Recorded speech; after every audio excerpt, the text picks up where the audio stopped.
Join my free WhatsApp group and see everything for yourself. Every trade, the exact times.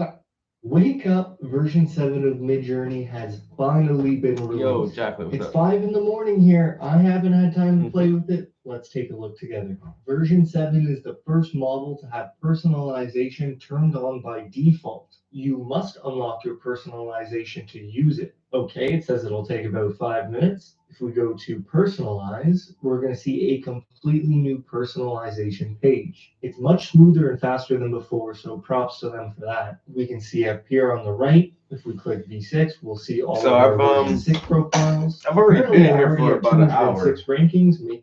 But yesterday I was doing some AI prompting on Chat GPT. I got a really cool image too. So I was playing around with that. And then now like Chat GPT has like a news section in it. And it just has like current up to date news stuff.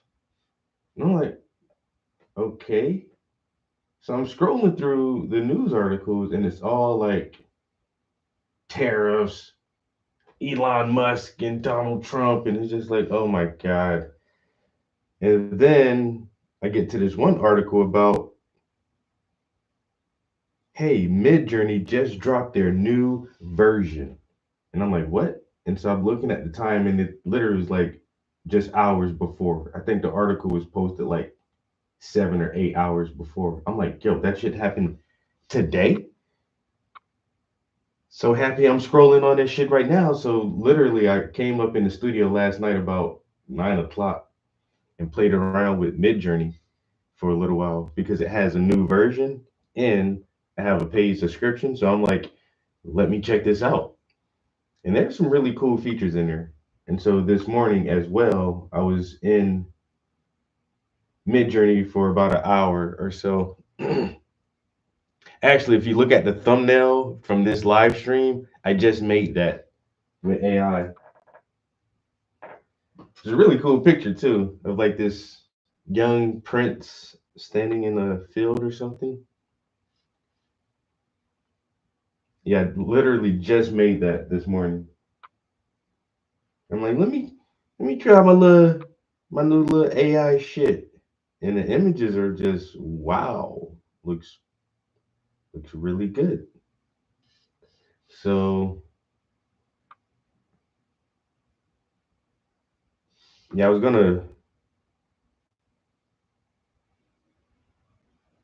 no, I probably came up in the studio earlier than that because I was thinking about writing. And then I was gonna write a new song last night, but then when I got my pad and my phone, I was like, oh, because what I wanted to try with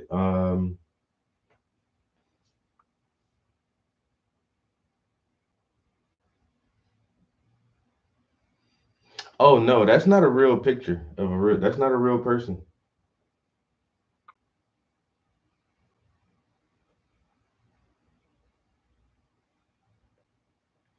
Yes, I was gonna write a song, and then I was thinking about this other art thing that I wanted to do with the AI, so I started playing around with that. And then, like I said, I came up in the studio, so I probably was up here a little earlier than that. I don't know, but I made another image on Chat GPT that came out pretty good too. I had to do it twice, but I think that's why I really think that's why Midjourney went ahead and put out their new updates now because Chat GPT is letting people make really good images for free. Like the images are really good and it's free. I'm like, whoa, that's why I had to try that. And I already made one. I made a real quick one. So I was like, let me see what this shit can really do if I try to do some fancy shit because I've seen other people doing like more fancy stuff. And so that's why I was playing around with that last night because why not? If it's free, if you can just make really cool images for nothing. And so now I think that since people can make a really decent image for free on Chat GPT, that Midjourney was like, well, we have to add something to ours, to keep our customers here and keep everybody with a subscription to our service. So now we got to add more features now. And they've probably been working on new features for a while. And just, I think this is the perfect time to roll it out because you got to show us what you're doing and how are you trying to keep up with your competitors and should I continue to pay why should I continue to pay for a subscription to your platform if I can do the same thing elsewhere for free? So now you're going to have to really convince me, Midjourney, to stay on your paid plan because I've seen what the free stuff can do. And I only got the paid plan for Midjourney because a while ago, like I say, when like last year, it would take a lot to kind of prompt the AI to give you the image that you want. And now it just kind of understands a lot better. And then plus you can like give it references now and it can understand a reference better. And large language models are easier to take speech or text to help generate the images. So it's just getting a lot more streamlined and everybody can use it a lot more easier and you can produce the images you want more consistently now. And almost every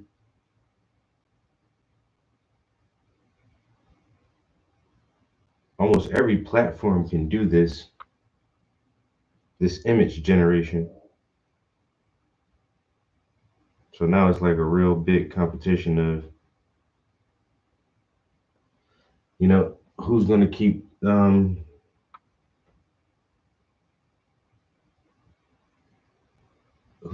the biggest service out there. But nowadays it's not even image generation that people are worried about. It's video generation. And that's the next big thing is just making actual videos with AI. Like the image stuff is cool, but I think we're gonna peak on images really soon. Maybe in the next 2 or 3 years, like there will be in the next 2 or 3 years, there will be no image that the AI cannot create that's indistinguishable from a photograph. Because right now it can create images that are just super high quality, realistic stuff. So give it a few more years, and like I say, you won't be able to tell the difference in an ad or a commercial or something like that if it's a real picture or not. You just won't be able to. It fools a lot of people now. And so I think they've kind of mastered that, or they are on the verge of like having no more room to grow in that area. And so the next thing is video generation. And there's tons of room to grow in that because it's a way different medium with moving images. But now, like, even that is getting more and more streamlined. I've seen some of the last video generators that they got out there, and that shit looks crazy. It looks crazy. But now I gotta play around with this Midjourney for a while to actually learn and get the hang of these new features. Because there's another mode in there they're calling draft mode, where you can like actually structure and rearrange your images a little bit before you actually tell it to, finalize it. So you're like editing your image. You get it. I don't know. They described it pretty cool. Yeah, like you're editing it before you get the final image. So you're not just like trying to every time you roll the image, like, well, I don't like that. Let's do it again. Well, I don't like that. Let's do it again. Well, I don't like that. Let's do it again. No, it's like, well, let's take our time and give it a little bit, and then it'll give us kind of an image. Then we can change it a little bit. Then we can give us kind of a different, and then it's like, all right, let's go with that as a final from the draft. And it seems like you're saving um, like tokens. You're not burning all your tokens out because you're not actually generating a finalized image each time. If you're drafting it, you're just kind of you're giving yourself a preview. So that kind of makes sense. So I want to use the draft mode and really see how that works, and if I can like fine tune an image before I tell it to finalize the image, that'd be way better. Because it took me like 2 or 3 tries just now to get that image I'm using, but I didn't use draft mode. I tried to use draft mode, but it was like, well, I tried to use one of my old prompts and reuse one of my old prompts with draft mode, and it said there was something in my old prompt that's not compatible with the new version. So I was like, well, I'm not gonna take a lot of time this, right now to figure that out. But that's the same thing from the 2 versions ago when I was making stuff, and then it went to the last version, and it was like, well, some of the features aren't carrying over, and because they changed a lot of the UI, and they combined some features the last time. So there was something called blend or merge, and they kind of took that feature away and combined it with like another feature they had in there. And so there were some options that didn't work anymore. And so like sometimes you had to just rewrite your prompt from scratch. You couldn't use the same prompt. And I'm thinking that's like the same thing that's going on now with the newer version, is that the way that some of the prompts are set up or some of the features that's added to the prompt, they're not using those anymore. There's 2 or 3 prompts that I have that I'm still working on really good, and they give me like pretty cool stuff.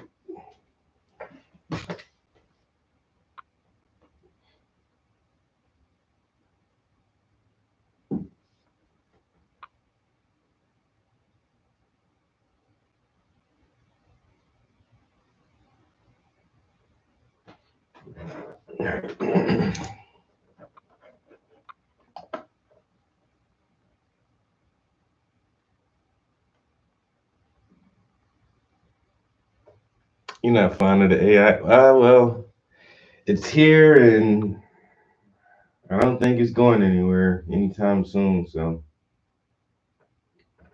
adapt. We just have to adapt to the thing. You know,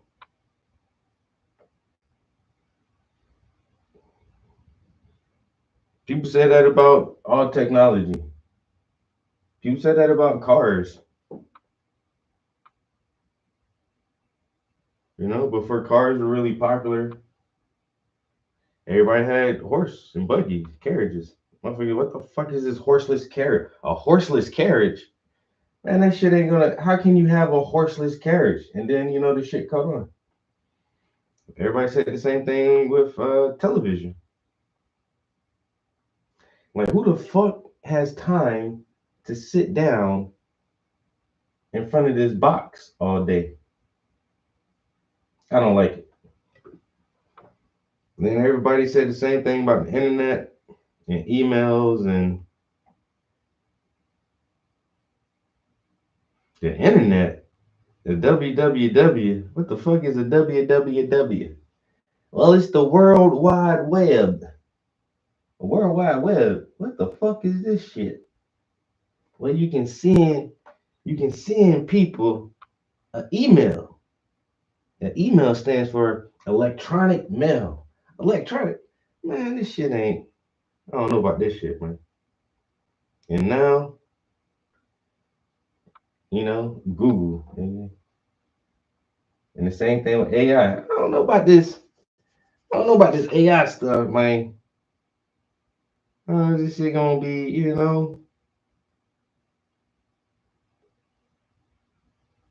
I feel you. But hey, the shit here now.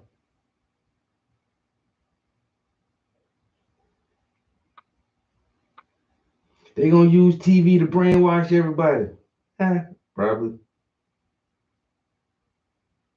They gonna use the internet to track everybody and monitor all of our private information.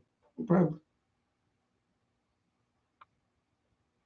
They gonna use the AI to take over everybody's bank account and rule the world.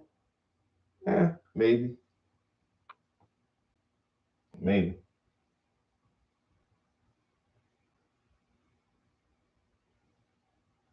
I ain't gonna say that's impossible.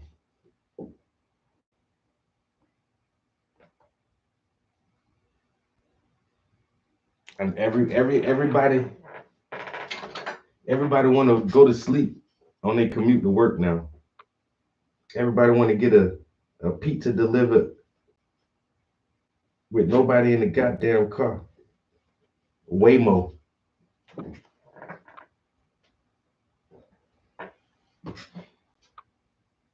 Everybody think they so cool with their little robots on wheels.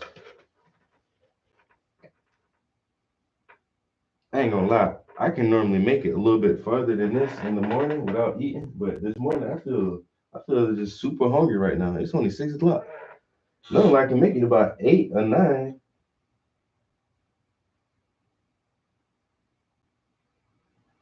Normally I can make it to about 8 or 9. But this morning, right now, I feel like I'm about to goddamn starve. I think I'm about to go. Damn, I hate to end the stream, but the fastest thing I can make is some waffles. I can put some waffles, throw some waffles in the toaster real quick, and make a cup of coffee. Cause I need to. Dang, I feel like I need to eat something right now. But I'm not gonna end the stream. It ain't gonna take me about 5 minutes however long it takes for the coffee maker and the waffles to get done.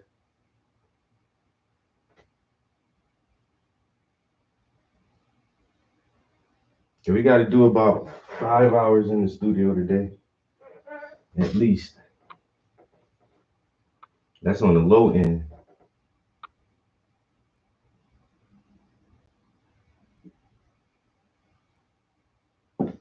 We got to do at least 5 hours on the low end.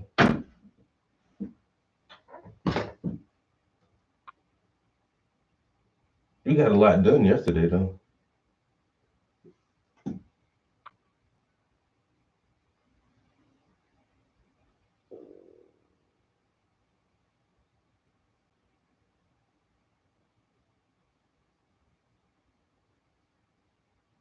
The Monte Cristo sandwich. I ain't never heard of that.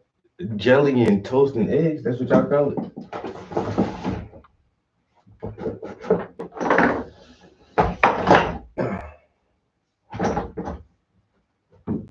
Okay.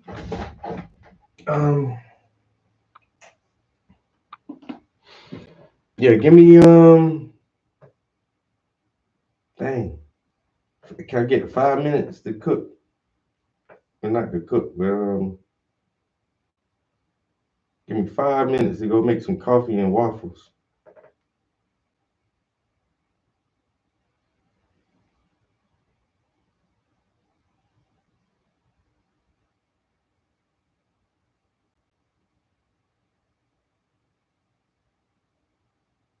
I can have some coffee and waffles in 5 minutes.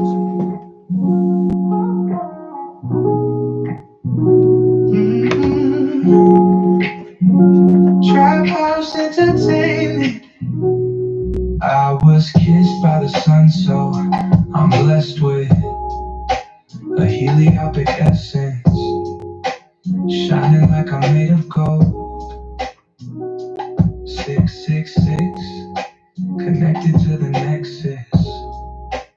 That's a solar flex from the solar plexus. Melanin brighter than the sunrise. Melanin darker than the night skies. Melanin, you see your hair in your eyes.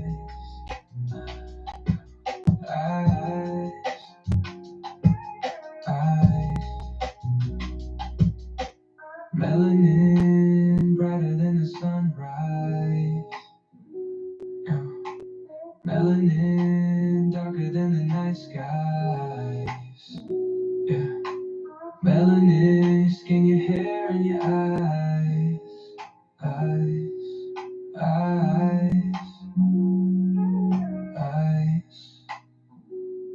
All these pretty brown tones, sturdy like a brownstone. Black don't crack, so you know our beauty lasts long. Smelling like some cocoa butter when I put my slacks on. Afro sheen and wave grease, I shine that strong. Yeah, love the skin you're in. Love the skin you're in. Love the skin you're in. Love the skin you're in. Love the skin you're in. Love the skin you're in. Love the skin you're in. Melanin brighter than the sunrise. Melanin darker than the night skies. Yeah. Melanin, your skin, your hair, and your eyes. Eyes.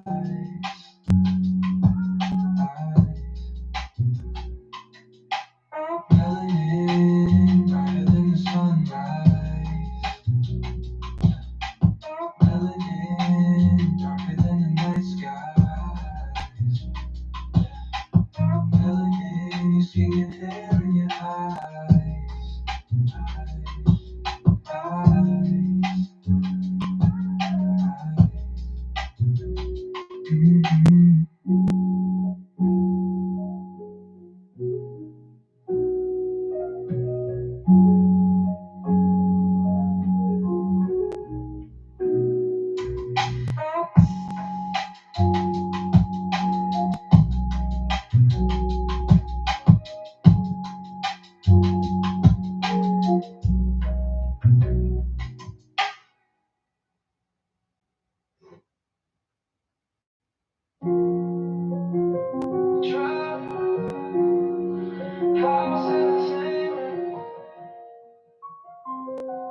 Tell me what you see, tell me are you still there? Tell me are you still down? Tell me do you still care?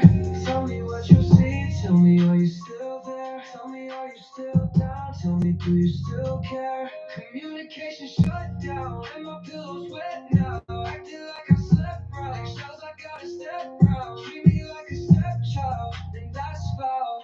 You my ex-files, you my ex now, but somehow we still mess around. She's still there. Ooh, still there. Still. Tell me what you see. She's still there. Ooh, still there. Still. Tell me what you see. Communication shut down and my pillow's wet now. Acting like I slept right. Shells I gotta step round. Treat me like a stepchild, and that's foul. Ex-files, you my ex now, but somehow. Tell me what you see. Tell me are you still there? Tell me are you still down? Tell me do you still care? Tell me what you see. Tell me are you still there? Tell me are you still down? Tell me do you still care? Tell me what you see. Tell me are you still there? Tell me are you still down? Tell me do you still care? Tell me what you see. Tell me are you still there? Tell me are you still down? Tell me do you still care? Still there. Ooh, still there. Still. Tell me what you see. Still there. Ooh, still there. Still. Tell me what you see.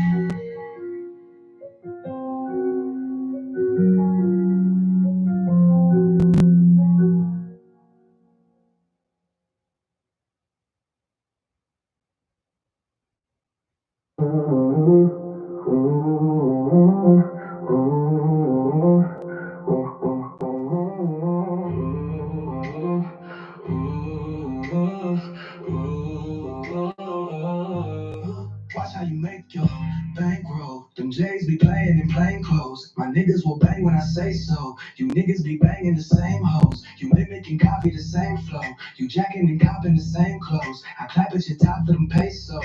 You bitching and snitching, that's case closed. Ooh, put that on my mama. You niggas don't want any problems. We coming and kicking the drama. Ooh, put that on my mama. Got tools, we carry them choppers. Popping at you and your partners. Y'all niggas don't want any smoke, man. I cock it and empty the whole thing. I fire you niggas like propane. That shit can get hairy like Rogaine. You sniffing the white like Flonase. I spark up a blunt and blow haze. ATF bitch and she glow brains. Y'all niggas get slumped in the cold rain. Ooh, put that on my mama. Niggas don't want any problems. We coming and kicking the drama. Ooh, put that on my mama. Got tools, we carry them choppers. Popping at you and your partners.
that you and your partners.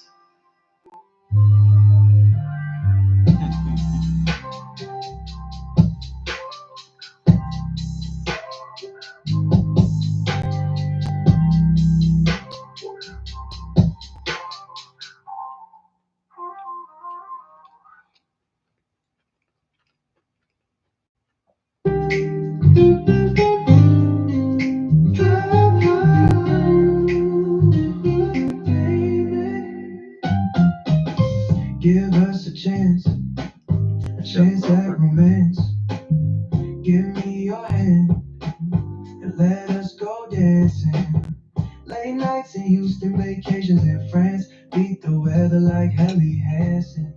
Studio, apartment, or mansion.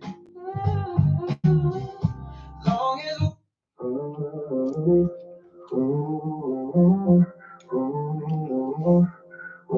Got waffles and eggs.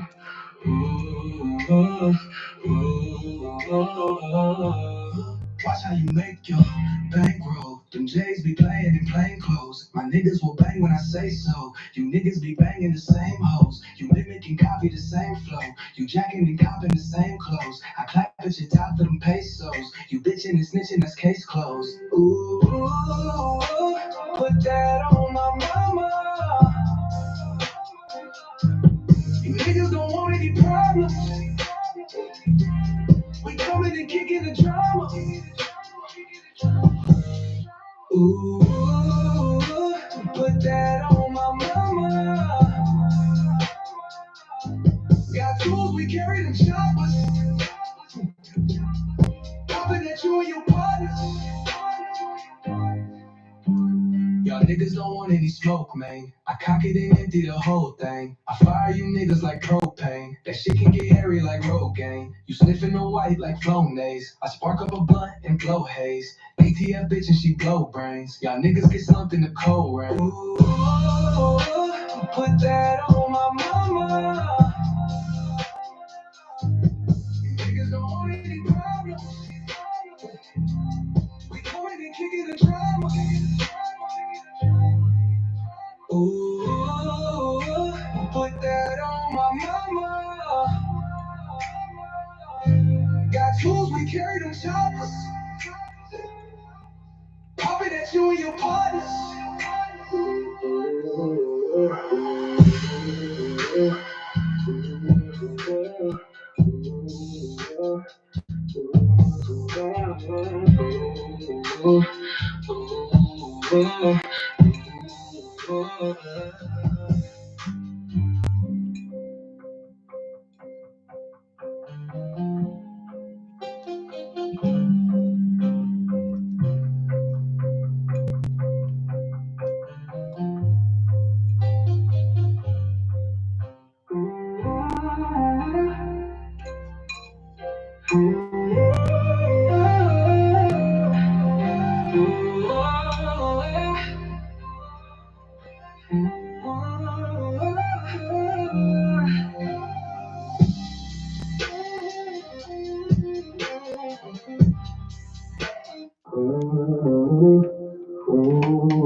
Watch how you make your bankroll. Them J's be playing in plain clothes. My niggas will bang when I say so. You niggas be banging the same hoes. You mimic and copy the same flow.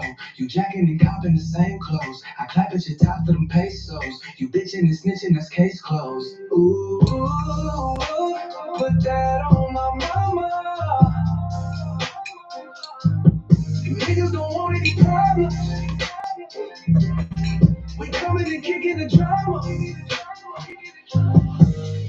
Ooh, put that on my mama. Got tools, we carry them choppers. Popping at you and your partners. Y'all niggas don't want any smoke, man. I cock it and empty the whole thing. I fire them niggas like propane. That shit can get hairy like Rogaine. You sniffing the white like Flonase. I spark up a blunt and blow haze. ATF bitch and she blow brains. Y'all niggas get slumped in the cold rain. Ooh, put that on my mama. These niggas don't want any problems. We coming to kick it in drama. Ooh, put that on my mama. Got tools, we carry them choppers. We popping at you and your partners.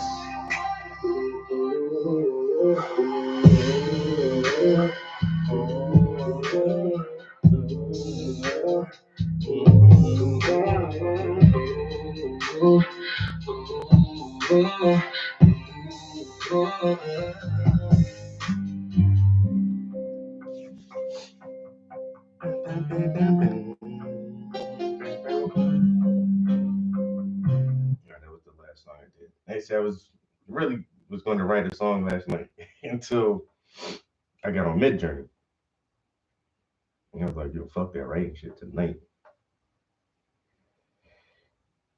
Oh, what's next?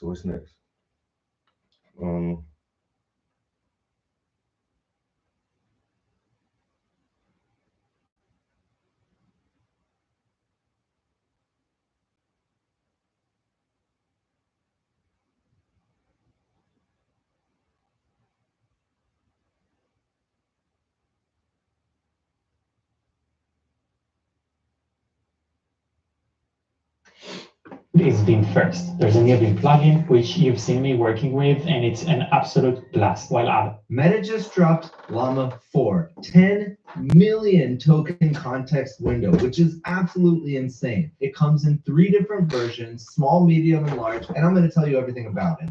Here's the blog post. The Llama 4 heard the beginning of a new era of natively multimodal AI innovation. So there are 3 flavors of Llama 4 that were announced today. 2 of them are available immediately for download. 1 of them is coming soon. The first thing to know about them is all 3 of them are multimodal. That means text, images, and other modalities can be input and output. And as of the information we have today, all 3 of the models are mixture of expert models. They are not thinking models yet, and I'll get to that in a minute. We have a little Easter egg of what's to come. Now first, Llama 4 Scout. This is a 109 billion total parameter model. This is the smallest one that they're dropping, which is kind of insane to think about. All 3 of these are absolutely massive models. So with the 109 billion total parameters, 17 billion of them are active parameters with 16 experts. Remember, mixture of experts, different parts of the model are better at different things. It comes with a 10 million token context length. And compare that to what has been the market leading context window from Gemini,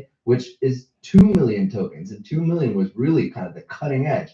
But now we have 10 million. That's insane. So many use cases get unlocked with that kind of context window size. And I keep seeing people from Meta saying it has an industry leading. Why did it take my speaker?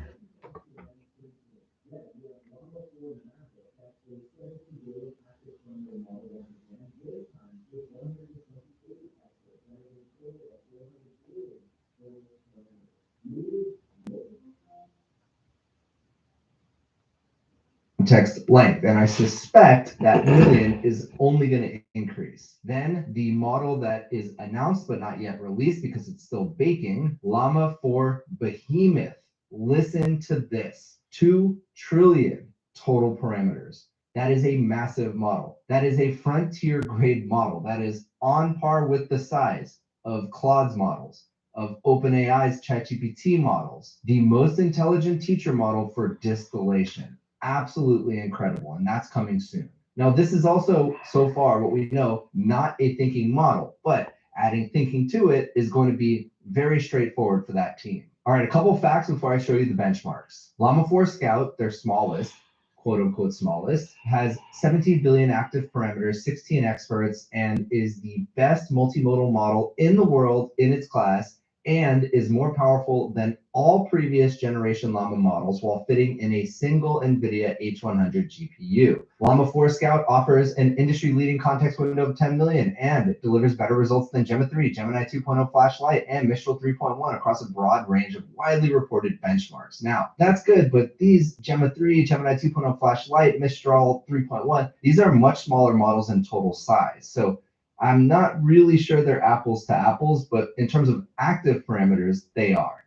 And with a 10 million plus token context window, enterprise use cases are about to explode. That's why I'm excited to tell you about Box, who is going to be bringing Llama 4 to Box AI Studio very soon. Every business sits on top of an immense amount of unstructured data. And yet the true potential of all of this data remains largely untapped. The problem is analyzing all of that unstructured data is really, really difficult until now. That's where Box AI comes in. With Box AI, developers and businesses can leverage the latest breakthroughs in AI to automate document processing workflows, extract insights from content, build custom AI agents to work on that content, and so much more. And Box AI works with all of the leading model providers. And so you can always be sure you're using the latest AI with your content. Use it to extract key metadata fields from contracts, invoices, financial documents, resumes, and more to automate workflows. You can also ask questions of any of the content you have within the Box ecosystem, such as sales presentations or long research reports. And if you're a developer, leverage Box AI's API to build really cool automations and applications right on top of your own content. Box AI handles the entire RAG pipeline for you. Do all of this while maintaining the highest levels of security, compliance, and data governance that over 115,000 enterprises trust. Unlock the power of your content with intelligent content management by Box. Thanks again to Box. Now back to the video.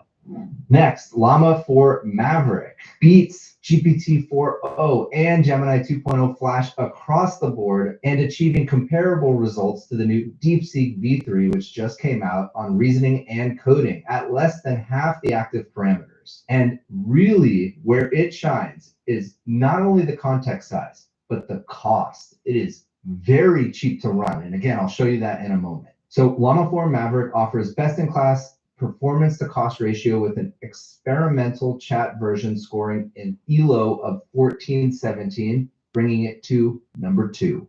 And just popping open LM Arena right now, we can still see Gemini 2.5 Pro is number 1, more than 20 points higher. But look at that. Llama 4 Maverick, which is open source and open weights, you can download it right now, is number 2. Now, the interesting thing is the Behemoth model that was announced but not released today is the model that they distilled to train these other flavors of Llama 4. It's still baking, it's still getting better. And by the time it's released, they may be able to distill a kind of 4.1 version of these Maverick and Scout models. Now, what's interesting is the Behemoth model, 288 billion active parameters, only has 16 experts. And this massive model, although not available today, is our most powerful yet and among the world's smartest LLMs. It outperforms GPT 4.5, Claude Sonnet 3.7, and Gemini 2.0 Pro, not 2.5, noted, on several STEM benchmarks. And it's still in training. Unbelievable. All right, let's talk a little bit about the architecture. So our Llama 4 models are our first models that use mixture of experts. And it kind of feels like mixture of experts is a little bit dated at this point, which is interesting. Kind of the current trend is thinking models. But you know what? These are base models that'll be able to leverage reinforcement learning to create the thinking ability. So this is kind of what it looks like. We have the attention, a prompt comes in. We have the shared expert and the router. The router goes to one of the 16 different experts, puts it together, and then we have the final output. Now, there's a lot of technical details in here. I'll link this blog post down below. Continuing on, Llama 4 enables open source fine-tuning efforts by pre-training on 200 languages, including over 100 with John Cena, chocolatey nugget, Dr. Upstick, delicious caramel, in the ultimate smackdown. What? You ready, Tom? Oh, yeah. Get ready for another day, another drumstick. Now's the time for a great deal on the new Honda. It's time to over 1 billion tokens each, and overall 10 times more multilingual tokens than Llama 3. So this is a very good language model. We focus on efficient model training by using FP8, which is interesting because it's usually higher than that precision, without sacrificing quality and ensuring high model flops utilization. While pre-training our Llama 4 Behemoth model using FP8 and 32,000 GPUs, we achieved 390 T-flops per GPU. So very efficient training. All right, let's look at the benchmarks. So here's Llama 4 Maverick, and let's first look at the cost. Now, they're making some assumptions about the cost because I don't believe they're serving the inference themselves. I could be wrong about that, but I think they're building it into all of their products like WhatsApp and Meta.ai, but they're not actually serving it as an API endpoint. They're letting their partners do that for them. So for the cost per million input and output tokens, we have a 3-to-1 blended rate of 19 cents to 49 cents, which is insanely cheap. Gemini 2.0 Flash, which is 17 cents, but as we're about to see, Llama 4 Maverick is better. We have DeepSeek V3.1 coming in at the high range, and then GPT-4o coming in at a crazy $4.38. That's going to need to come down drastically. And that's not even GPT 4.5, which is even more expensive. So for image reasoning, MMMU benchmark, we have a 73.4 score on Maverick as compared to these other models. DeepSeek V3.1 doesn't have multimodal support. Math Vista, 73.7. Chart QA, which is an image understanding benchmark, 90. Doc VQA, 94.4. Basically, across the board, they dominated the competition of models in that class. And let's look at the Scout model compared to other models. So we have Scout, same benchmarks against Llama 3.370B, Llama 3.1405B, no multimodal support. And then we have Gemma 327B, Mistral 3.124B, Gemini 2.0 Flash Lite, and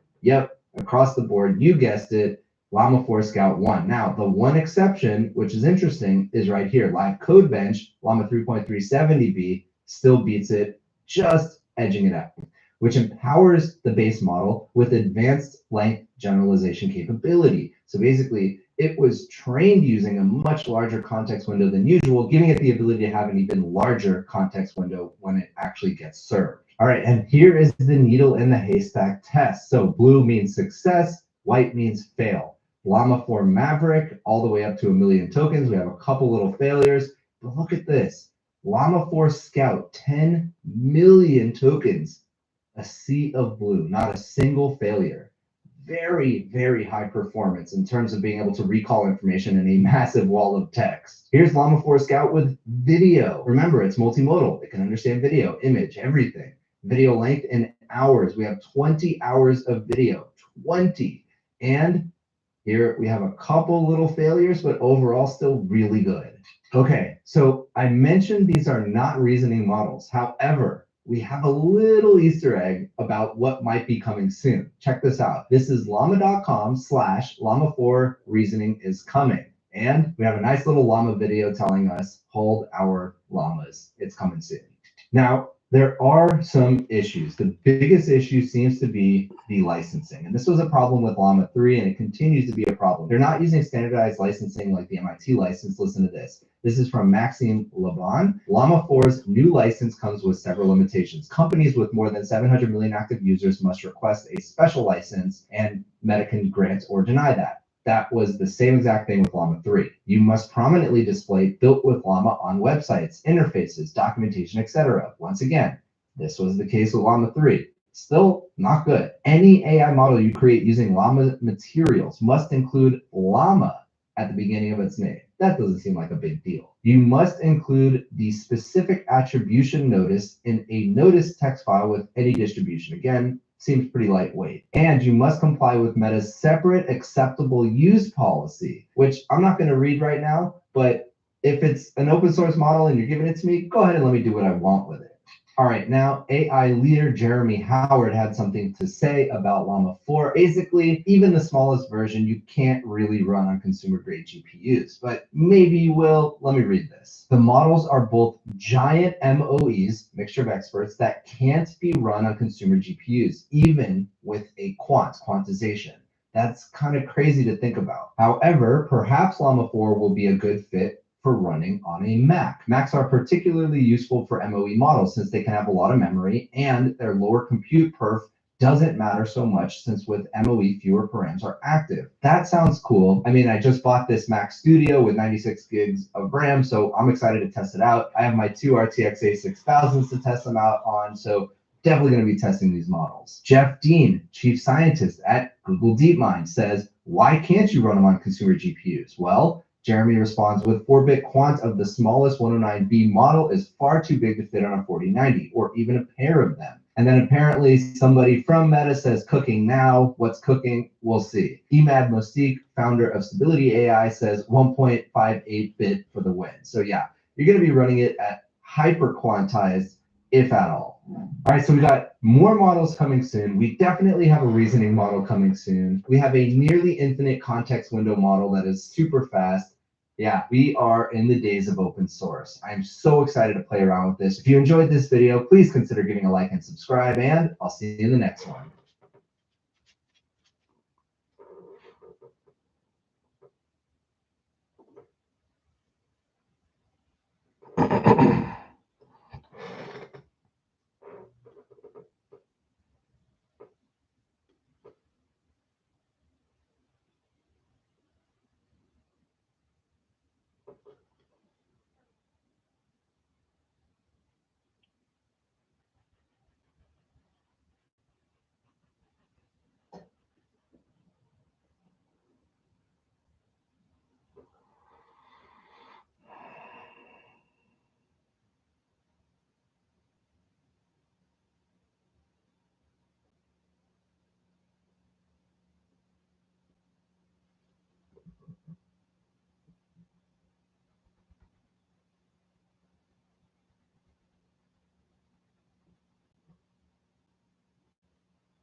Age 40, though, ladies and gentlemen.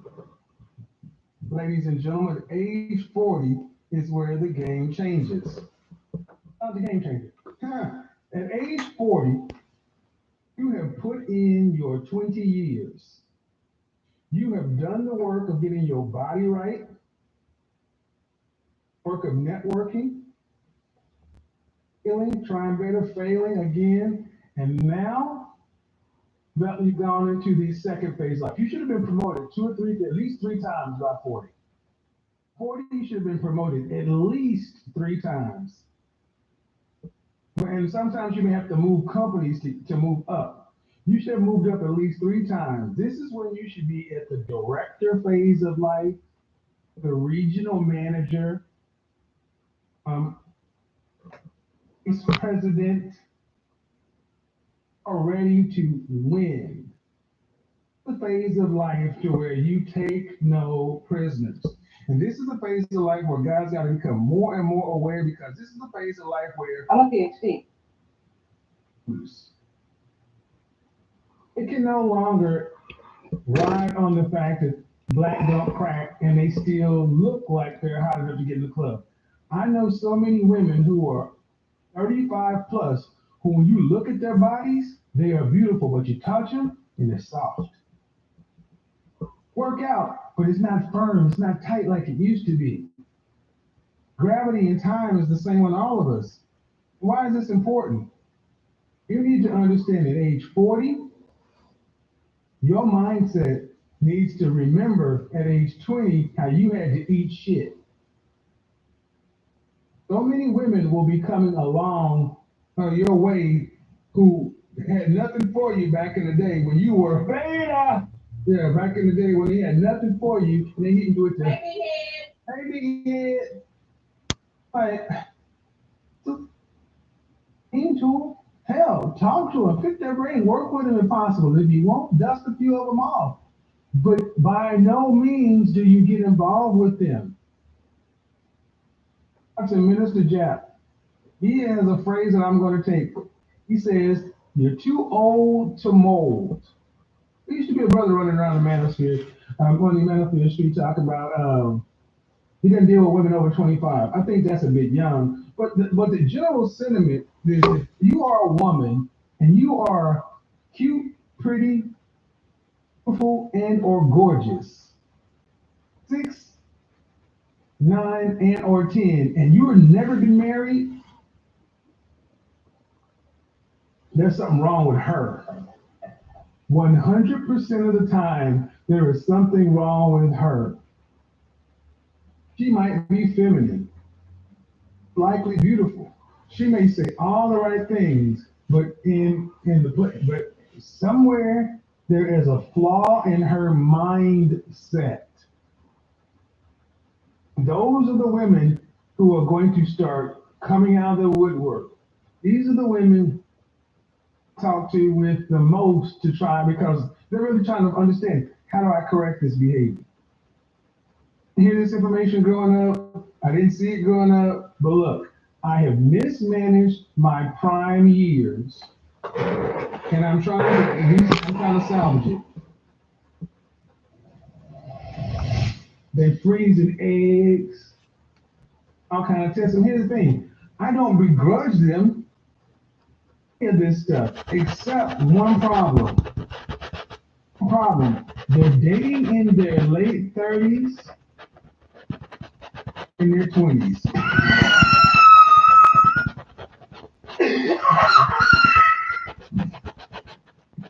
And you can't do that. See, so many guys in 30s, when we're hitting the time where it's time to start winning, guys are like, you know what? Well, you know what? It's time for me to go ahead and decide to settle down. Don't settle down with these women, gentlemen. Settle down with these women. Settle down with these women, because they'll ruin you. Ruin you, because their software, their mindset is what you're going to deal with.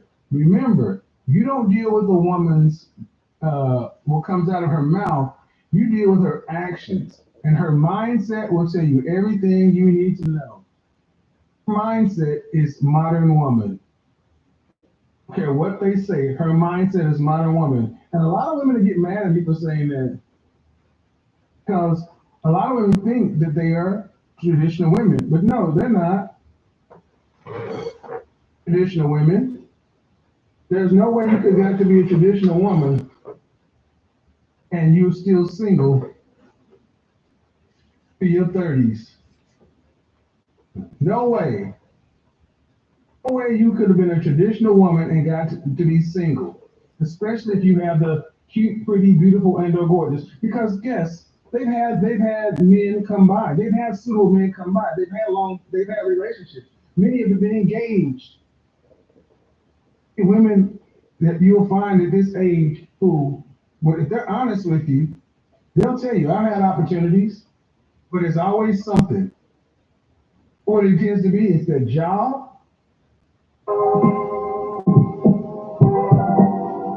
Let's do two cats eating picnic in a park. They're also eating.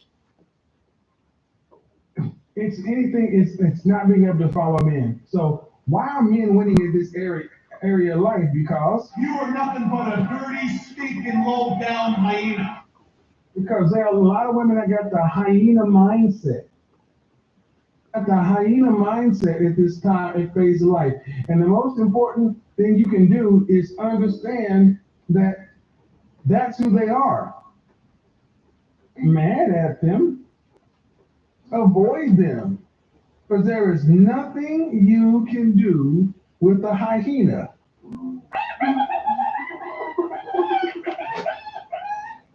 That's what it sounds like when here in Atlanta or around the country, where I hear a bunch of these women, 3 or 4 to a group, out here doing their girls' night or whatever it is, what is that?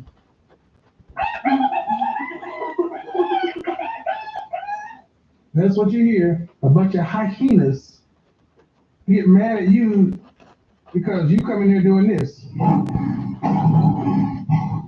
You come in there roaring like a lion. They're like, ooh, him, girl. He's CIA. Shoot. He even look like he's a bag. Yep. They got the nerve to be looking at you like a whole snack.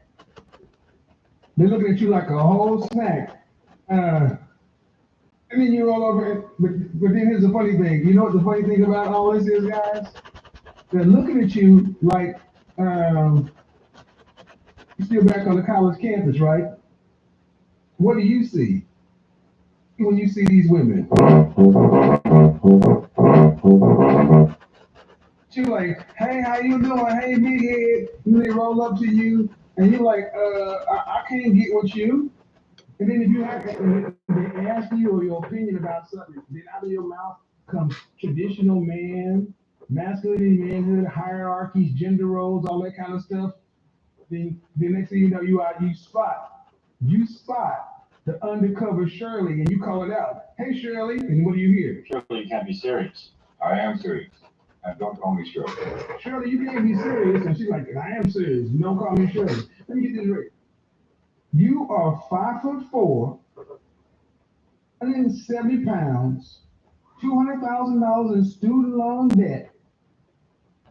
You want to have 39 years old. You want to have 3 kids, and you don't have to work to pay significant bills after you're pregnant with the first child, and you don't want to have to work or be responsible for more than 10% of the family bills. Yet you want to travel, you want to open your own business, a daycare, a spa, everything else. You can't be serious, Shirley. Shirley, you can't be serious. I am serious. And don't call me Shirley. I know, and then they give me, and then when you actually say, well, how's that supposed to work? God gonna figure it out. Yeah, and then here's the funny thing: guys like run into these women at 40 years old, and they start asking, "Wait, so what are you on Instagram, Facebook, YouTube? Yeah. Hey, you ever watch any relationship or dating content? Yeah. You ever watch Kevin Samuels? This is a certified hood classic. All you want to do to piss women off is ask them if they watch my content. Holy shit. That's what her eyes do. They're like, shit. Watches Kevin Samuels? Go. Fuck this shit, I'm out. Fuck this shit, I'm out. No thanks. That's what they do. Gentlemen, I have become your best of defense. Create a woman, all you have to do is say, what kind of content do you watch online? And if she says she does not watch me, leave. Look at that rabbit hyena just ripping this guy's nuts off. If she doesn't watch my content, guys, what do you think that means? If she doesn't watch my content, or if she does watch my content and she has a problem with it, what do you think that means? What do you guys think that means? She's already pre-screened to not be one for you. Yeah. It's already pre-screened to not be one for you. So your guy body is out here doing work even when I'm not working. You can't hide what makes NJM Insurance so great. Although some may try. We're proud to put policyholders first. No jingles or mascots, just great insurance. NJM. I'm not gonna lie, I'll make music in a closet if I have to. So I use samples because, I play drums, but I don't really have space in my room for a drum kit. But I can still hear, the drums I want in my head. And it'll still come out with that big studio sound. You can get that 3,000 square foot sound on Splice. What's on this content? Holy shit. Do you watch her talking to some beta boy over there and you're like, Holy shit, look at that rabbit hyena just ripping this guy's nuts off. when you're walking out like, God, the vibe, I made it to 40. I got no kids. She's over there freezing eggs. Telling you it's all the men's fault. It's your fault. You hate your mama. You're undercover gay. Your mama black. Gentlemen, 40 is when you start to live. And at 40, And look at you. You're average at best. at 40, that's about as good as they can expect. Because every decade they lose a point. I want you to imagine a woman who's a straight up solid 9, an unadulterated 9 in college. She reaches age, she automatically drops to an 8. She drops to an 8 just by default. Drops to an 8 by default. Hold up, bro. You go up. Men, we go up. Ladies go down. So you go up and she goes down. At 40, the woman who was a 9 is an adjustable 6 at best. Dating that way? No, they're dating as if their value has gone up with their age, debt, their weight, their income in some cases. What you do, gentlemen, is you just avoid these women. Guys, at age 40, you write a list of your absolute deal breakers, your non-negotiables. It is my personal opinion, especially in your personal life, women in your life that are not feeding your ego. Respect you on your terms. See, a lot of women, respect is not calling somebody their name. I said this when I was watching the People Network, and they were talking about some stuff that Kay does all the time. Kay is mad disrespectful. What do you think she is? Calling somebody out of their name is a form of disrespect. But doing something people disapprove of, and you knowingly know they disapprove of it, you can choose to not do it, is being provocative, being disrespectful. Guys, we spend so much time and especially in Black community, we spend so much time debating and arguing with our women. We're just used to it. And we have to be the ones that stop. The ones that stop engaging women in the bullshit. Well, I remember the whole OnlyFans Subway thing, or the whole what was that thing when I did with is it one?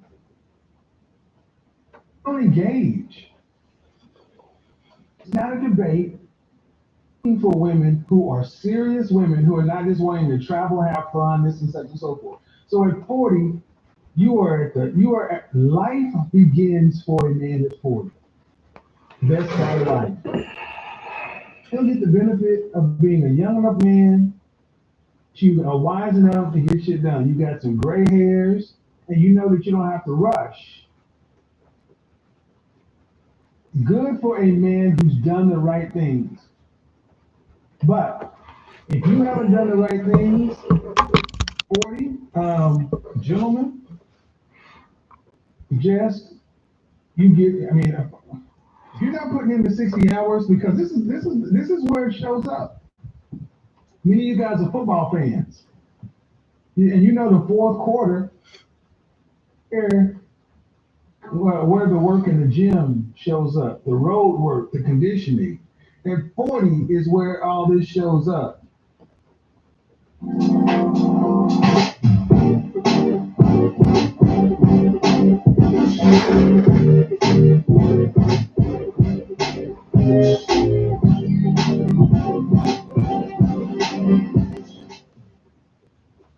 40 is where you start making distance between people. And 40 is what starts in the men from the boys, as it were. Are you in a position to take advantage of that?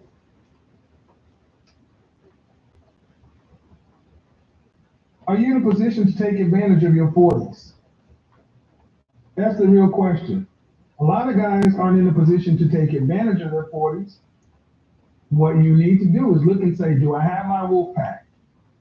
Am I an athlete for life? Am I putting in my 60 hours? Am I doing all this stuff?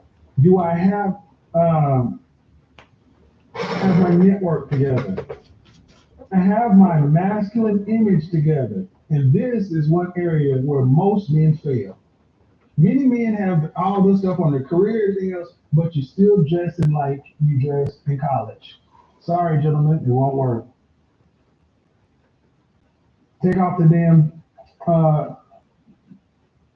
t-shirt, leggings, jeans, and fitteds. Absolutely unacceptable. Like saying, white boys can grow their hair out and grow hair long, but black men got to cut their hair. That's bullshit. Shut the fuck up. Now, our ethnic image tops then, we can start making rules. Until then, shut up. Stop being such a rebel. Play the game. See, as an image consultant, you don't want to help you reconstruct your image just to do the same shit you did before. You dress for outcomes as a grown damn man. Now, on my channel, when I was becoming an image consultant, you can watch me try every style personality. Through the times where I had plaids, colors, different textures, different patterns, different accessories. And I sat down with my own image consultant after I learned the business. I'm like, okay, what is my style? Now you guys see, I have it down. I left all of that up so you can see where the evolution came from. Go back over my channel and you can see a guy like you that just decided to do the work. Choir, GQ, bachelor. But what is your masculine archetype? Refined. They kind of like myself. The rogue or the rake, I've already described these. Be a refined tiger, a rakish tiger, a rogue tiger. You can be a refined lion, a rakish lion, or a rogue lion. Deal with the hyena mindset male over here. Or entertain hyena mindset or mule mindset women. What we do with women like that is we avoid them. The only way we don't avoid them is if we can profit from it. The only reason we don't avoid women like that is if we can profit the association. Meaning, when I finish Men's Week and I talk about the attorney, the realtor, this, the that, the averages, the averages, profit from the association from a lot of different things, I can better speak to it. Our ultimate goal is to make sure that you as a man, understand that so many of you young guys want to get it all done in your 20s. You're not looking to realize about 40 is when it starts. At 40, you start living. At 40 is when you can decide to go, if you're a tiger, go get your Harley. Whatever. Tell you. As an aside, if you're not in the top 10% of men, I wouldn't even contemplate, especially in the black community, I wouldn't contemplate marriage. At 40, in the top 10%, contemplate marriage until you are firmly in that, because no matter what women say, they want you to be able to pay all the bills. I'm going to talk to the women about the Great Resignation. Look, the Great Resignation is here to stay. And I'm going to talk to black women in particular about this all next week. There's so many black women who are going to be left working for corporate America while most other women are working from home. The reason so many black women cannot take advantage of the Great Resignation is because you are chronically unmarried. You found an awesome doc post, but your resume's outdated? No worries. With Adobe Acrobat Pro's super easy editing tools, you can quickly make updates right in the PDF without needing to find the original Word doc. Just click what you want to modify, and in seconds, you'll have a resume that you can feel confident in. Now go land that dream job with Adobe Acrobat. Start your free 7-day trial now. Yo, good morning.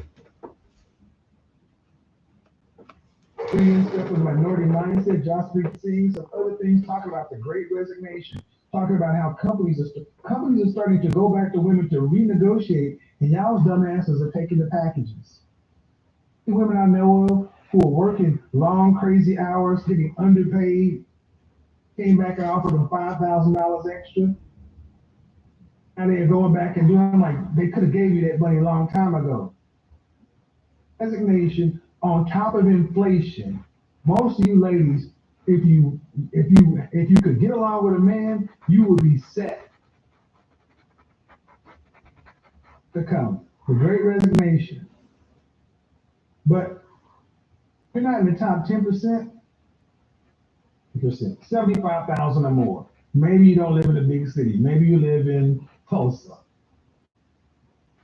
If you're living in a Oklahoma City, Tulsa, Austin, something where the cost of living is below the national average, 15% will do. But if you're in the top 15%, you don't want to get married, get you a serial, get a steady, somebody to hang out with. I did a video on all that stuff. I know more men who have a girlfriend for the summer, winter, fall.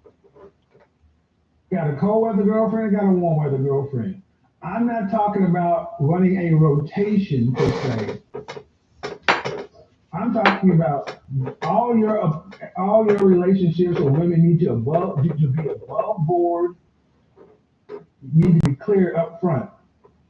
You don't want to try to be a fuck boy or a player or a stupid N-word in this time, because you'll mess up your reputation trying to do stuff or for free that you could do as a grown damn man. Don't do it that way, guys. Do it that way. Be upfront. Price. Trying to get it off the lip, and then find yourself with a crazy girlfriend, blowing up your social media, stalking you online, writing all kind of reviews. How you handle women is going to determine a lot. And at 40, you need to have women in your life for recreation. Yeah. Going out to eat is cool, but I love to be sitting across from a beautiful woman at a nice restaurant. It's company. Women are great insights. Liberty Mutual is all she talks about since we saved hundreds by bundling our home and auto insurance. It's pronounced Liberty. Liberty. Nice try, kid. Only pay for what you need. Liberty, liberty, liberty. Liberty.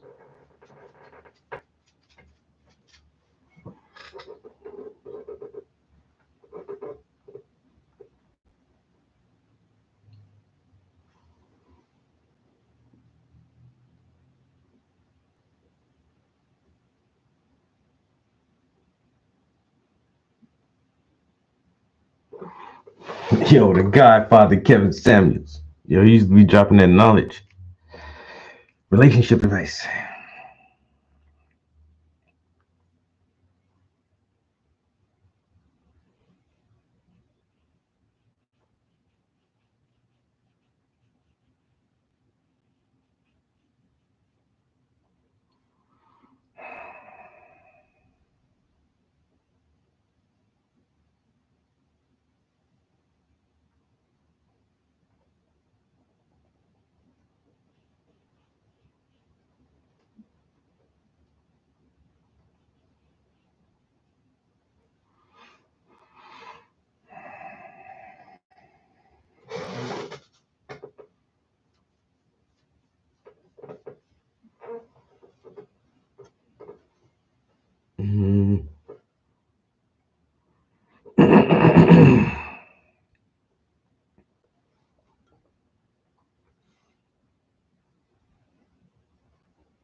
Painting leaves.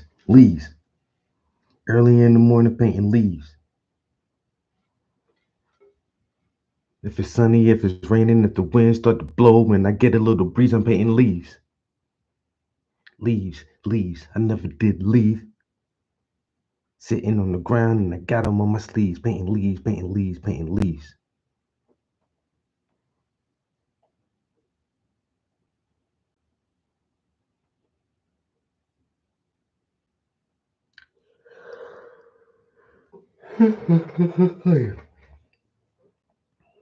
Leaves, leaves, a little more leaves.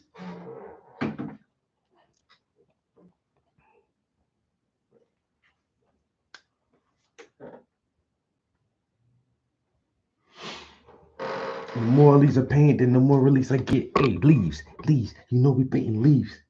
Leaves on the ground and leaves on my sleeves. Every time I see them, it make me want to sneeze. Falling on the ground, on my knees. Got the leaves, painting leaves, leaves.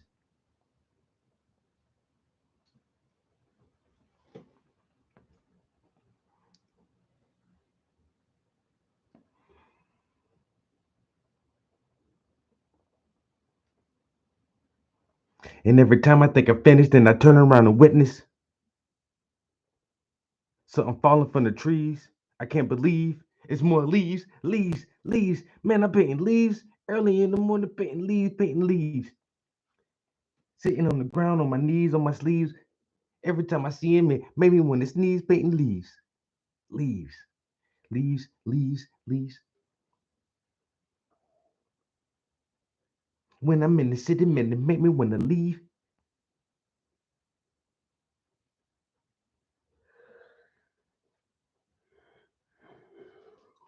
I'm painting so many leaves, man, nobody can believe.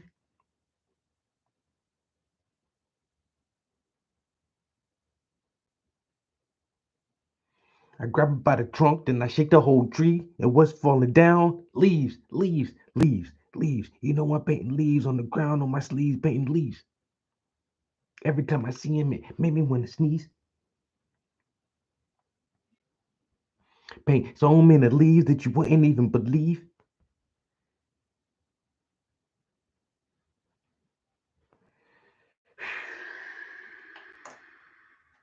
Leaves, leaves, leaves all around. Leaves on my sleeves and leaves on the ground.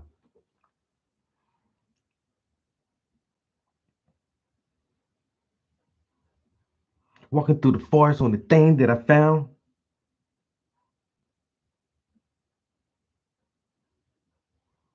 On the trees, on the trunk, in the sky, on the ground. Leaves, leaves, and I can't leave. Okay, I think I took that too far. Think I took that one a little too far. A little too far. A little too far for my leaves. A little too far. A little too far. A little too far for my leaves.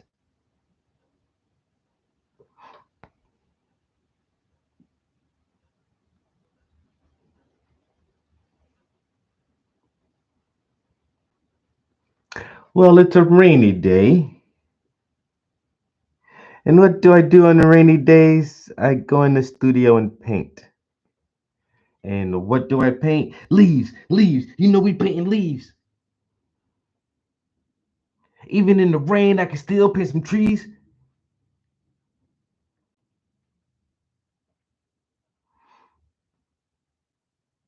Painting leaves, painting leaves.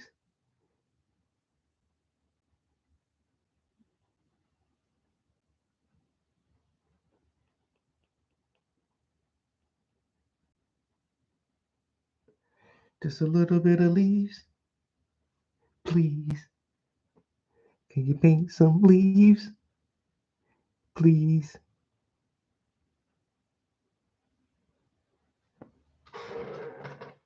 Ooh, ooh. Can you paint some of these leaves for me, please? 'Cause I'm tired of painting all these leaves. Leaves, leaves. You know I'm painting leaves.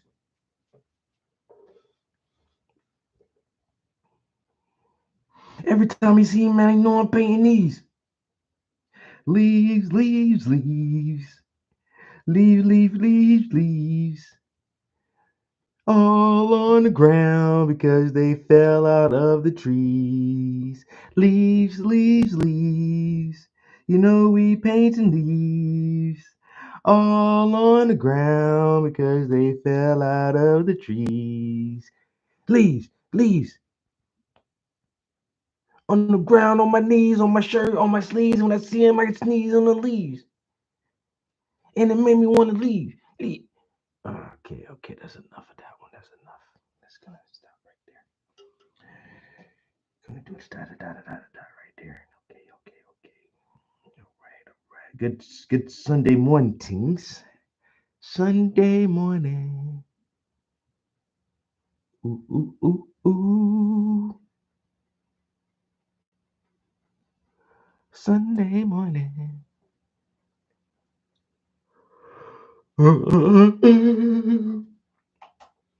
Oh man.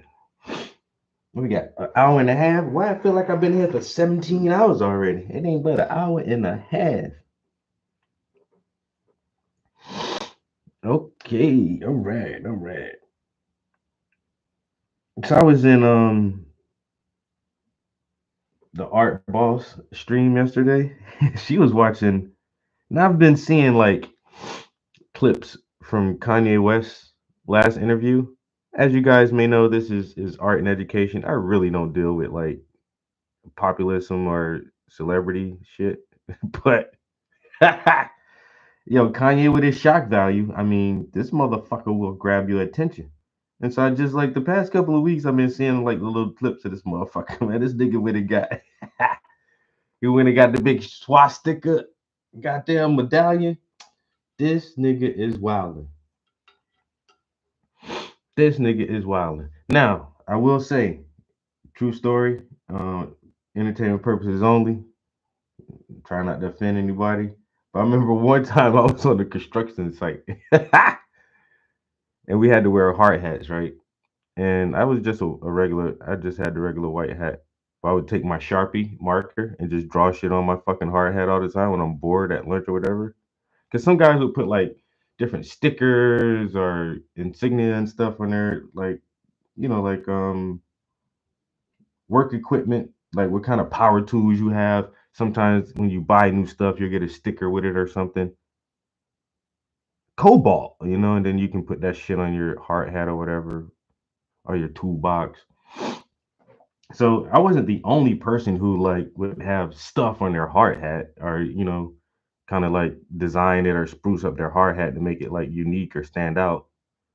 And then one time I took some black electrical tape and I just made I just put a swastika.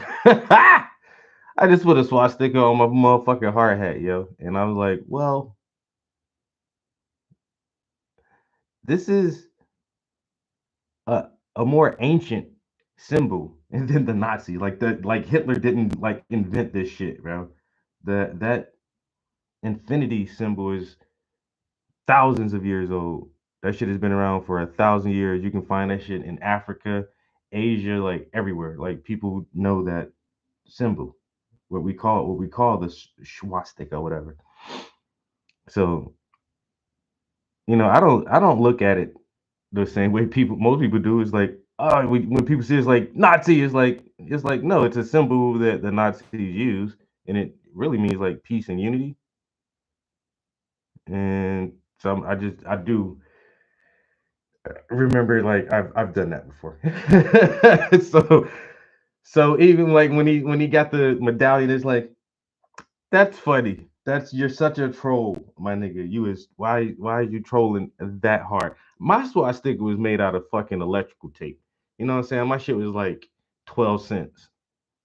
Probably about 12 cents to make my swastika. This nigga went out and spent like some millions on a diamond swastika for shock value. Like that's funny. I think I thought it was funny. Like, he's just trolling people, and it's like, okay. And then so he did this. So I saw that clip like on a YouTube short or whatever, Kanye West like flashing his goddamn big ass medallion. And then like a couple days after that, you see another clip. This motherfucker dressed in a black Klan. I'm like, this nigga he can't be for real right now. Are you serious, dude? So a couple years ago, he did the White Lives Matter t-shirts. He just does like this is just shock value Kanye. People should realize that by now. It's just shock value shit. But it is kind of super hilarious though. And then so I seen the clip, like the little bit of him in the in the Klan uniform. But I'm not gonna like go deep dive and try to watch this whole shit. I'm not like that, you know. Some that shit don't really pique my interest for real, for real. It's just like anyway, I don't see the whole thing with following celebrities or giving a fuck what these people really do. They're normal people with money, and sometimes it make them act crazy. Like I don't know. It's not like he shits gold bars or he has some kind of superpowers or something like that. This nigga just some weird ass dude with money. Most celebrities are fucking just weird people with money. So I don't give a fuck about their lives, not like that. So I never watched that interview, but I was watching the Art Ball stream yesterday, just chilling in her stream, and she was watching it. She's watching the Kanye West interview, and I'm like, uh-oh. But he is I'm not gonna say unhinged, but it sounds like he is almost at his capacity for reality. He's almost there. And this motherfucker might snap. If he does, I don't know. Does he have legitimate reasons and grievances? I think so. I think he does have legitimate reasons to act a fucking fool. Even a lot of people, so the one main analysis of these situations that I really like is Dave Chappelle's take on it. So Martin Lawrence, if we guys know who he is, most famous for his TV show Martin, and then most probably second famous for his Bad Boys movies where he co-stars with Will Smith. So Martin Lawrence had a psychotic episode once, and he was brandishing a weapon in public in like an intersection of whatever some shopping district or whatever, and it was kind of bad. It was publicized a bit in the news, and I think he was in a inpatient kind of mental situation for a while. Then he came back and got better, and he did a stand up and he kind of mentioned that shit a little bit. He talked about it, but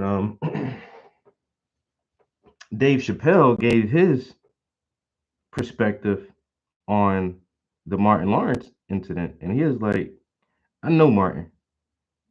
Me and Martin are pretty good friends, and honestly, for him to have as much success as he has had, Martin is a very like strong-minded, like straight up dude. Like he's not a weak person. And then for him to be screaming, they're trying to kill me and they did something to me. You have to kind of wonder, like, how crazy is this motherfucker for real? Or is it Hollywood that's crazy? And you can go watch, you can find that interview with Dave Chappelle when he talks about like, I don't think Martin is crazy. I think Hollywood is crazy and it makes people crazy. And I think Kanye West has succumbed to that same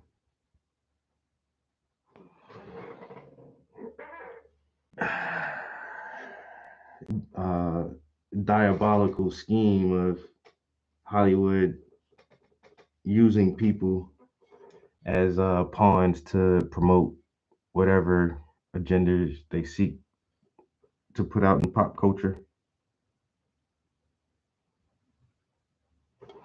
I think that dude's been able to wake up and see through a lot of this bullshit.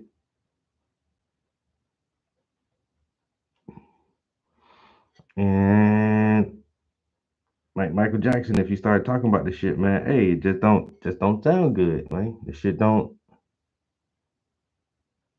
don't like it when you expose too much shit and talk about too much shit. Simple as that, man. But watching a little bit of that Kanye West stuff, it's just like this nigga said he was gonna move to Japan, but now he not moving to Japan, and now he in a safe house somewhere. So I don't know. But then he said like he think the Diddy shit is a setup, and I'm like, I don't know about that now, because too many people know Diddy. Too many people say Diddy on some real shiesty bullshit, but this motherfucker's kind of like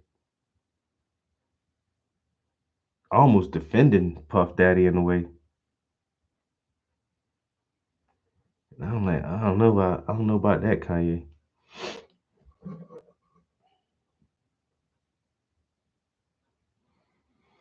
Oh, the next game, I'm not sure.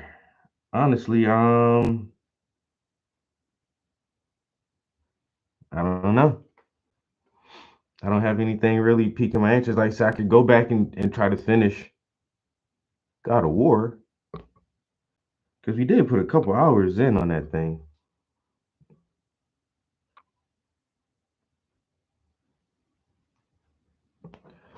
I could do that, or I did get a couple of free games in the past couple of months that I've just stored in my library and haven't even like really looked at them. I got RoboCop for free this month. Could check out that RoboCop game. I mean, that was a really big franchise when I was a kid. Really big franchise.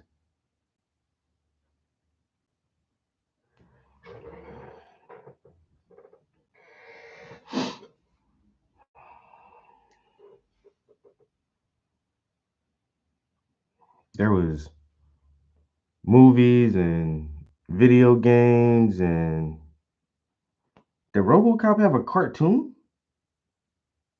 I know he had merchandise like toys and the action figures and stuff.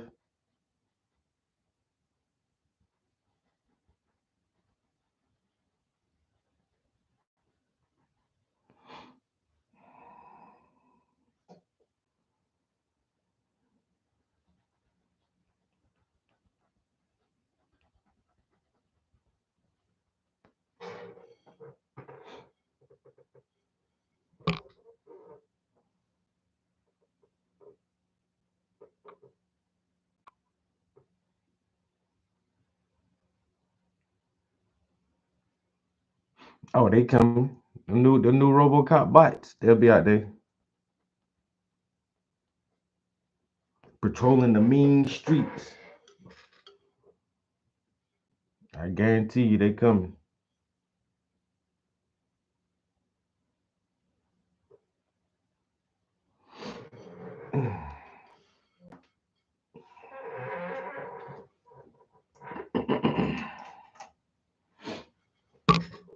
Now they patrolling the mean streets.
Yeah, I was trying to figure something out last night.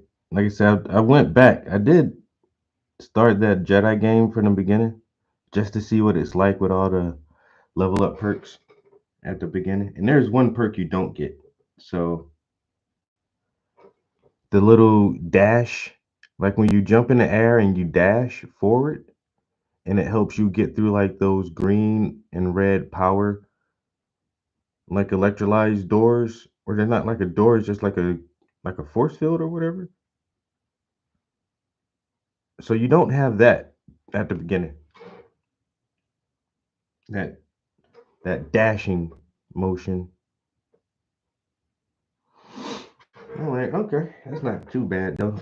But I did try to start it over just to see how the enemies would be if I put the level up a little higher, and the motherfuckers were whipping my ass. Let me turn this off now. Like I'm getting frustrated already.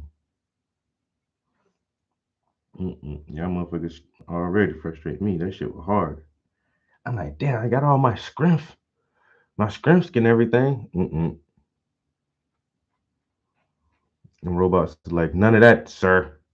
You want to boost that level up? Get your ass beat in here.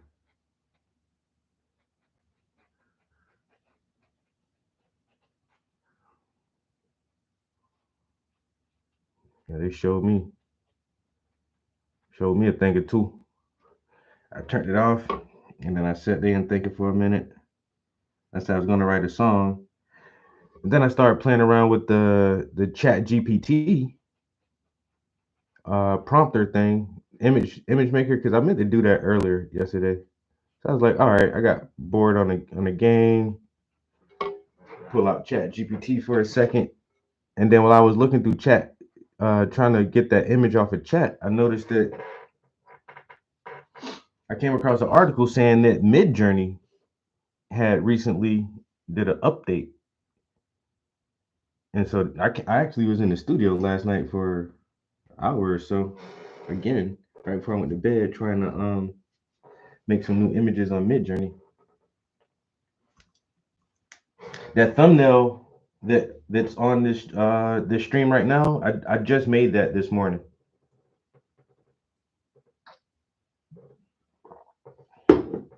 And I think it's a really cool looking image.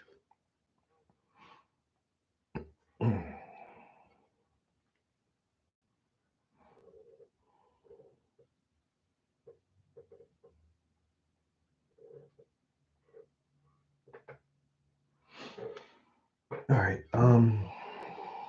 Coffee. About to take a coffee break. I'm gonna take a bathroom break real quick, guys. And one bleepity bleepity bleep. Bleepity. I need to put some dark brown paint on this palette too. So this will probably be the perfect time for a break actually. Go to the bathroom, come back and load up some more paints. And continue to work on this section of leaves. So might throw a little more detail on this one, but this area is getting done faster than I thought it would be. I don't know if I can do that now. Seems like I could just even hit some of these new little pebbles back here with the knife while we add it, because we're not trying to come back years later for these little details. Do something like that, make that pop out a little bit. Perfect. Look good to me. All right, bathroom break. Be right back. I need a bathroom on this floor so bad. I get tired of walking downstairs.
There's somebody just sent me a message on Facebook, and I don't know. This motherfucker does not look familiar at all. But he's like, "Hey man, how you been?" And so I'm looking at his profile, and it says we went to the same high school. But bro, I do not know. I don't know this dude.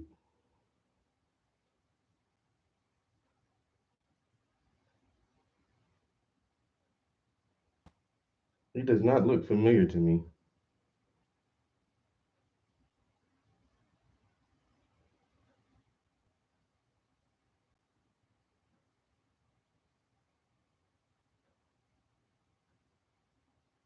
We have some of the same friends.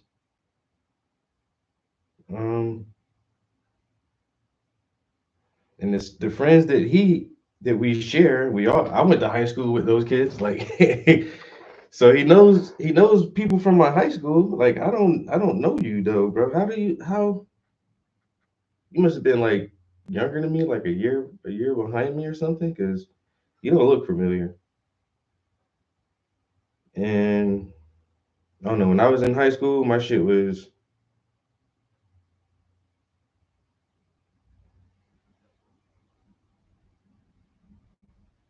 my circle was tight, nigga. That's why I don't hardly got no friends now. Even in high school, like my circle was small. Your mom. Huh? Wait, hold on. Silence is much. That's some of them tall girls I like. I'm old, very. Hold on. Straight.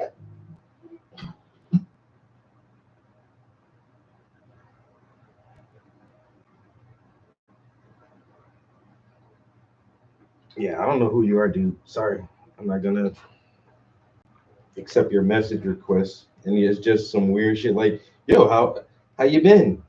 None of your business, nigga.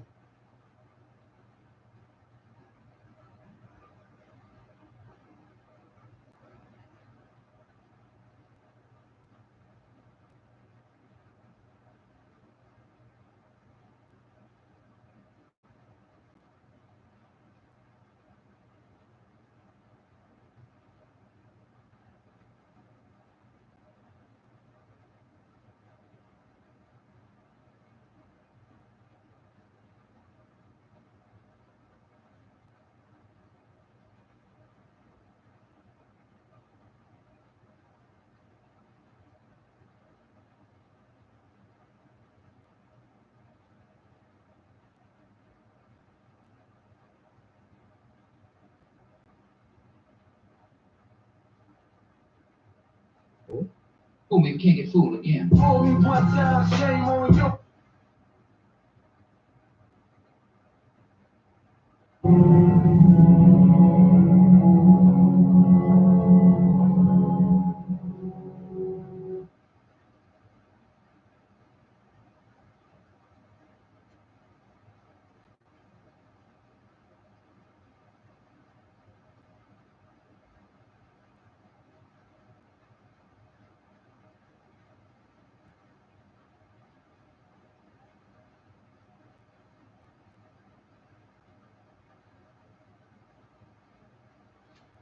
I got too many weird people on my shit. Like, I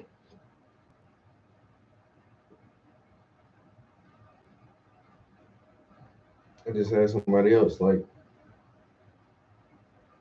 I don't know. I get it. I do get it. So somebody just followed my Instagram too, and it's like,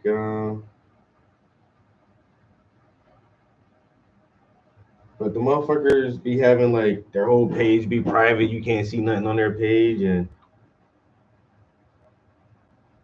it's like, why do you even have a social media account? It just seemed like a troll. It just seemed like a troll.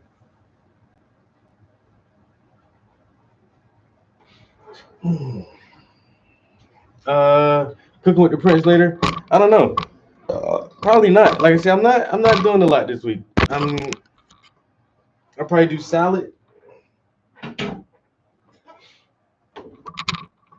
I'll probably do a salad, and I'm doing a lot of fish, a couple of fish. I'm gonna do salmon and tuna. And fish don't take a lot to cook, so I know I could. I mean, it won't be a long cooking with the Prince. I'm gonna sear that tuna steak. You know, like I say, them tuna steaks, that shit literally take like 4 minutes to cook. Tuna don't take no time. You basically eat tuna raw. You just eat that shit raw. So I'm gonna do a tuna steak, and I'm gonna just sear that and then slice that to put over a salad. So I have fresh greens with tuna on it. And then I was gonna do salmon and rice, and I just get a can of like pink salmon. What you do? Saute some onions and peppers, like hot peppers. I normally do like jalapenos. So onions and jalapenos, saute those. You take your can of salmon, you dump that in there with the juice and the bones and everything. Throw you some your regular seasoning, salt, pepper, oregano, garlic, on that shit. Mush it around, put a little white wine in it, and just let it simmer until like I don't know what to call it, like a saute, I guess, and then you just cook some white rice and then spoon that shit over some rice with a piece of bread or something, maybe some green beans on the side. That's a meal right there. And then I got some corned beef and some roast beef, and I'm gonna just do sandwiches.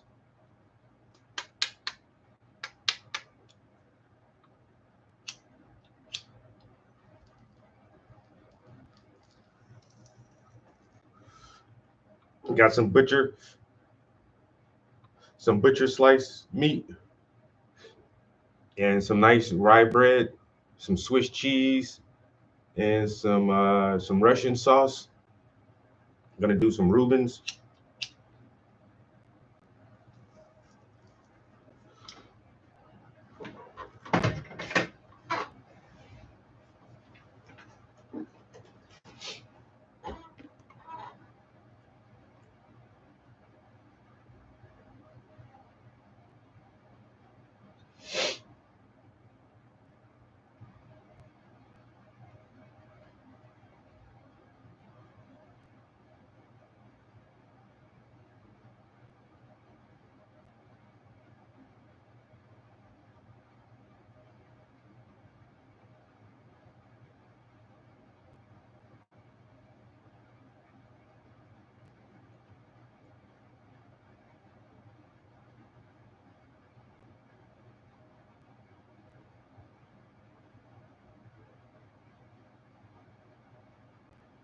When one person, when a few stand with the courage exhibited by the leaders in this room every day, to stand, to have the courage to say, I feel fear. What? Courage to say what is happening is wrong. The courage to say that there is a way that we must chart to get through this.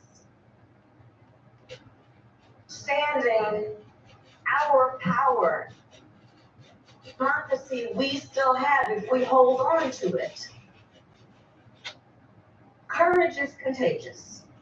What could have been, everyone? What could have been? That, of course, was former Vice President Kamala Harris speaking at a summit of women leaders earlier this evening. It's one of the first times we've seen her speak out since her November election loss. She hasn't been out there a ton. We'll see if she comes out more. She also spoke about the current state of fear in our country. We are seeing organizations stay quiet. We are seeing who are capitulating to clearly unconstitutional threats. These are the things that we are witnessing today in these last few months in our country. And it understandably creates a great sense of fear. There were many things that we knew would happen. Many things, I'm not here, so I hope so.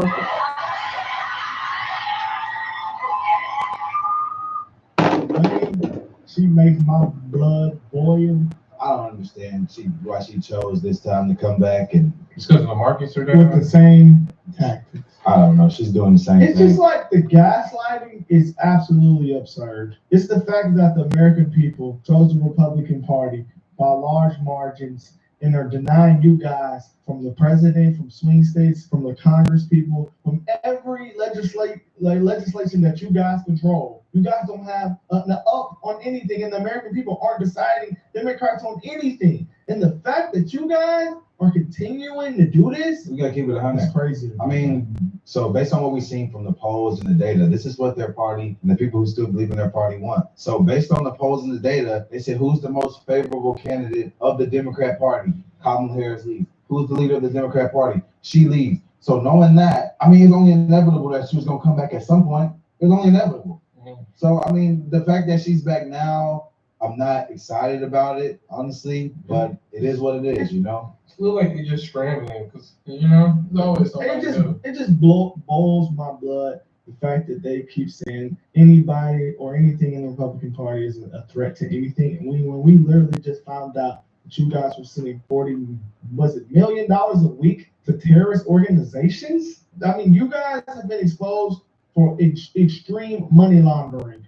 And Trump is a threat to this democracy and what Republicans are, bro. I just really don't get the stuff. The stuff that we have found that you guys are accused of is insane to me. Yeah, I don't really know what she told us so long, but she's back. Yeah. Kamala.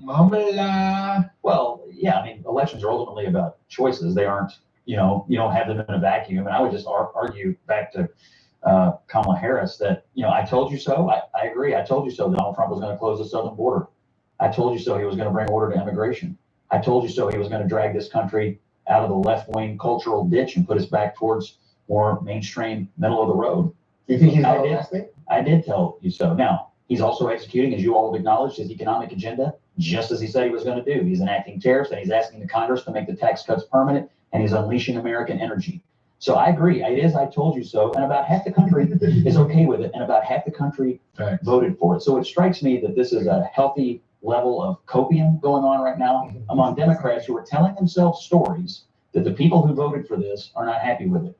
The vast majority, if not everyone who voted for Donald Trump, is some level of happiness ranging from 9 to 10 on the happiness scale. I have to agree with Scott. I mean, we are getting exactly what we voted for. Trump promised to close the border. The border is closed. We promised to enact tariffs. Reciprocal tariffs have been enacted on every country. Obviously, the market is down from that, but you got to give the market and everything time to adjust. He said he disagrees. He's a stupid liberal. But think about it. He wants to be right. Companies started to come to America because of these tariffs. How much trillion? 6? 7. It's 7 now. So when they come to America to build buildings and build companies to do business, so people can have jobs, I don't really see the problem. That's America first. I mean, yeah, Is that it's gonna seem like it's a problem at first, but then hopefully, I believe there will be a change in this the stuff that he's doing and putting in place. I believe so. I'm not really coming on here and not saying what I believe. I believe so. Taiwan, was it not Taiwan? Vietnam literally just said, "Hey, we're willing to comply with Trump is saying." One stock that was affected by the tariff is now going back up. All these countries have to do is comply, and I think they will comply. This is just a trade war, man. America's just trying to make their treasury and their dollar back to what it used to be. But they also said it was an extreme viral liberal tweet. Somebody saying that who said that America was supposed to be ran like a business. A country is not supposed to be ran about business, and they have 100K likes on it. Bunch of liberals. See, the only place you get these stupid opinions is on the internet. What the administration is doing, only 33% said because they like what the administration is doing. So if we want to just keep Question, who's more popular right now, Donald Trump or congressional Democrats? Doesn't matter. Donald Trump happens to be president, doesn't he? It doesn't. He's sitting at 50-50. You're sitting at 20-80. He's at 48-50, actually, and increasingly people, you want to call VP and tell You them want to call CBS News? Sure. Okay, we're going to go back over lanes. His numbers are going his approval ratings Where's are your- going down. where are yours All right, we gotta leave it there. Doesn't The matter. administration is. I love Scott, bro. It's just too easy for these people. It's too easy for them to go up against these people. These people, they always try to point the finger, but when he points it back, they're like, wait, no, it doesn't matter. It does We got a matter. dictator. I mean, like, when I'm arguing with No, them, they're not- giving them points hold on. throughout, like, the election cycle. They're not playing that whole shit. I actually wouldn't mind seeing that whole Scott Jennings.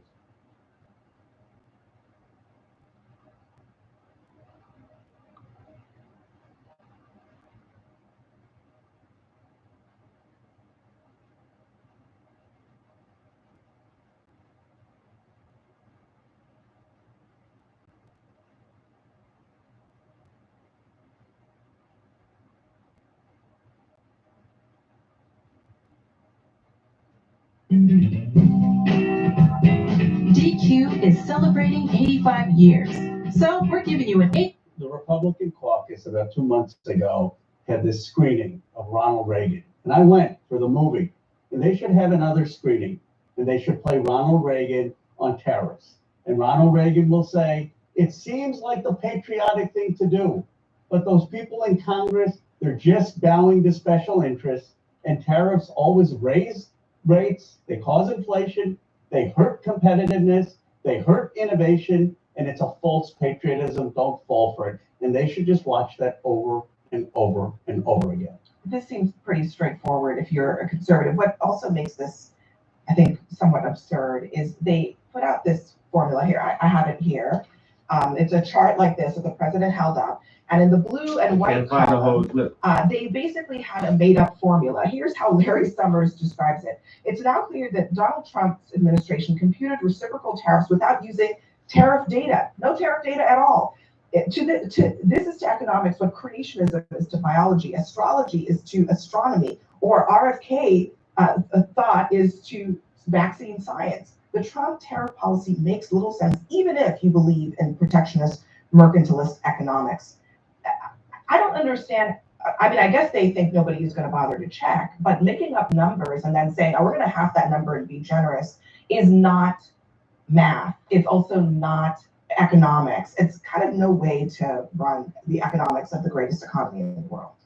Well, look, I'm not going to get into the mathematical formulas they came up with because I wasn't there. I don't know how or why they did it. I have mixed feelings about this. Truthfully, I wasn't trained to believe in tariffs. You know, those of us who grew up as traditional Republicans have always thought what Ronald Reagan thought. And so what Trump is doing here is implanting new economic theory DNA inside of the Republican Party. And what you're seeing is some Republicans are rejecting it. Some Republicans are reluctantly going on with it. Some Republicans are enthusiastically embracing it. I know people in the business community who are on both sides of it, frankly, back home in Kentucky and elsewhere. I'm also persuaded, frankly, by the Trump argument regarding the working class in this country and also by the fairness argument. So I'll just say this. If it works, it'll be the ballsiest and gutsiest thing a president's done in decades. Let me finish. And if it doesn't work, the political consequences fall on the shoulders of one man. Actually, and I totally agree with you. This is the one time I actually agree with you. Jim Just Cramer one? said it best. Well, there are several, maybe 5 times. This is one of those 5 times. Jim Cramer said, this is a man-made issue. One man made this issue, and it was Donald Trump. And I think that the Americans wanted lower prices. They didn't want higher prices. What's going to happen, and what economists are saying, is not only are people going to get laid off, but costs are going to go up. And that's not what the American people want. And they're going to see it in the midterm elections. And so I think that the Republican Party needs to be very careful about what they're doing. The other problem with all of this is the uncertainty. He's not saying how long these tariffs are going to go. He's not saying, is this a done deal for a while, or is it a short-term deal? And that's a problem. So Richard, let me let Richard. You talked about the political consequences will be on the shoulders of one man, but the economic consequences are going to be on the whole world. This is an experiment that should not have been taking place because, and you talk about the Republicans who are not speaking up. So far, I mean, Mitch McConnell has come out with a statement. Where was he talking about this, by the way, during the campaign when we knew that tariffs were going to be large on the agenda? You also you just raised an issue. You said during the campaign when we knew, because Donald Trump. No one ever expected this madness. They expected Donald Trump to enact tariffs. He did it in his first term. let's be fair.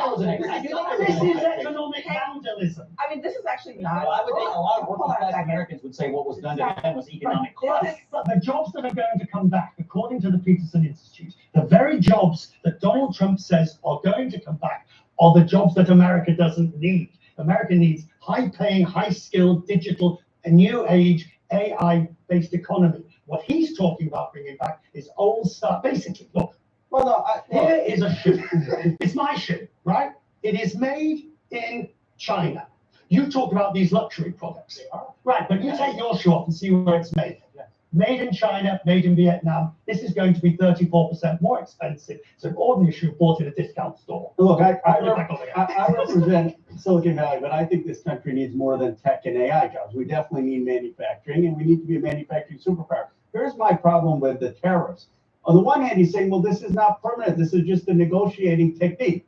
Now, if you really think that, and you're Jim Farley at the CEO of Ford, or you're the CEO of Mary Barra, are you going to go to your board and say, well, let's put billions of dollars and build new factories, when Donald Trump himself is saying that 2 months later he may take this? I don't think Donald Trump is saying that. Donald Trump is saying we need to raise revenue in a different, old school way through tariffs. He would like this to be permanent. I think the people who are saying that are people like Scott who would like it to be temporary. He's saying that we're here and they're here and they want to do that. He is tariffing countries. That's what he's saying. Tim, he is tariffing countries. He is tariffing countries that do not actually tariff us at the levels that we are now tariffing them, because he is using a made-up formula based off of trade He said on the deficits. plane tonight, I saw before I walked in here that he's gotten a number of calls from the leaders of other nations around the world. See, you wonder what kind of negotiations are going on. If I might offer a piece of advice, though, His I Treasury think- Secretary literally said, there are no conversations. well, the president of the United States said it on the plane tonight, so I don't know who outranks who, but Yeah, let me just offer. yeah, exactly. I think to what end is Just to offer a piece of advice. I do think that if an American ally comes to the table like Israel did and said we're totally eliminating our tariffs, we should immediately reward that. Because I do think part of the game here is, if you want to work with us, and you want to treat us and American creators and American businesses fairly, we want to do the same for you. Israel did that. I assume other countries are going to do that. Israel did that, and guess what? Guess what they did to Israel? They slapped them with a 17%.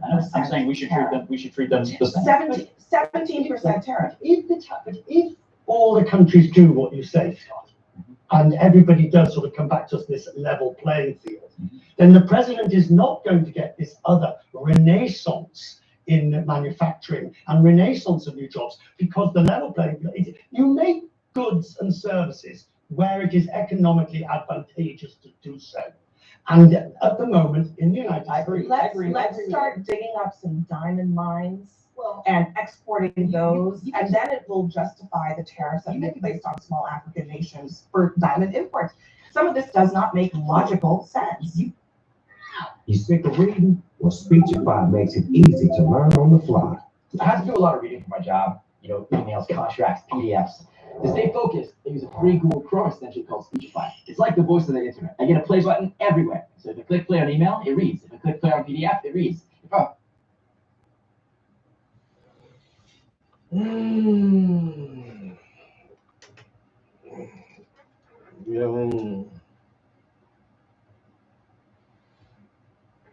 Everybody is heated about these fucking tariffs.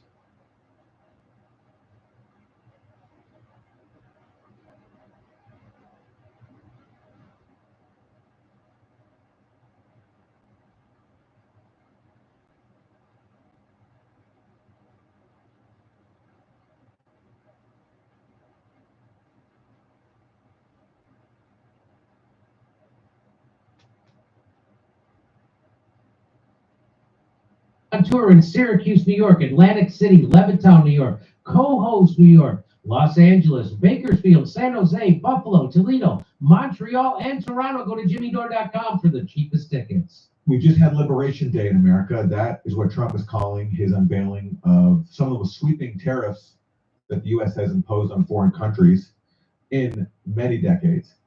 Here is Trump at the White House. My fellow Americans, this is Liberation Day, waiting for a long time.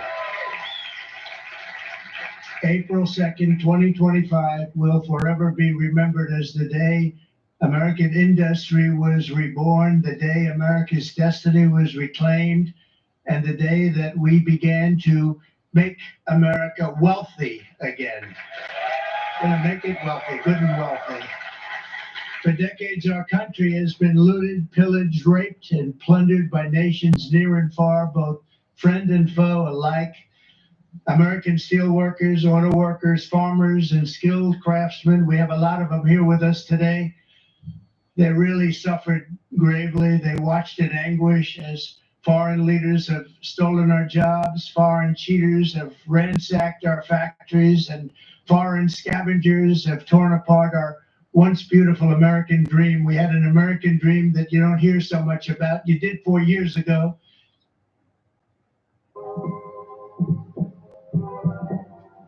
Let's do two cats eating picnic in a park. They're also eating strawberry. It's so hard to listen to him sometimes because like he's just calling everybody scavengers and what did he what did he call all the other leaders? All the other bro. They really suffered gravely. They watched in anguish as foreign leaders have stolen our jobs, foreign cheaters have ransacked our factories, and foreign scavengers have torn apart. Cheaters and scavengers. Yo. Fucking cheaters and scavengers.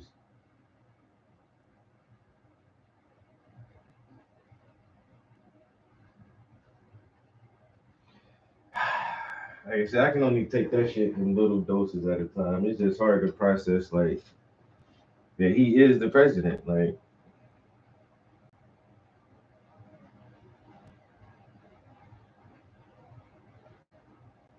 if you go back and listen to, like, the Nixon-Kennedy debate, like, these men were, like, true scholars. They were like true scholars. That shit was crazy. Now we just got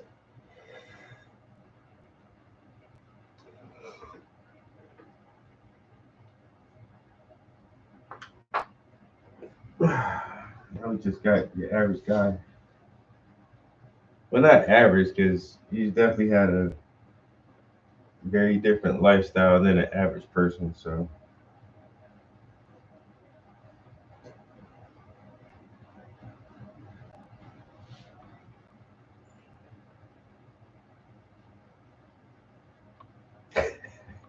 I still find this a whole weird scenario.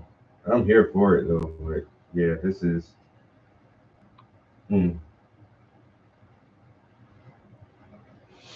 this is crazy.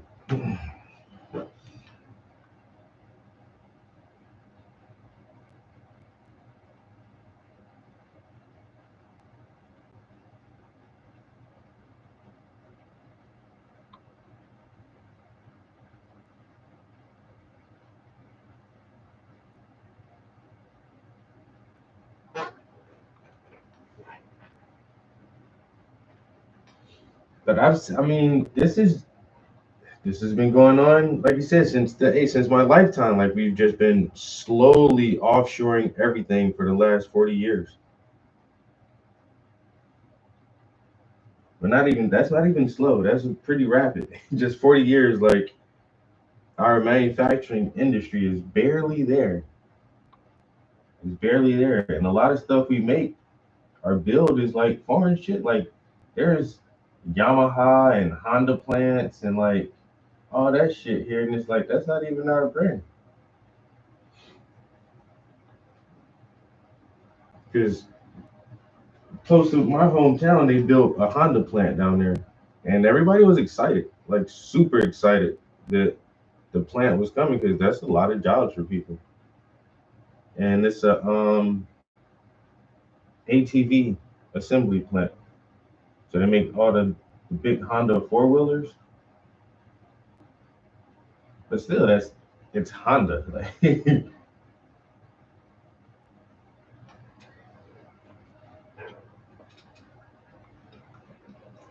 Like America don't make shit.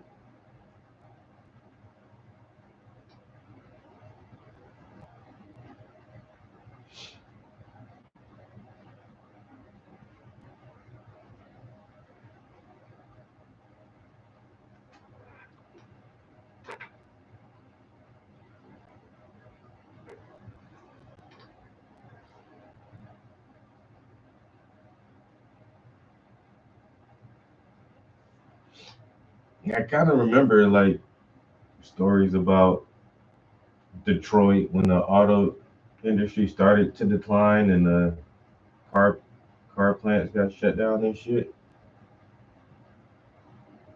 Even my grandmother said she worked for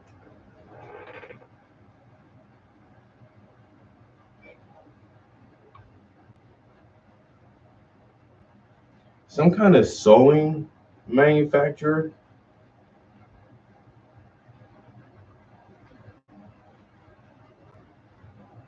She said that was her like last job in like a factory like that, but it was like a sewing factory. She said that that job went away and they closed the factory down and the building sat there for years and years and they tore that shit down.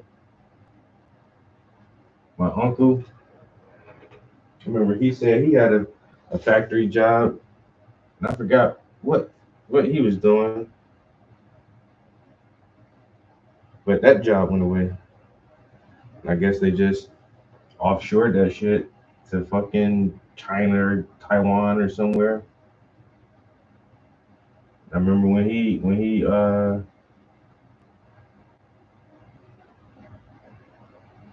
he came over. He said, "Yeah," because I was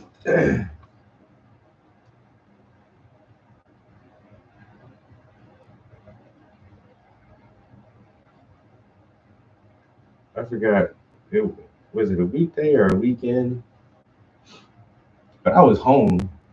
Whenever he came over, I was home, and he came in there. He was talking to his mom, my grandma. Yeah, they didn't close the factory down. He said that whatever Wednesday is like Wednesday was my last day, and he said they was moving it.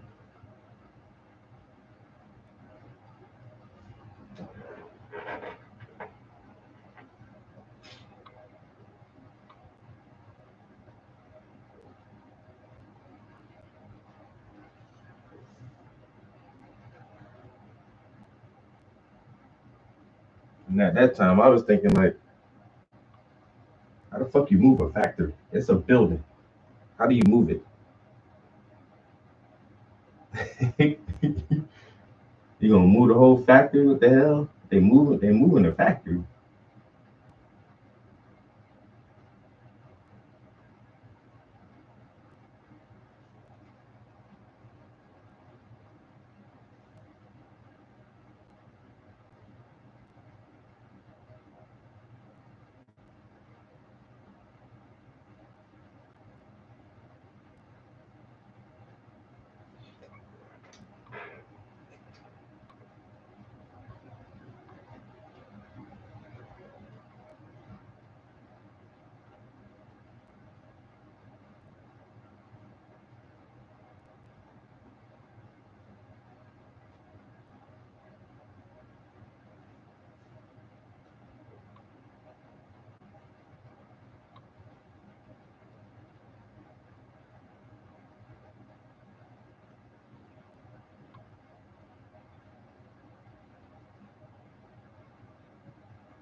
Mm.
Oh, just the hum of the space heater. Our once beautiful American dream. We had an American dream that you don't hear so much about. You did 4 years ago. Unveiling his new tariffs, the most sweeping tariffs this country has ever seen. Let me bring in Congressmember Dennis Kucinich, former member of Congress representing Ohio. Congressmember, you saw firsthand the impact of these so-called free trade deals, how they hurt workers in the Rust Belt in your state, Ohio. And some people argue that these tariffs are the way to bring manufacturing back. That's Trump's case. That's what he's making. What do you make of it? I need to break this down in several different places. One, Trump said he was talking 40 years ago about the impact of our deteriorating industrial base. And as a matter of fact, I was writing over 40 years ago, America has to protect, that we need an American industrial policy which protects steel, automotive, aerospace, and shipping industries as being vital for economic security in America.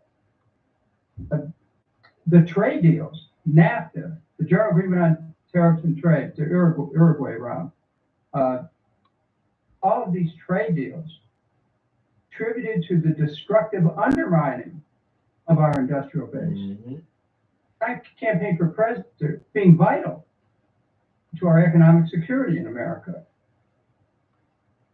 The trade deals, NAFTA, the General Agreement on Tariffs and Trade, the Uruguay round, these trade deals. That's GATT, the General Agreement on Tariff and Trade. So NAFTA and GATT, the North American Free Trade Agreement, those shits kind of fucked us up, yo. And people were talking about NAFTA and GATT in the fucking 90s. And it's like, we don't think this is the right way to go about it with all this open trade shit. And it was like, no, it's gonna be great. It's gonna be good for everybody. Into the destructive undermining of our industrial base. When I campaigned for president 3 years ago, I saw grass growing in parking lots, Aaron, where they used to make washing machines, they used to make cars, they used to make steel, they used to make aircraft parts. And there's grass growing in the parking lots. The cars used to be there, people went in, they worked, they put in their time, they worked hard, they're skilled labor, they had a decent living for their family. Business districts and areas in small towns were supported by having those industries, and then all of a sudden, little by little, America's offshores its industrial base. So, in Trump's very election, this time, he contributed in part to the erosion of support among workers who felt and have felt for quite a while that the Democratic Party betrayed them. Now, let's look at what's actually happening here. America has 4.2 $1.1 trillion every year in imports. If we put the board 10%, but various levels anywhere from, at the chart that he presented, 10% to 49% tariffs, it's going to bring in about, it could bring in $500 billion at least in added from these tariffs. Well, what's interesting is it approximates the amount of money that President Trump has to find to cover the continuation of his tax cuts. Okay? National Budget Office said that the tax cuts that President Trump is proposing, if they're enacted in 2025, over a period of 10 years, will cost the Treasury $4.6 trillion, $460 billion a year. Covers, at least theoretically, the amount of increased revenue coming from the tariffs. But what isn't being looked at here, the countervailing effect, what's going to happen when the cost of goods go up. We'll pay more with the tariffs, no question about it. But they'll also pay more for goods that are brought in. In addition to that, our exports, which are $3.2 trillion. We're exporting all kinds of goods, agricultural commodities, automotive parts, electronics, all kinds of American-made goods. We're exporting them. There'll be countervailing tariffs, but actually tariffs in reprisal you could expect from various countries.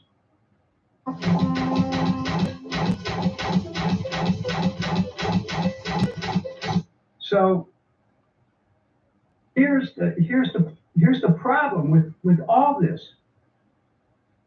The president says we're going to have $5 trillion or more of investment. We're going to build new facilities. Great.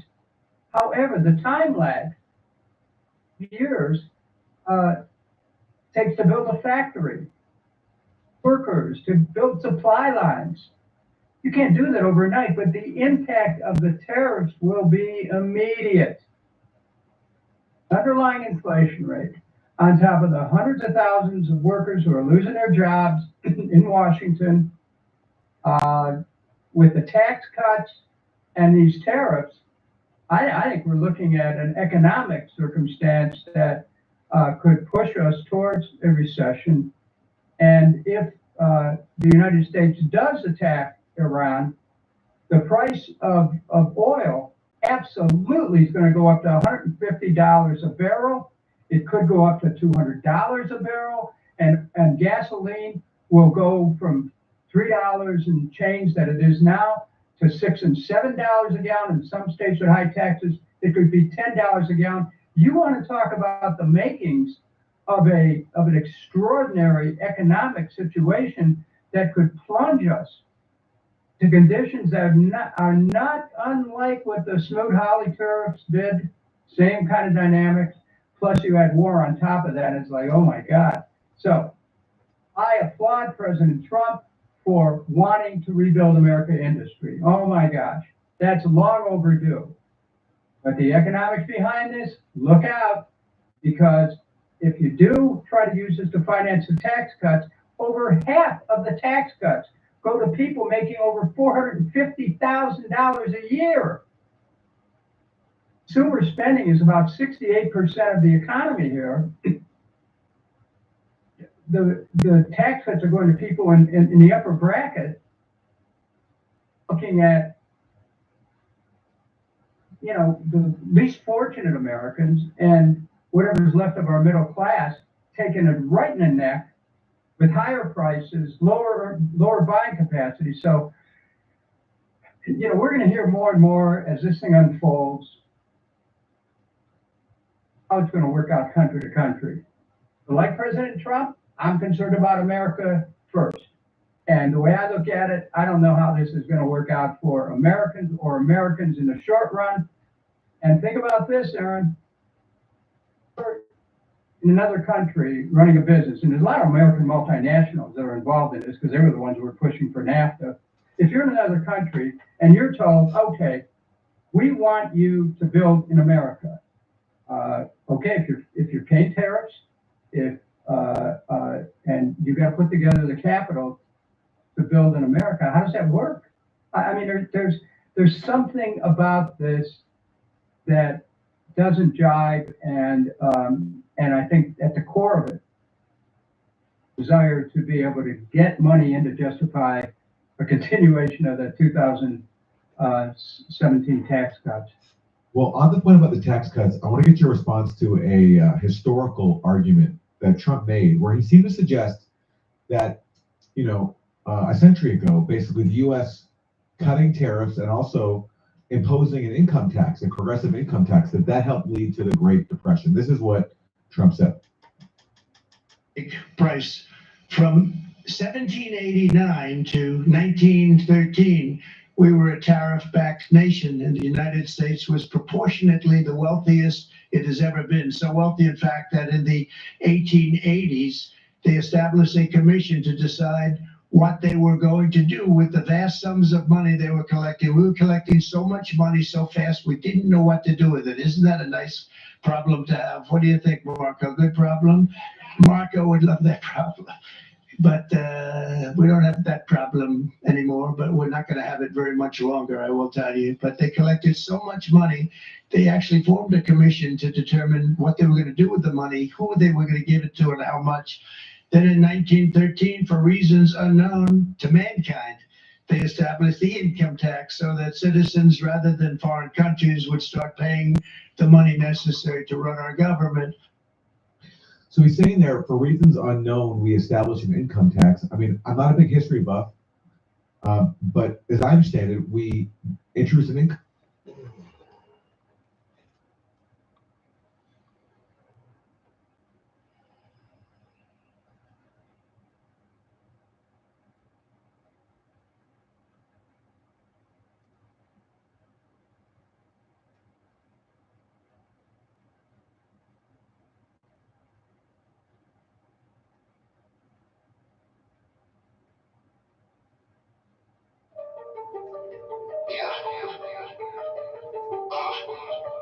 A new world order is what the Bilderbergs are building. 9/11 false flags, now they're making trillions.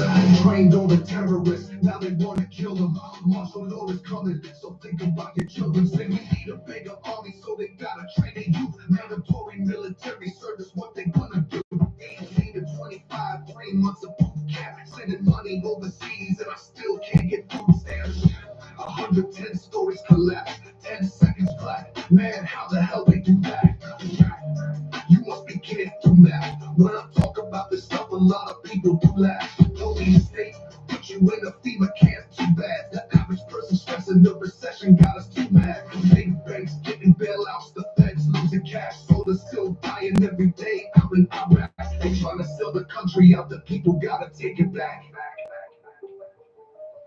Better read the Constitution, cause we need a new solution. 9/11 truth got me ready for the revolution. I'm fighting for my freedom, cause man, I think we got to lose it. If you're really patriotic, now's the time to show and prove it. Not the gas, cap and trade, now they got the carbon tax. Plus they killed the Constitution when they made the Patriot Act. Now they got my phone tapped, cellular and all that. Tried to vote against it, but Barack Obama brought it back. Now they're up on Act 2, spreading fast like hot shoe. Better drop that fast food, start to read some damn news. Wall Street gang try to play us like some damn fools. Things won't change unless the people make some damn moves. PrisonPlanet.com, InfoWars just drops bombs. I know the truth is scary, but listen up and stay calm. Unemployment rate got so many wanna steal and rob, but the people's in the towers really lost their day job. Uncle Sam getting over cause he thinking we dumb. Wanna be a slave, but do you wanna fight for freedom? Black president, never thought that we'll see one. A president don't change things, this is just a rerun. Not forget, better read the Constitution, cause we need a new solution. 9/11 truth got me ready for the revolution. Fighting for my freedom, cause man, I think we got to lose it. If you're really patriotic, now's the time to show and prove it. Not forget, cap and trade, now they got the carbon tax. Plus they killed the Constitution when they made the Patriot Act. Now they got my phone tapped, cellular and all that. Tried to vote against it, but Barack Obama brought it back. Barack Obama brought it back. Brought it back. Not forget cap and trade, now they got the carbon tax. Plus they killed the Constitution when they made the Patriot Act. Now they got the phone taps, cellular and all that. Tried to vote against it, but Barack Obama brought it back.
My YouTube is not giving me any juice right now.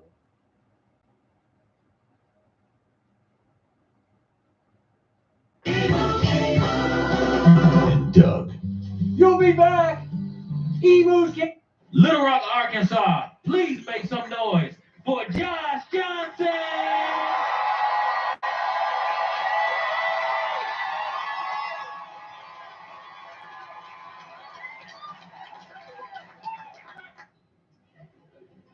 I don't know if y'all heard, and I am not an expert. I'm still learning facts about what happened as it's happening, okay? But this whole like Signal group chat thing is one of the,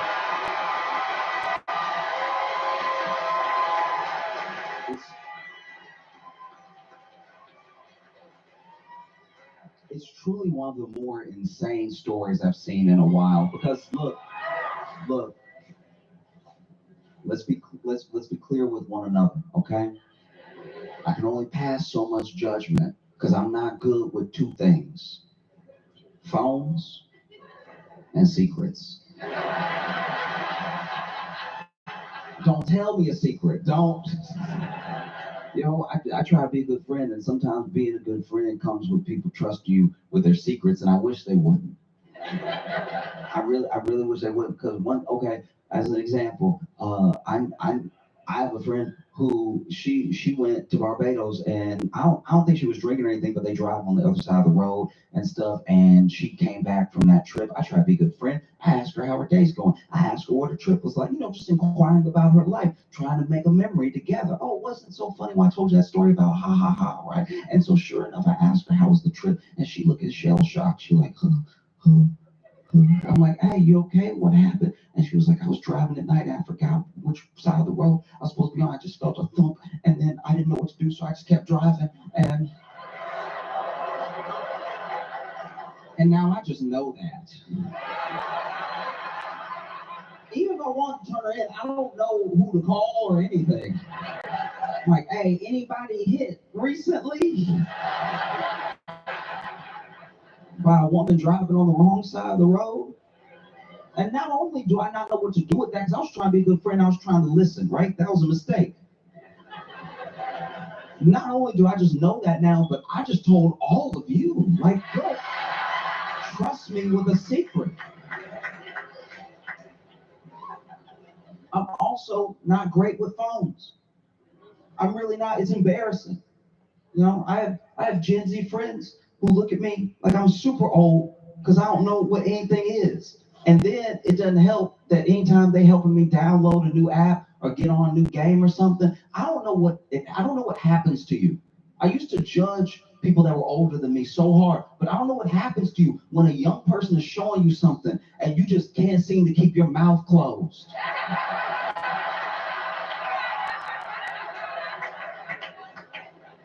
They're showing me how to do it. I'm like, I'm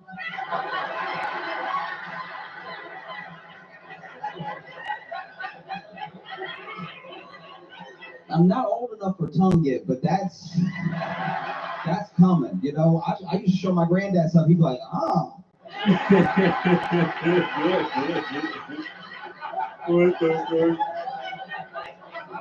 Ain't no way.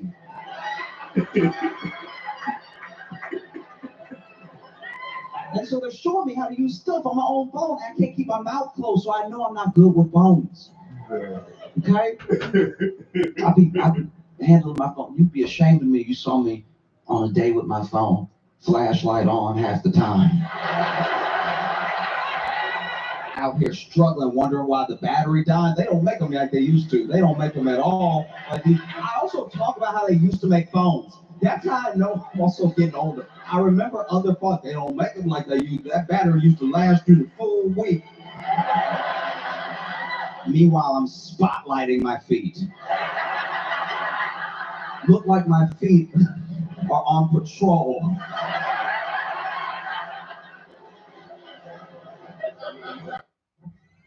Taxes. What's taxing? Now taxes is relaxing when you file for free. I can file for free? TurboTax Free Edition. 37% of filers qualify. Simple Form 1040 returns only. See if you qualify at turbotax.com/free. I can file for free. Now this is taxes. File for free with TurboTax Free Edition and get the most money back guaranteed.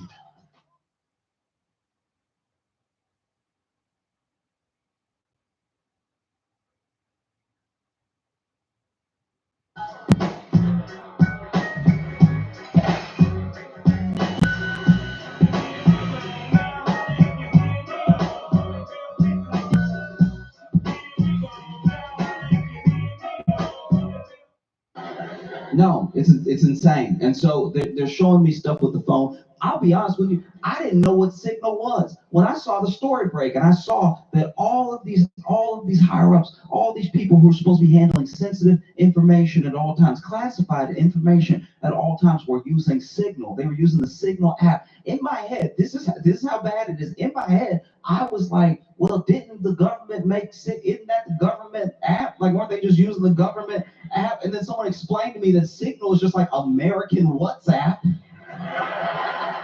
I was like, oh, that is bad. That is bad.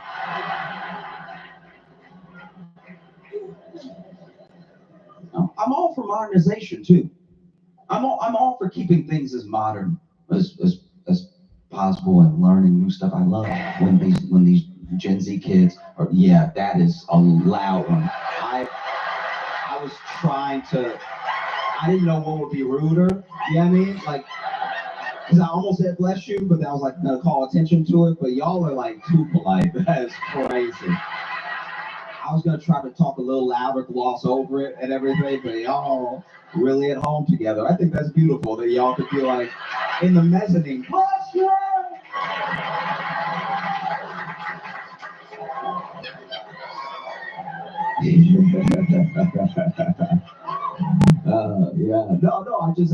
I genuinely, when they're showing me stuff, I really appreciate it. I enjoy learning new things and everything. Sometimes I'm intimidated by how much I don't know about a program, but baby steps, you learn stuff. And when I heard that they were doing all this stuff on Signal, I was like, maybe that's too modern. Whatever happened to a phone call? Jeremy, in the movies, aren't they always on the phone doing this? Where they're like, yeah, strike. You like that? You get taken less seriously as a country when you're over here calling bomb strikes with emojis. Do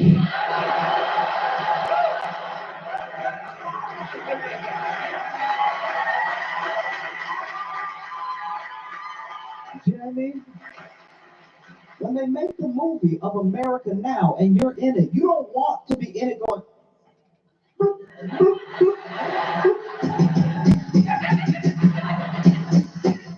old, so they got the phone on loud, and so it's all,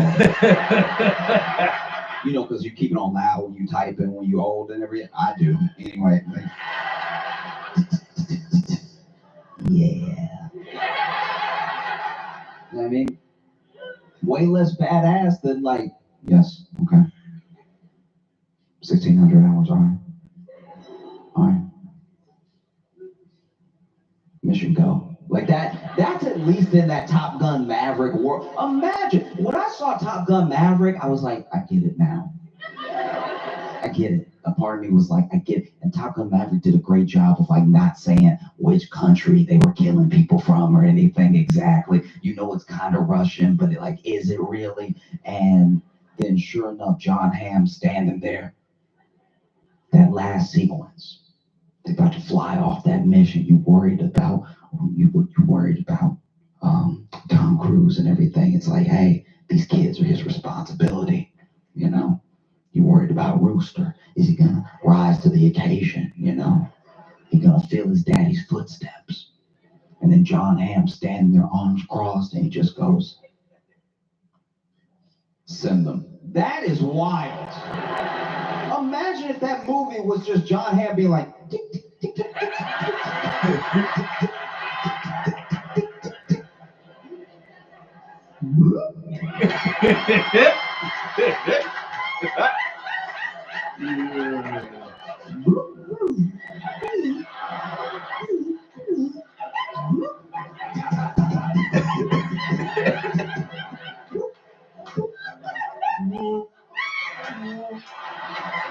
I'm sorry, I'm getting a call with it. Oh, they got away.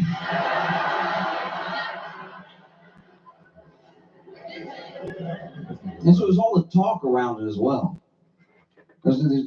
It's so hard to understand any story that comes out now because the spin is as fast as we disseminate the information.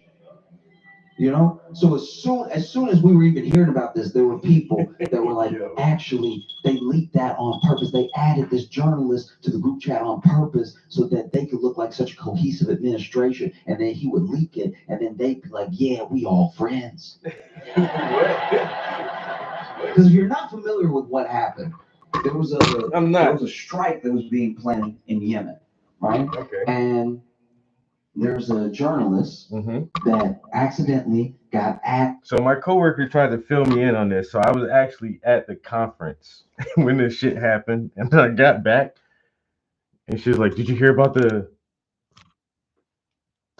group chat leak or whatever?" I'm like, "What?" She's like, "Yeah, some government dude leaked something from a group chat." I'm like, "I did not hear about that."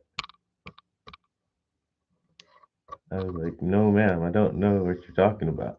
So he's trying to describe that incident. To the group chat, and the people in the group chat are like J.D. Vance and some heads of like intelligence and Pete Hegseth and stuff like that. And no one at first was really owning up to who added him. We later find out that I'm pretty sure Walls added him, and it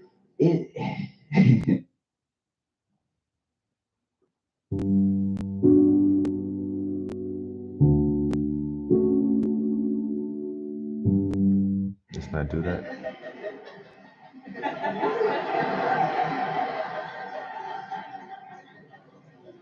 This journalist didn't even think that it was real. It was so dumb. When it happened,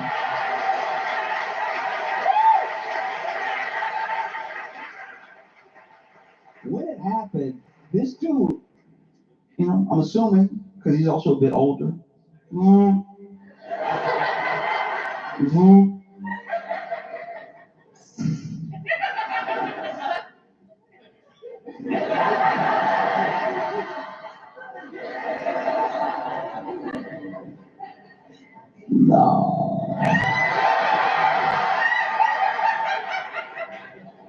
And he said he didn't know it was real until they actually bombed Yemen. And then he, you know, comes forward with, hey, they sent me these plans. He had already left the group as well. When he realized, you know what I mean, you're not supposed to be in the room. in the room like,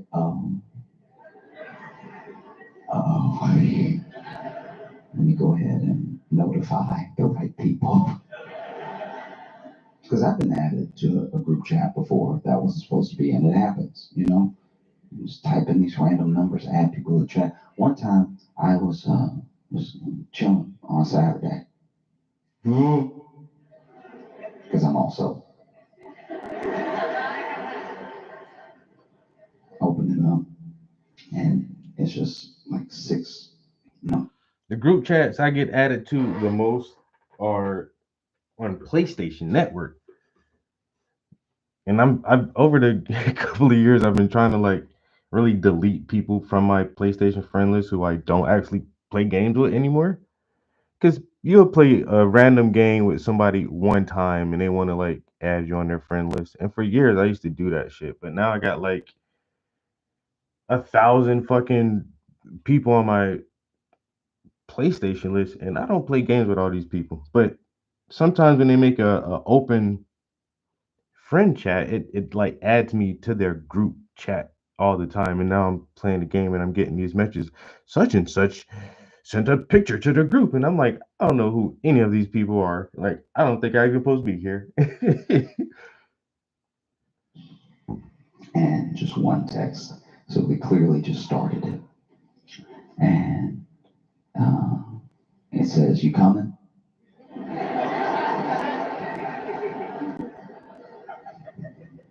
I could have been a good person.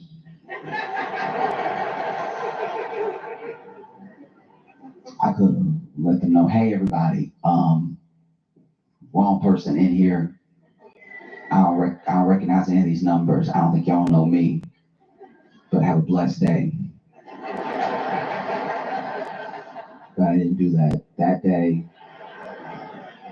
day, evil did win. And so, you know, you coming.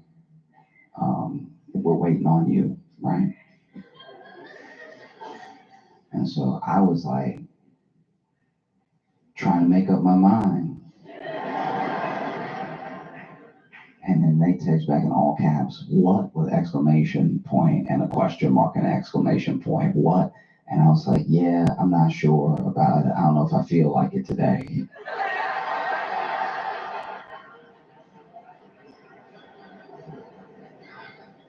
And they were like, we are all waiting on you. We're all waiting on you right now, right? And I was like, yeah, okay, let me get things together. And sure enough, I was watching TV and I forgot that I was doing this, so some time did pass.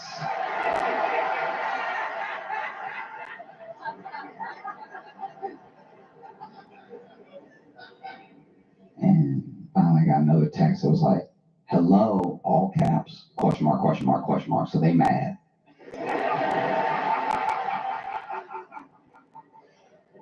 And I was like, "Oh, sorry, traffic."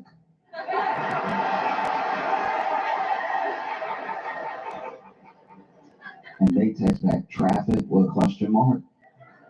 I'm like, yeah, it's crazy out here.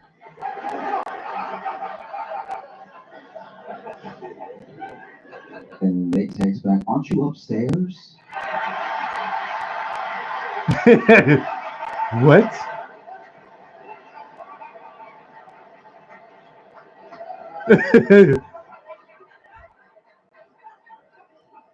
And admittedly, that was too big of a swing to take, you know? So I was like, oh, yeah, you know, I'm in traffic, like, in my mind. Like, I'm just, there's too much going on right now. And they were like, come down here now, right?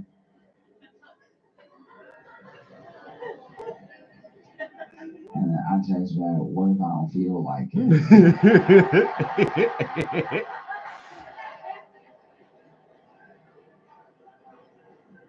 And then they text me, we've been waiting on you, only you, this entire time, and the wedding is in an hour and a half.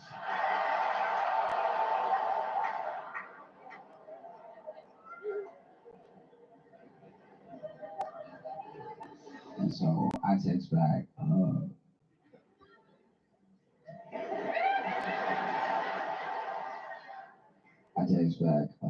don't love him, right?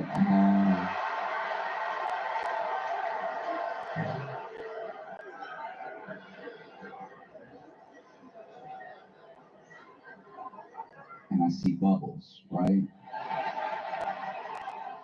I see the 3 bubbles going. That bubble is furious. It's disappearing a little bit of whoop, and then like coming right back. So in my head, they're cursing me out, right? And then it finally comes through, and it's just 3 letters. Who?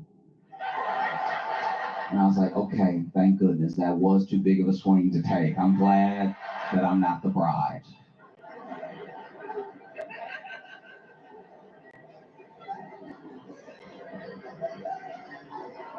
That's wild. This dude is bugging. I still don't know who I am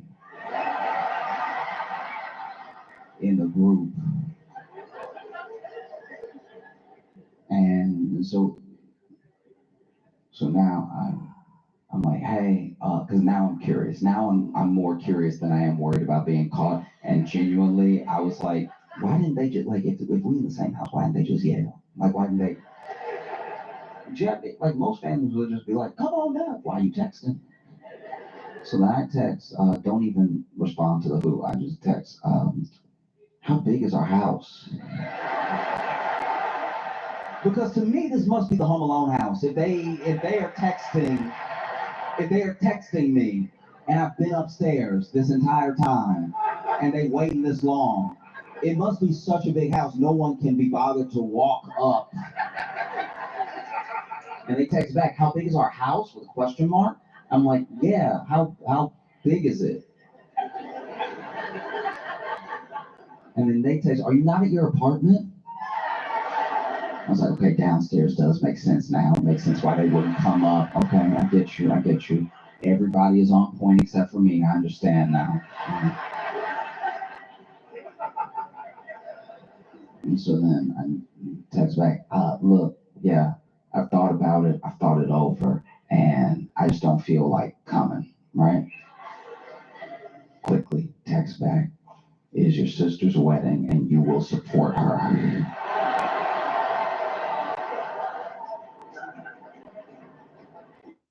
Sell to your customers anywhere with Shopify, the commerce platform designed for entrepreneurs.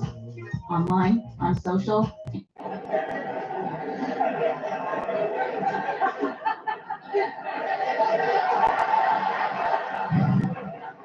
And I text back, nah, dog, right? What the hell? And I knew I messed up because they tried to call me, right? And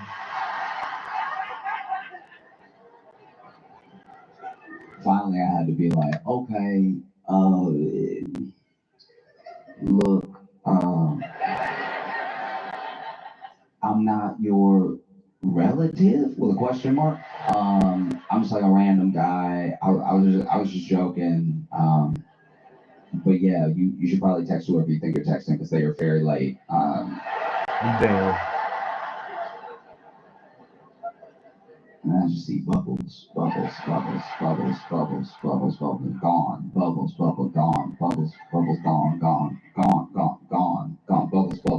gone. And I know I'm getting cussed out. Like it's bubbles, gone.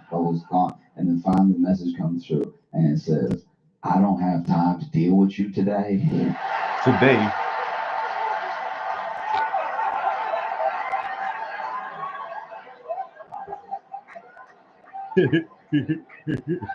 But please believe when I have the time,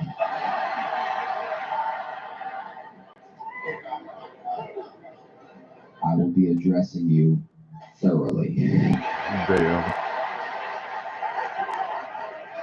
I've never heard a threat like that before. Thoroughly. And so I text back, you text me.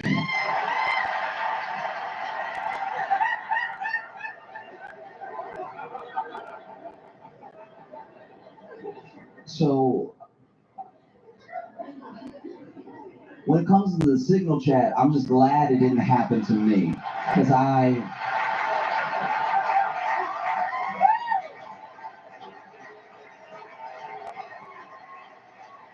would have made things infinitely worse. It would have been like, we're going for strike in Yemen. I'm like, hey.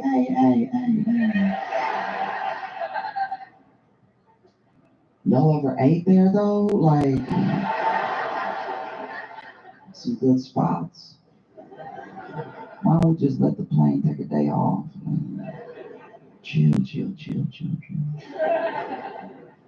They'd be like, who is this? And I'd be like, y'all text me, all right? Asking me who this is.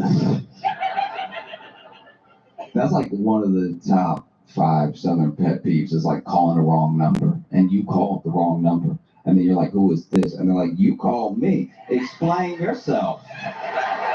Who are you? You the one in my house right now with your voice. You're the intruder. Explain yourself.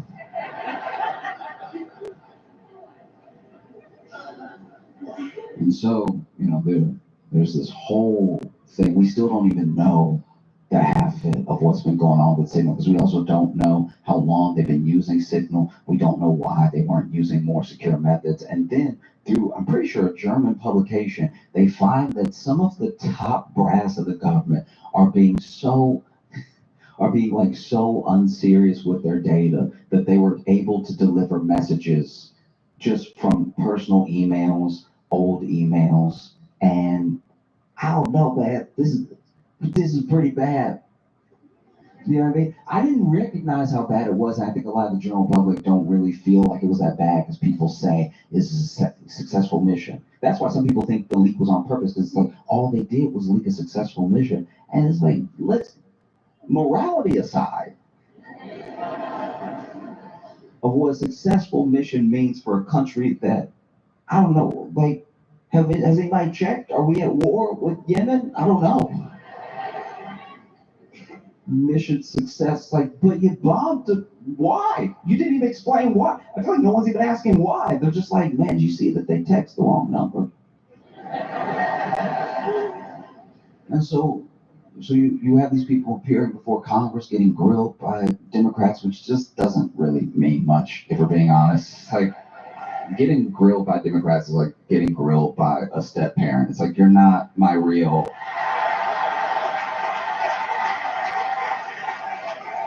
Not as crazy. But what are you gonna do though? What are you gonna do about it? It's like the first time you get big enough to really step to your dad, and you know you should do it, but you're like, what you gonna do though? I'll show you how to use your phone, old man. I'm training you now. We the same height. No, it's truly devastating. It's bad because never mind the fact that there are so many leaks, so many breaches, so much hacking going on, but there are still, like, you know, potentially entities from other countries that infiltrated through other hacks that we forgot about because we get hacked so much we don't really care. I knew a dude when I was growing up that had his house robbed so much he moved and didn't tell anybody, but left some of the stuff so they would only rob that place bit by bit consistently. And it feels like that's what we do with our data. We're like, they're gonna get it. Let's just parcel it out. You know? And so you see these officials appear before Congress, and people all of a sudden are getting a very abstract interpretation of what war plans are. Because they're being asked point blank by journalists, like, what are those war plans? And they're like, for a group that I'm telling you, I'm positive despises poetry majors.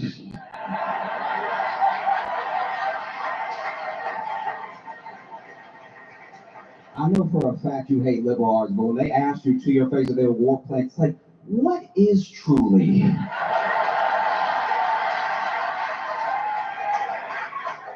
What is truly an outline of actions, if not enacted upon?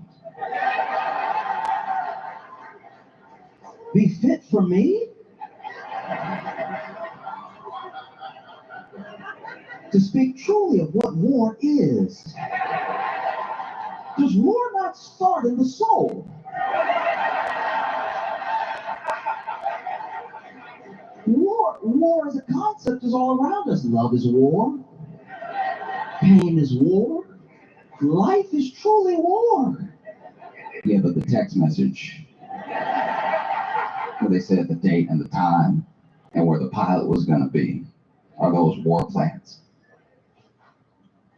What does it mean to have a plan, you know? As Mike Tyson once said, everyone has a plan until they get punched in the face.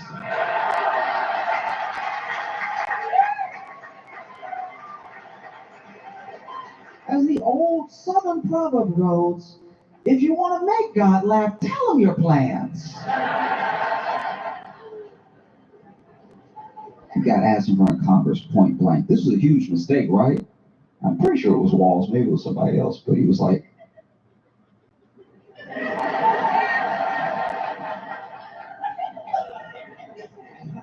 no.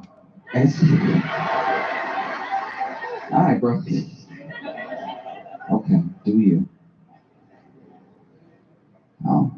Because I wish I knew enough about how intelligence works, and I wish that I knew enough about how strikes work to explain fully how bad this is. But I think we know. I think we as a society kind of know as soon as you hear the whole story, like, that doesn't sound great. You wouldn't want someone to plan a surprise party like that. Imagine. Your friends try to get you together, and they talking about you so much that one of your friends accidentally adds you, and it's like, well, he's right here. Doesn't that kind of ruin the entire party? No. So much around phones that people don't understand. There was one thing I didn't understand this until recently. I didn't know that you don't know. You have no idea who you are to a woman until you know how you're saved in her phone. So you found an awesome job post, but your resume is outdated? No worries. With Adobe Acrobat Pro's super easy editing tools, you can quickly make updates right in the video.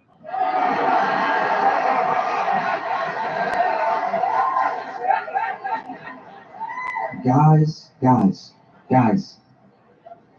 every man in you, we are not ready for the names, for the shorthand. You know how when you save a name, it goes first, last, company? They using that line too. We are not ready to find out how we are saved in the phone. Damn. Proof, nigga. Telling, that's what telling is. I wish I was wrong. I wish it was just me. I wish it was just me getting bullied on women's phones. These are my friends. These are people I've known for years, and then they saved me some type of way and just never changed it. Years ago, this is why I first had a hunch. Years ago, I was with a friend, and we were hanging out. This has to be like 12, maybe even 15 years ago. We were hanging out, and she lost her phone. So she was like, can you call it for me?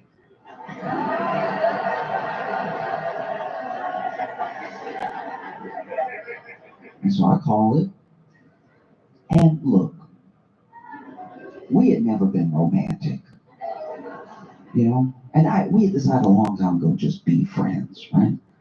You know, and just call. I'm here, look.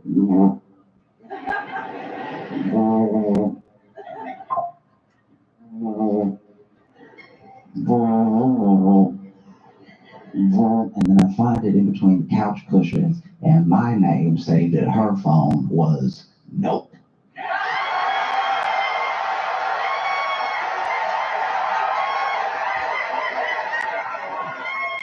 That's crazy.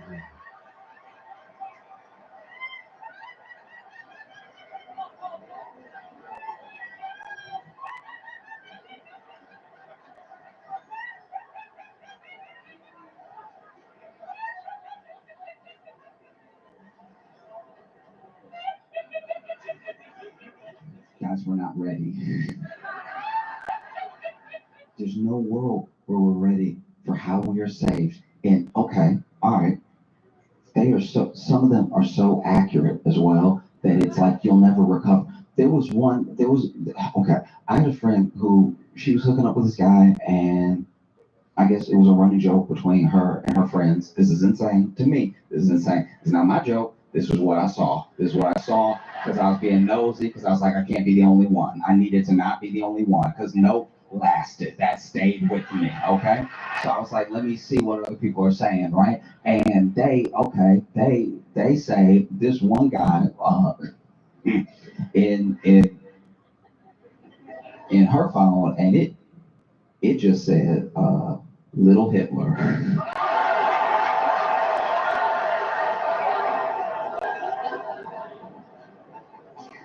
And I was like, can you please explain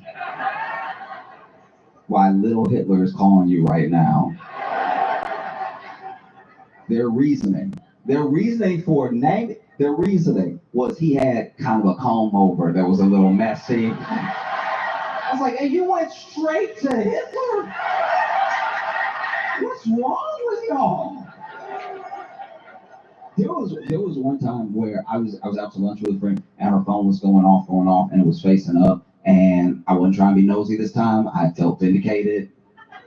Nope, it's not Hitler. And so I was like, it could be worse. And so her phone was going off, and then finally she went ahead and flipped it. But when she flipped it, she showed it for a second, and I looked, and it said in the phone, saved in her phone as bed bugs.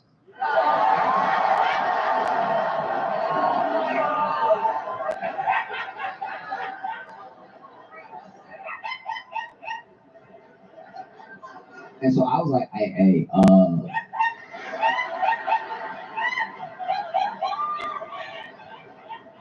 I'm not trying to be in your business or anything. I'm not trying to, but I saw when you flipped it over, because you had flipped it, because I wasn't looking until you flipped it until it was like this, and I was like, what's it over there? And so I didn't see until you flipped it that you had him say as, do you know, who is bed bugs? And she was like, just this guy. I was like, does he have bed bugs? And no, he doesn't have bed bugs. But she called him bed bugs because she slept with him one time and can't get rid of him.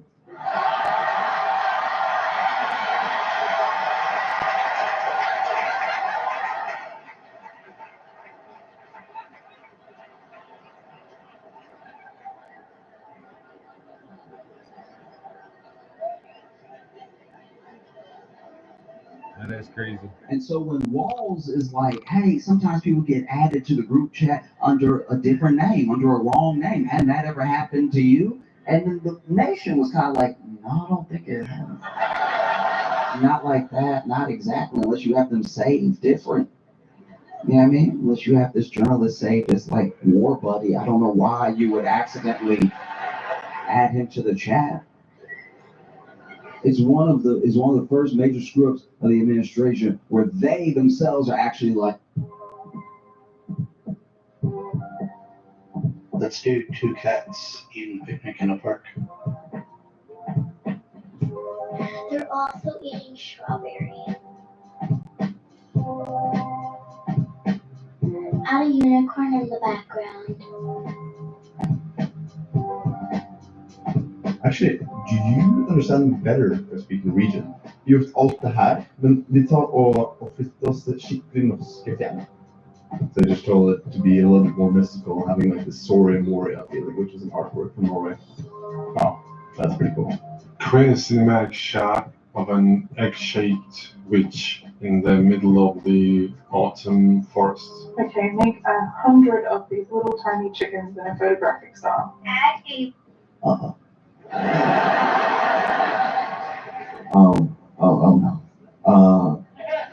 Look, we didn't add him by accident, because I don't know if you saw this, but we didn't add him by accident, okay? He hacked in. Yeah, this dude hacked in. They ran with it for a day, and then it died. Because when you look at the journalist, I'm not trying to make fun of him, but he doesn't look like he really hacking like that. Like that. I know he got glasses, but not everybody with glasses hacks. All right. Jeez. And so now, they've been ordered by a judge to provide all of these backdated signal chats that they're definitely going to delete. Like, when I heard that, I was like, oh, come on now. That's like, that's like in one of those sitcoms, and the woman asked the guy for his phone, and he's like, yeah, just give me 20 minutes. It's like, yeah, that's what they're going to do. No, it's insane. And it's like, successful mission, but by what metric? Why did we bomb Yemen? I still don't know. And I would keep asking, but I'd probably disappear.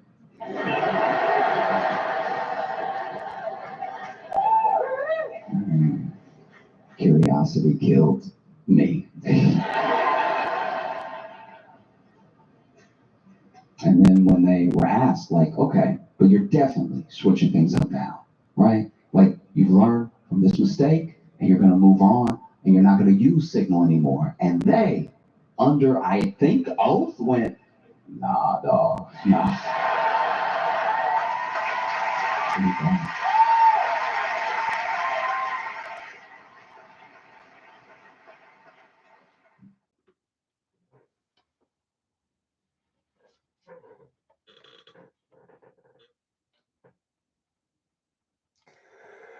Woman's ass on Jacob's face was the sign of a good day. When he looked up, Jacob was shocked to see a girl falling from the sky. That wasn't all. That girl landed right on his head. The weight of her ass sent Jacob to the ground. With her... What the fuck? What kind of crazy AI written story is that?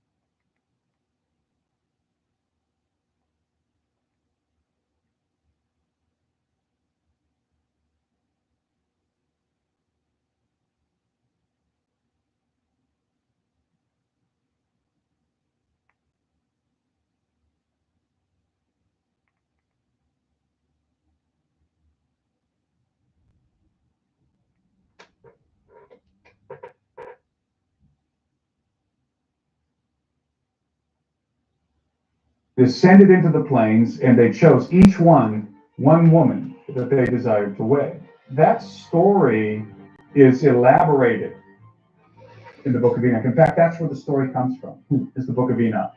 That little reference in Genesis, if you want to know the full story of what the author is alluding to, you read First Enoch, specifically the Book of the Watchers.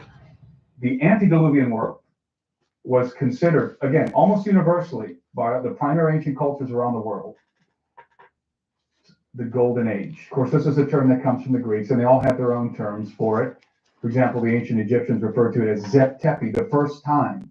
It's the same thing. It's the same idea. So what is the Golden Age? What is the first time?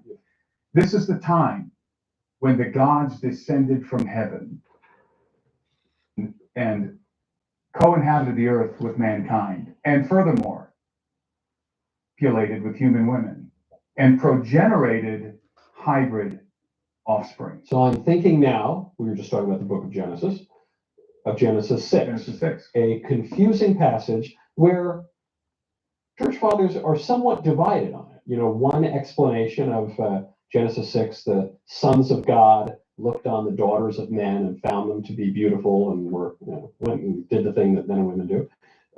That one reading of that is it's demons or something, angels or demons mating with human beings. Yeah. One issue with that, of course, is that to make a human being in the ordinary course of things, you need two people that have bodies, not an incorporeal being and a corporeal being. However, this is, I think Justin Martyr in the Second Apology says that it's angels and humans. Right. Though there is some Tertullian, yeah, I'm really a number of church fathers. Yeah. Early Christian. Origen. Yeah.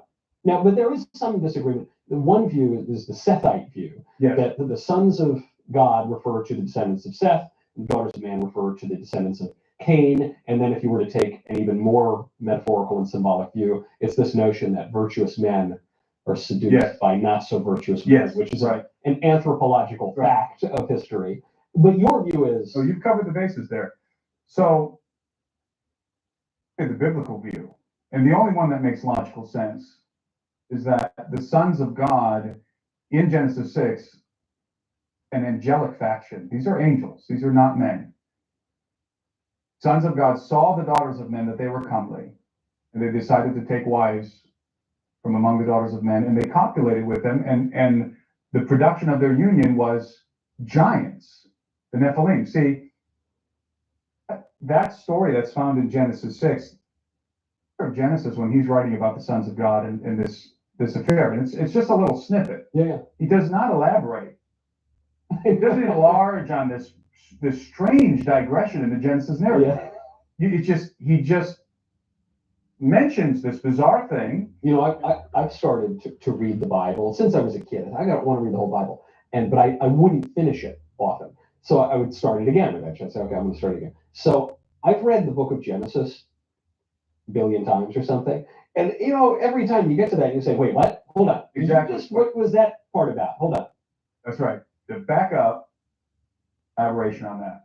Well, the thing is that I'm totally persuaded that the writer of Genesis, as he's writing about the sons of God, this bizarre affair, not elaborating on it because the story is already well known. Huh. He's just assuming he's assuming that the audience already knows what he's talking about because this was one of the most monumental events that's ever happened. Even you see this in the New Testament when specific people who were either alive at the time of the writing or who had been alive within living memory. They'll say, yeah, you know, so-and-so, the daughter of so-and-so or the son of so-and-so, yeah, he saw this happen, and here's just a little bit, you know, anyway, we all know, right? We all know Johnny, right? Exactly. And, okay, so you're saying that this is happening in the book of Genesis, like, yeah, of course, we all know. The writer of Genesis is assuming that his audience is conversant with the larger narrative that expands on that, on the mention of the sons of God, on the writer of Genesis' allusion to that story. The audience already knew the whole story, so he didn't have to repeat it. There was no need to go back into all the detail. Now, two questions then. One, how does, at least the traditional Christian understanding of what an angel is, which I'm persuaded by, is that an angel is incorporeal. And one can go further, you know, St. Thomas Aquinas describes angels as being, in a way, unique species that are, we have choirs of angels, we have a hierarchy of angels, but they don't communicate by speaking, for instance, because they don't have vocal cords and mouths. Now, angels do interact with human beings in mystical and interesting ways, but angels in themselves don't have bodies. Human beings do have bodies and rational souls. We have intellect and we have flesh and we have will. And then there are the lower animals who have bodies and they have instinct and they have appetite, but they don't have intellect and will. So we're kind of this middle ground. We've got the reason, the intellect and the will, albeit greatly degraded, of an angel, but we got the body of an animal, and we're kind of this meeting point. So how does an incorporeal being create a child with a corporeal being? Or do you have a different view of angels? I think we need to back up a little bit because we have to deal with what I call the first cause. So let's assume for a moment that Genesis 6 is angels. They're looking down at the daughters of men and they're lusting after them. Yeah. They're desiring to take them as wives and to copulate with them, have intercourse with them. Yeah. So what's the first cause here? Lust. Yeah.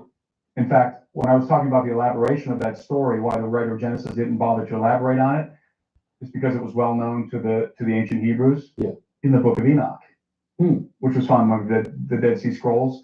The Book of Enoch is actually quoted verbatim in the New Testament, the Book of Jude, verbatim. Right. So it's considered an apocryphal book or non-canonical book. It's not included in any canon of the Bible that we're familiar with. Certainly not in the history of the church, making, you know, ecumenical council formal decrees. But it has been around, except for in Ethiopia. And Ethiopia, both the Beta Israel Jews, the ancient Jewish community, and the Tawahedo Orthodox Christians long ago incorporated and preserved the Book of Enoch in their canon. And as you say, there are references it would seem, in the New Testament. So Many. what is, I didn't know. There are allusions. There are many allusions to the book of Enoch. For example, when Jesus says, in my Father's house are many mansions. Well, where's that come from? I will give you $100 for every question you answer correctly in this 28-degree ice bath. I guess. First, Book of Enoch. I've never read the Book of Enoch. There are many allusions, but then, as I said, in Jude, it's verbatim. And Jude says that Enoch, the seventh from Adam, prophesied, saying, and then copy from First Enoch, paste into his epistle. So they were conversant. The early church, the church fathers, the disciples of Christ, Christ himself, and all of the writers of the Bible, all of them were conversant with the book of Enoch. There's no question. In fact, I believe that if you were living in first century Jerusalem, before it was destroyed by the Romans, and if you were to walk into the temple during the time of Christ, into the synagogue, I think you would find in the scriptorium, where all of the sacred scrolls are kept, you would find a manuscript that was representative of what today we call First Enoch, Ethiopic Enoch. I would even say, as someone who is totally innocent of the Book of Enoch, I've never read it. I have no strong opinions of whether it was some huge mistake not to include it in the canon. I don't think there are mistakes in the And I'm not arguing that it was. Exactly. My view is, I think that the Proto-Evangelium of James, for instance, is an edifying work to read and can inform us. It's useful. Maybe it's not canon, but it's useful. And so that seems to be kind of the view that you're taking. Well, I will say this, and that is my view, but I will say this, I'll add, that in the book of Enoch, see, the book of Enoch, First Enoch, is very complex, and we're going to get back to what I called the first cause in a minute with Enoch, but the book of Enoch is very complex. First Enoch, there are 3 different books of Enoch. Only one of them, portions of it, were written before Christ. That's the one I'm interested in, First Enoch. There's Second Enoch, which is called the Slavonic Enoch, and Third Enoch, which is called the Hebrew Enoch. First Enoch is known as the Ethiopian Enoch because the Ethiopians preserved it. First Enoch, the oldest portions of First Enoch, namely the Book of the Watchers and the Book of Parables, were most certainly written before Christ. Why is this important? Because some of the most extraordinary, astounding Christological prophecies pertaining to the Son of Man, which is the title that Jesus used most often when speaking of himself, are in the parables in First Enoch. I mean, absolutely stunningly accurate prophecies pertaining to Jesus of Nazareth, written before Christ. Is there any dispute over the dating of the first book of Enoch? Most scholars will date, in fact, universally, scholars date the earliest portions of Enoch to sometime around 300 BC. Now, there are a lot, it's a complicated document because it's a compilation of text written by various authors. I'm most interested in the first 2 sections of First Enoch, which are the Book of the Watchers, parables, precisely because they're dated before the birth of Christ. And my whole point to bring up Enoch was you have that snippet in Genesis. Yeah. Well, that story is elaborated. In fact, that's where the story comes from, is the Book of Enoch. That little reference in Genesis, if you want to know the full story of what the author is alluding to, you read First Enoch, specifically the Book of the Watchers, the first section. And it tells you this extraordinary narrative. I mean, it's what I call the Enochian tale. And about the sons of God, which are designated as watchers in First Enoch, that they're looking down, they're seeing the daughters of men, and it's basically almost copy paste into Genesis, the Genesis 6 reference. And intriguingly enough, in R.H. Charles' translation, it's the same verses, Genesis 6, 1 through whatever it is 4, I think, the sons of God. But in the Book of Enoch, it's the angels. And by the way, that's the way the Septuagint renders it as well. Genesis 6, the angels are looking down at the daughters of men, that they're fair, that they're beautiful, and they lust. Okay, so that's why I told you to back up. Call that the first cause of the angel's sin in this particular case, the Watcher's rebellion. The first cause is lust.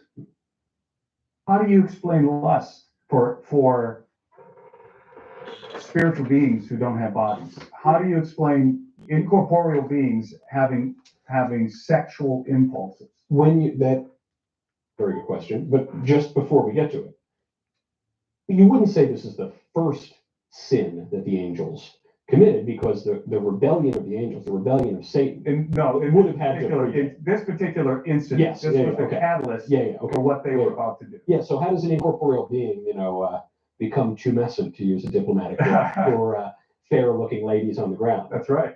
And not only do these angels, according to First Enoch, again, which is the elaboration of the Genesis 6 reference, not only do they lust after these women, they are determined to take them as their wives and procreate offspring with them. They lust, that's the first call.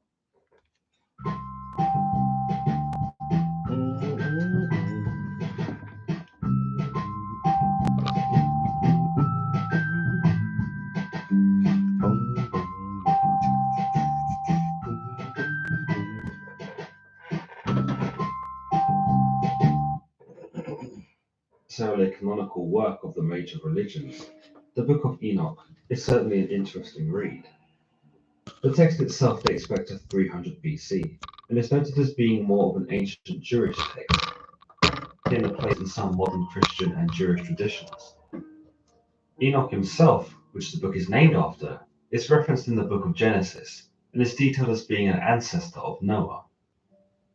One of the most prominent figures in the Book of Enoch are the Watchers, angelic beings described as being both the sons of God and the sons of heaven in chapter 7.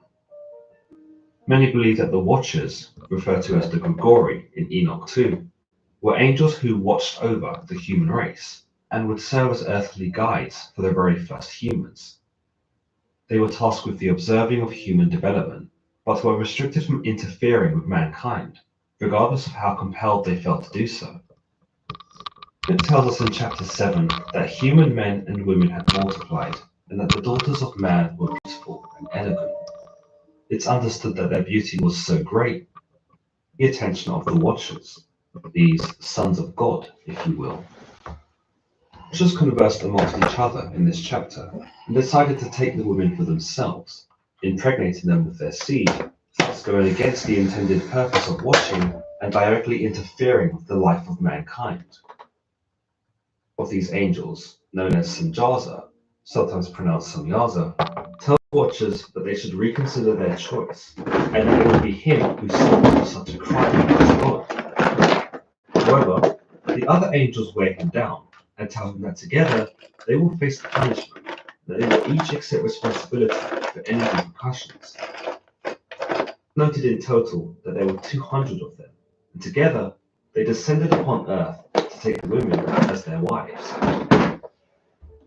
The Book of Enoch even names the prefects of the Watchers here, each of whom would teach the mortal woman sorcery, incantations, and the dividing of roots and trees. What's implied here is that the Watchers divulged information about the heavens and life itself that God had not intended for man to know, and so by doing this, the Watchers not only betrayed God by populating his creations, but also by corrupting them with knowledge that was not meant for them.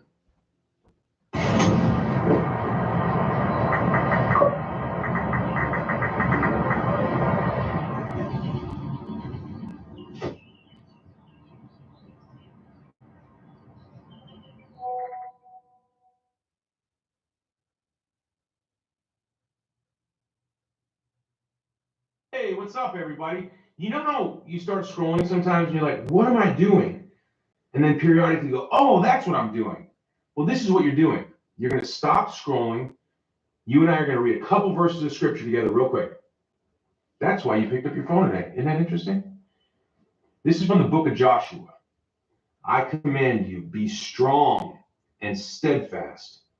Do not fear nor be dismayed, for the Lord your God is with you wherever you go. Simple as that. Join me in diving deeper into the Bible and praying every day on Hallow. You really got to check it out. Hallow.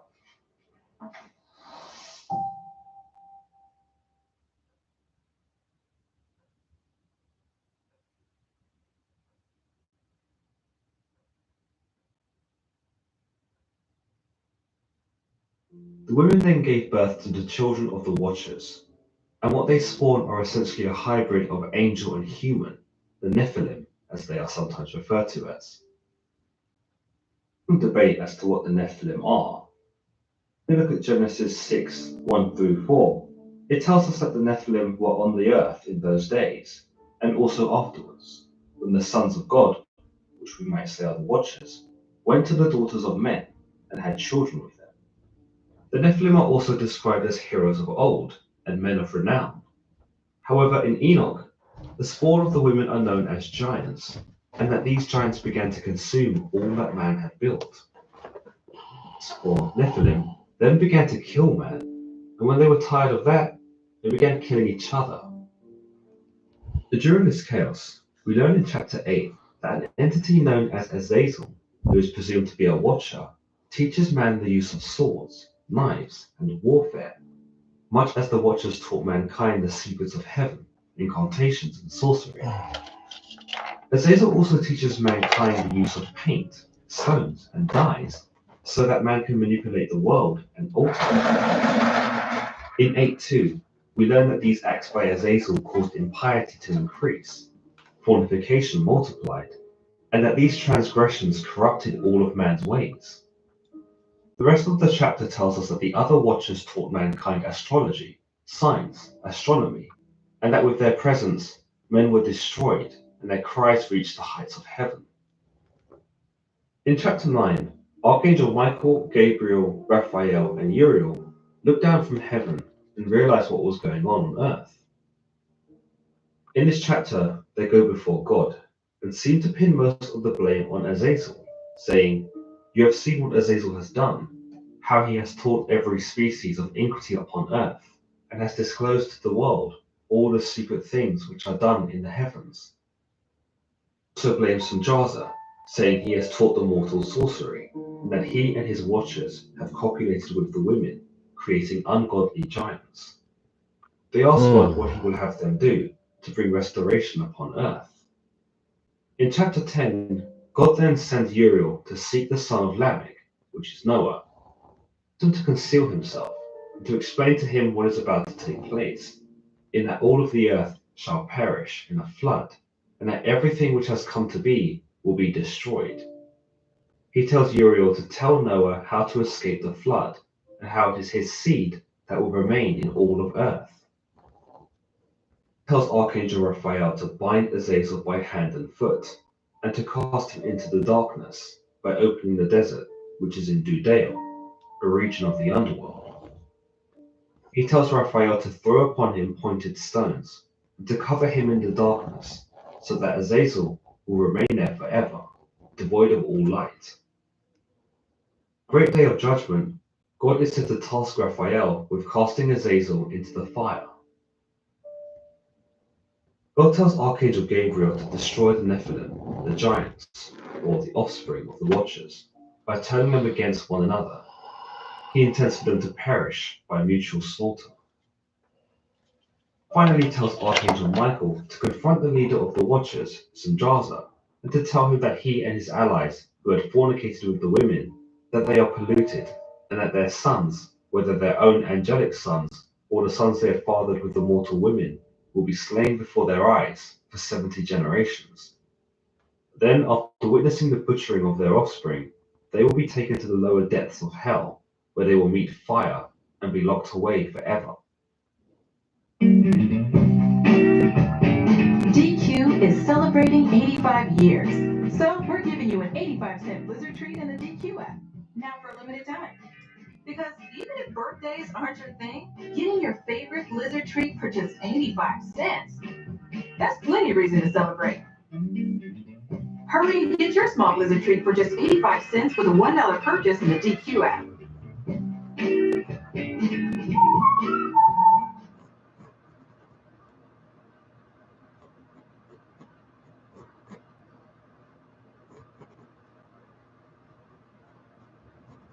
Ten out of 10 friends say you have to go to that wing place, and that pizza shop, and that noodle spot, which you have time for 0 out of 10 nights. Fortunately, DoorDash knows all your neighborhood hotspots, So you can always get the best of what's around. We wish you the best of luck with that. Shake up your dinner routine. Order with DoorDash.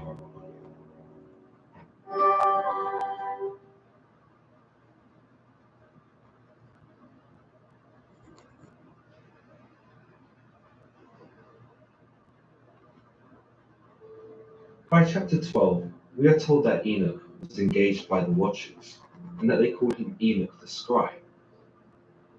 It appears that God tells Enoch to relay his message to the Watchers, that they will never ever have peace as a result of what they have done. There seems to be an inconsistency here, because Archangel Michael would have no doubt already done this, as God had asked him to do so in the previous chapter.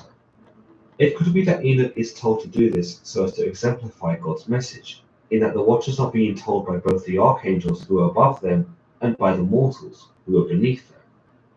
By having Enoch tell them their fate, it shows the Watchers that they are no longer above mankind in God's eyes, for they are being told their fate by a man, thus putting them on the same level and maybe even above them.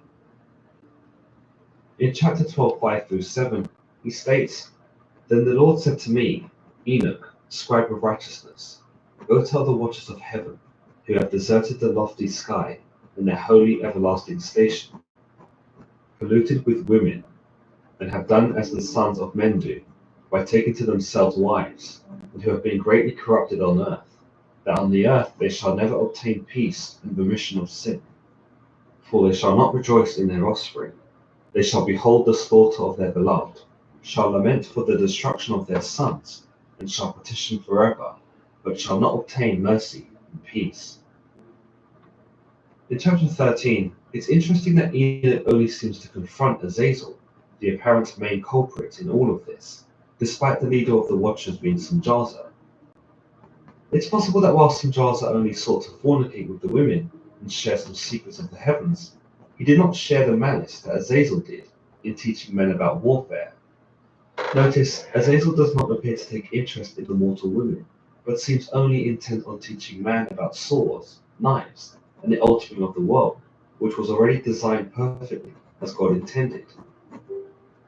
In chapter 13, 4 through 5, Enoch states that he speaks to all of the Watchers together, and that they all became terrified and trembled.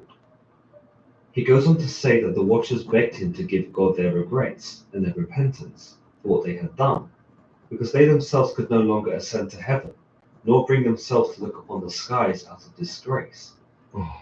So Enoch prays for them until he falls asleep, only for him to have a dream and vision of punishment, and that he is told to reprove the Watchers by telling them of what he saw. Once he awakens, he approaches them and relays them of his dream, reprimanding them for what they have done. 14.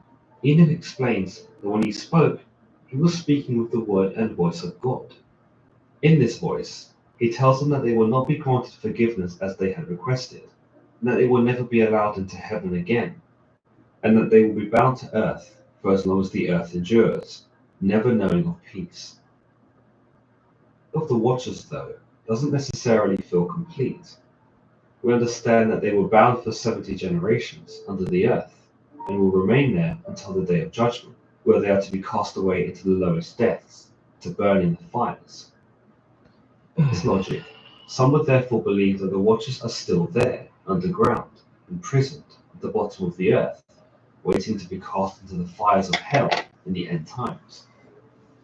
We actually get a glimpse of where the Watchers may have been banished to in Enoch chapter 21, where we see Enoch get something of a personal tour of the heaven.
AI tool will take your idea and create a complete book, complete with design, images, layout.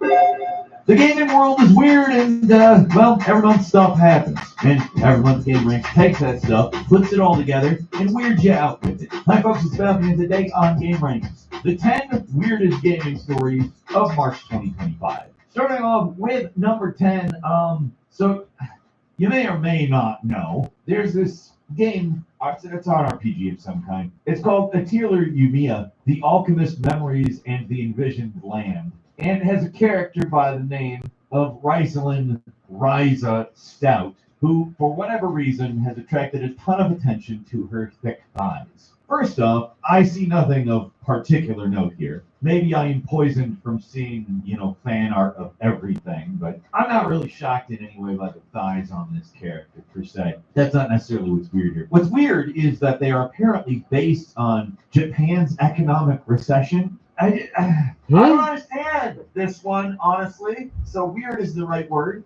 The series producer Junzo Hosoi, he went on record saying the reason why is that during recessions, there's a cultural shift towards favoring characters with, quote, voluptuous body types and, quote, motherly characteristics, because apparently they make people more comfortable. So basically, as the GDP dips, the characters get hips. That's so stupid. I apologize for me. At number 9, Split Fiction basically Willy Wonka, everybody. There's no chocolate or whimsy, but there is a sneak peek at the developer's next unannounced game. So there's like this crazy difficult level in what's honestly an already pretty challenging game. Not hardcore, but not easy. That said, the secret level, nearly impossible. It was so tough only one player managed to finish it, and they were rewarded with an invitation to visit the studio to preview the next project. There's no PR campaign, there's no countdowns, just a really hard level with a super weird prize behind it. Hazelight Studios said basically the whole idea was they wanted to create community intrigue, which is honestly crazy. I wish more developers would do less trailer drops and more things like this, because honestly, it just makes me want to play Split Fiction more. It's a good game, to be frank, but also it was made by cool people. And number 8, Fatal Fury added Cristiano Ronaldo, the football/soccer player. You ever wake up and think, what if Ronaldo roundhouse kicked Terry Bogard in a SNK game? I'll bet you wouldn't think that, because there hasn't been a Fatal Fury in like decades. But hey, guess what? That's exactly what SNK was thinking. They just casually dropped that Ronaldo is in the game in their trailer. Now, obviously, this has something to do with a promotional deal. I cannot imagine why Cristiano Ronaldo would be in Fatal Fury, if not for some kind of a promotional deal. Hopefully, it is not the start of some kind of cursed multiverse, though. But where it's a situation where I actually want it to be a promotional deal, which is uncommon. And at number 7, Big Rigs Over-the-Road Racing, a game that has been mocked relentlessly for a very long time for being bad, and that's a massive understatement. It's not bad, it's a disaster of a game. A publisher called Marguerite Entertainment acquired the rights to Big Rigs Over-the-Road Racing in a bid to, and this is what it says on its website, that their mission is acquiring and licensing classic games because it is eager to present these exceptional games to an emerging audience. They have no other titles announced, however, besides Big Rigs Over-the-Road Racing. And again, if you know word one about this game, you know it is not a classic game by any stretch. Exceptional might be a word that you could use for it. Exceptional, of course, meaning being an exception or being uncommon. This game is uncommonly bad. It is so bad, in my opinion, it is good. Not good in the I want to play it way. Good in the buying it is probably a funny idea way. Like, genuinely playing this game is not fun, but playing it, ironically, is. It is such a broken mess, even after patches. It is actually kind of awesome that it's coming to Steam. This is Weird Gaming Stories. We're talking about things that are weird. This is as weird as it gets. It's one of those games where it's kind of both universally hated as well as people kind of like that it exists because it's a great punching bag. Like, Marguerite is this apparently Chinese company that I don't know if they completely understand what big rigs over the road racing is, but they may have accidentally initiated a new wave of memes, and I'm there for that. I'm perfectly fine if that happens. In fact, that's what I hope happens. At number 6, Tencent. Oh, you know Tencent, the biggest Chinese company. They made a very large investment in a new spin-off from Ubisoft. They invested $1.25 billion, and they own about a quarter of this spin-off company, and thus about 10% of Ubisoft total. This subsidiary is going to be in charge of Assassin's Creed, Far Cry, Tom Clancy's Rainbow Six, and potentially some other large Ubisoft franchises. Now, the reason why this is weird is because what in the hell do you need a subsidiary for this for? There's another weird aspect of it in that Ubisoft's stock market was pretty bad in the lead up to Assassin's Creed Shadows.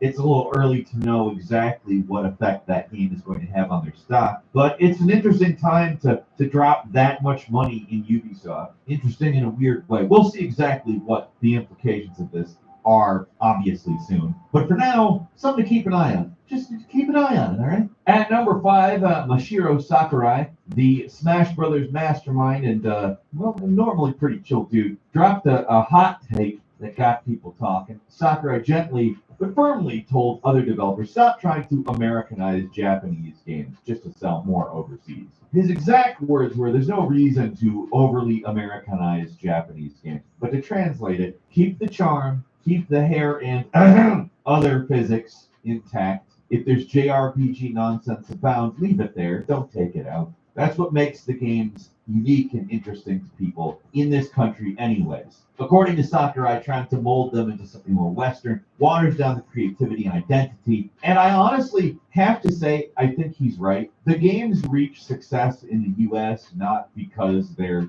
for the US. In fact, they're unique in a sea of stuff in the United States that is, frankly, not unique. That's what Japanese games work well as an alternative. Even if they became the quote-unquote mainstream, it would be because they're very Japanese and not because they Westernized. In fact, they probably wouldn't become bigger Western. Like, let Western people just rip off your art styles or whatever and make games that don't do as well overall. Just let them do it. Make games the way that you make. I agree with Sakurai. He's right. It's weird that it needs to be said. Let's do two cats eating picnic in a park. They're also eating strawberries. Add a unicorn in the background. Actually, do you understand better speaking Norwegian? Gjort alt det her, men vi tar og flytter oss til skikkelig norske fjell. So I just told it to be.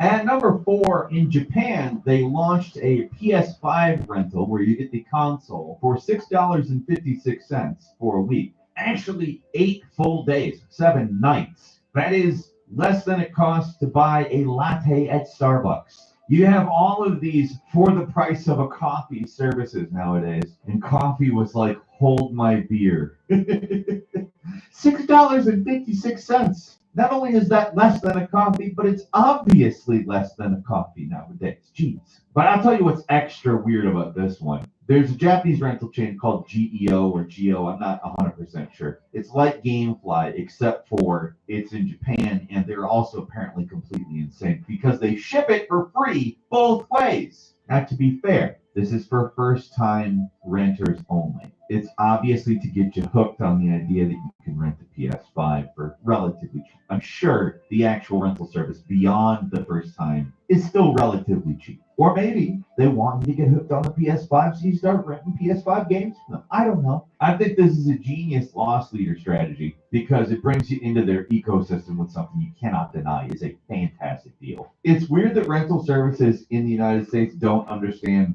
that's how you make it work. You get people into the ecosystem with something that they cannot deny. It tastes great. Cheap PS5. This is also how people get addicted to heroin. I don't know why I said it like that. What the hell? Dying Light, the 386,000. I hate reading that number in relation to how much a video game would cost. The Dying Light Special Edition that costs more than any rational human being should pay for it didn't sell, which makes me very happy. You know, collector's editions usually throw in a figurine, steelbook, digital art book nobody opens. They put it on their shelf and they're like, I have that. Sometimes they screw you over by advertising a very good-looking bag, and you get a very bad-looking bag. Well, Techland went way above and beyond that. They made a special edition of Dying Light that included parkour lessons, night vision goggles, a custom-built zombie-proof shelter, and guess what? Nobody bought it. I'm kind of shocked. Turns out the crossover market for extremely rich survivalists and people with Xbox is actually much lower than anticipated. Like, I would figure there would at least be one of them out there, but somehow no. Techland confirmed this month that they sold no copies of this edition, which makes me very happy. It's annoying when a gamer will spend $100 on skins. It is annoying, but at least they won't spend $386,000 on a game. And number 2, Doom: The Dark Ages is built on blood, metal, and more blood, but you'd think they wouldn't care a whole lot about continuity. And you'd be right, because they don't. In a recent interview, id Software confirmed Doom: The Dark Ages will not end in the Doomslayer chilling in a coffin waiting for Doom 2016 to start, because that would be too limiting, according to them. Apparently, the Slayer's new medieval murder spree is so freaking epic, it needs its own fully open narrative thread. If we ended the game like that, said Hugo Martin, we couldn't tell more medieval stories. Translation for the lay. We want to make multiple games where this guy's ripping demons apart. We like that. Honestly, I like that too. So, well, maybe you thought this was a neat little prequel that would tie a little bow on the new Doom timeline. Maybe not Doom, but new Doom. It's actually it saying, you know what? We're building a Doom renaissance. The Slayer is going to slay across all centuries. Logic will be damned. I'm there for it. I don't care. Bring me the nonsense. And finally, at number 1, a super slim PS2 appeared on AliExpress from the timeline where Sony never stopped. Just kept making it slimmer and slimmer and slimmer. Honestly, I love it. How can you not? It is allegedly fully functional. It has complete disc support. Of course, you do not need discs. This is now and not then. I don't know how legal it is. Well, actually, I do, but I just don't want to talk about it. I think that it's very cool, and I like it better than the original Slim. I want one. I want one, even if it's just to put it on a shelf so that it's obviously there. It is so cool. I would be buying one. It is weird to see how it looks. It basically looks like a PS2 Slim literally cut in half. But again, I like it. It's fun. That's all I got for you this month. Leave us a comment. Let us know what you think. If you like this video, click like. If you're not subscribed, now's a great time to do so. We upload brand new videos every day of the week. Best way to see them first is, of course, a subscription. So click subscribe. Don't forget to enable notifications. And as always, we thank you very much for watching this video. I'm Falcon. You can follow me on Twitter and book me on Cameo at Falcon Hero. We'll see you next time right here on Game Ranks. I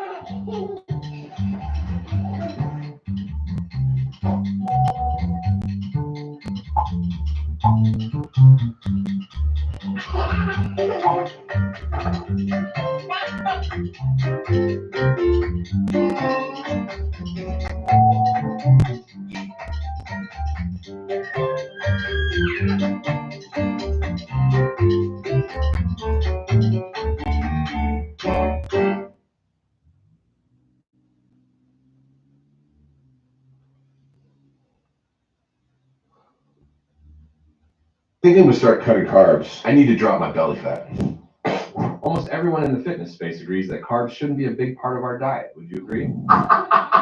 Want to lose this and more? There is one type of food that can actually hurt your chances of losing weight. Is it beer, pizza, pasta? It's been a while to figure this out, but I'm going to teach it to you in 60 seconds. Do you know what happens when you have to cut out all carbs completely? These low-calorie, fad diets are unsustainable in the long run. There was a time I thought I needed to eat salads 3 times a day to lose weight. If only I knew this then.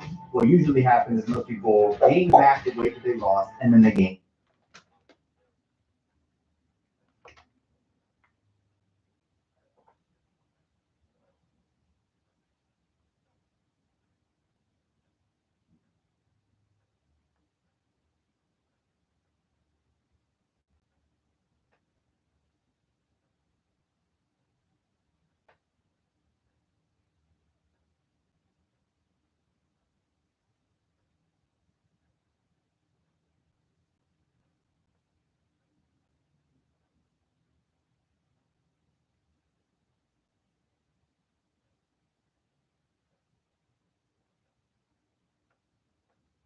My wife Amy. She's a normie, not a gamer. I know, how filthy and shameful, but she's a good sport. So when I asked her to play Cyberpunk for a week while I sat there taking notes and offering no help whatsoever, she was like, okay. What I didn't expect is that she would play weird.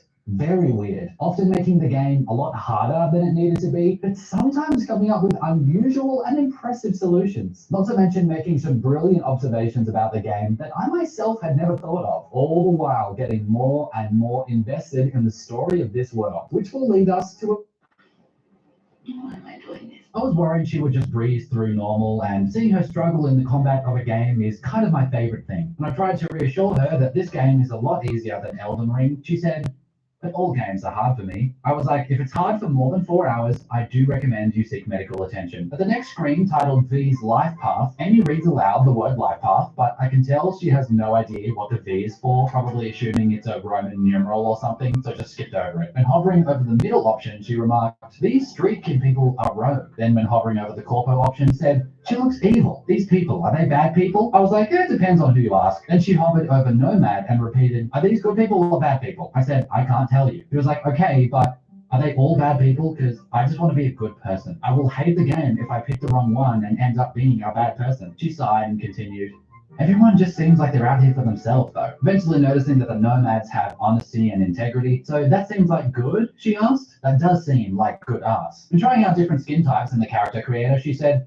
is this leprosy? Why does it look like there's paint splatter on her face? Are they supposed to be freckles? When she accidentally chose a more plump set of lips, she said, ooh, what happened to that lip? I look like 90% of the population right now. Shout out to all the women. I will give you $100 for every question you answer correctly in this 28-degree ice bath. I guess.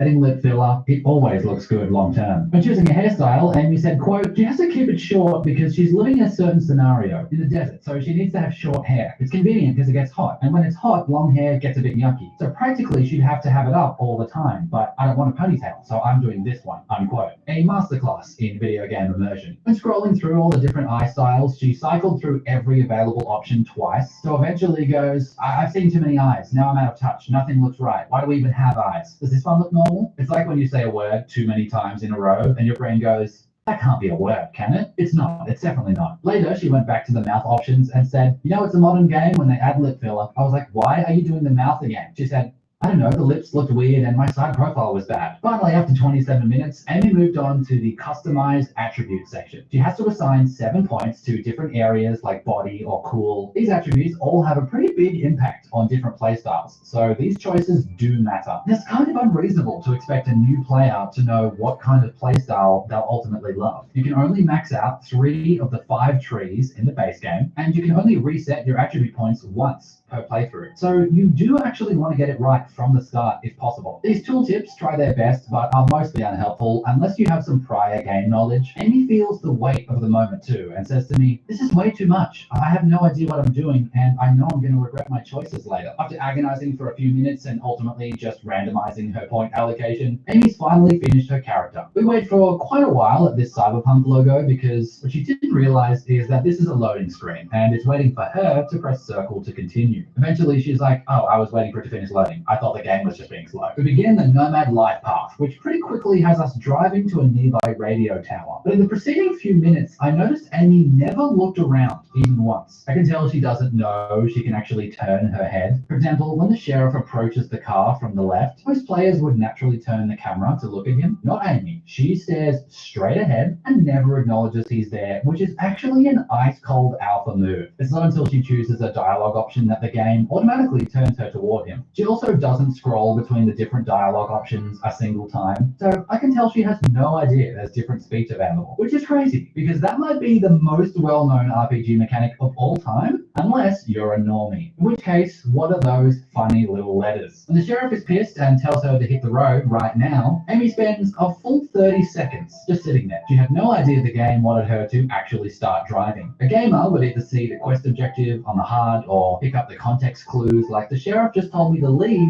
and no one is really talking anymore, so I should probably go. Hi, it's me, Masculine Man, and I'm riding a chariot pulled by sharks through a deadly jungle. Look at you.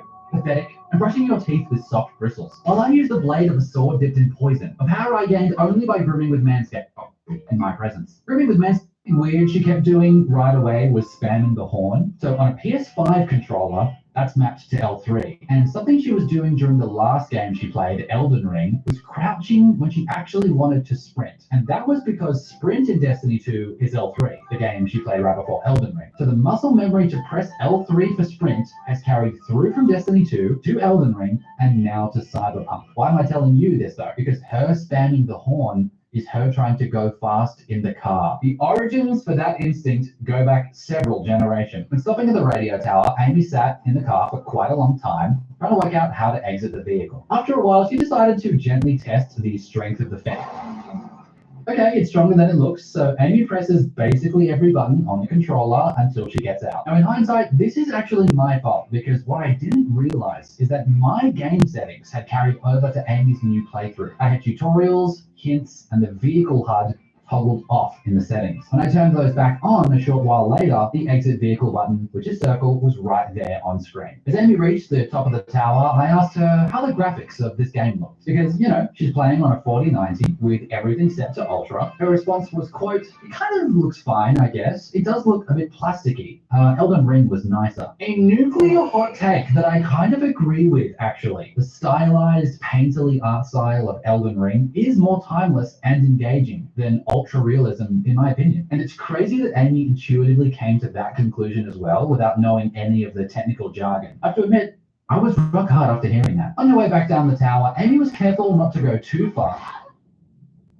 I was like, "Did you just jump from the top of the tower?" She said, "I thought I was going down the ladder. I don't know how to climb down the ladder." What she missed is that as you approach a ladder to descend, there's a little interact prompt that pops up. In her defense, that's different to climbing up the ladder, where there's no interact prompt. You just approach from the front and your character climbs automatically as you hold forward. On her second attempt, she inches toward the ladder as slowly as she can and somehow misses the interact prompt again, so just steps off herself, almost falling to her death a second time. That's the goofiest ladder interaction maybe in the history of gaming. This is why normies must be protected at all costs, unless it costs more than $3, in which case it's too expensive. Amy said, "Oh my goodness, I can climb up by just standing there. Why doesn't it tell me how to go down the ladder? Does it want me to die?" I was like, "IDK." She goes, "Okay, well, I haven't solved the ladder problem." At least she knew something was off and that her solution wasn't quite right. Amy heads to an abandoned house to meet up with Jackie, and we arrived smoothly at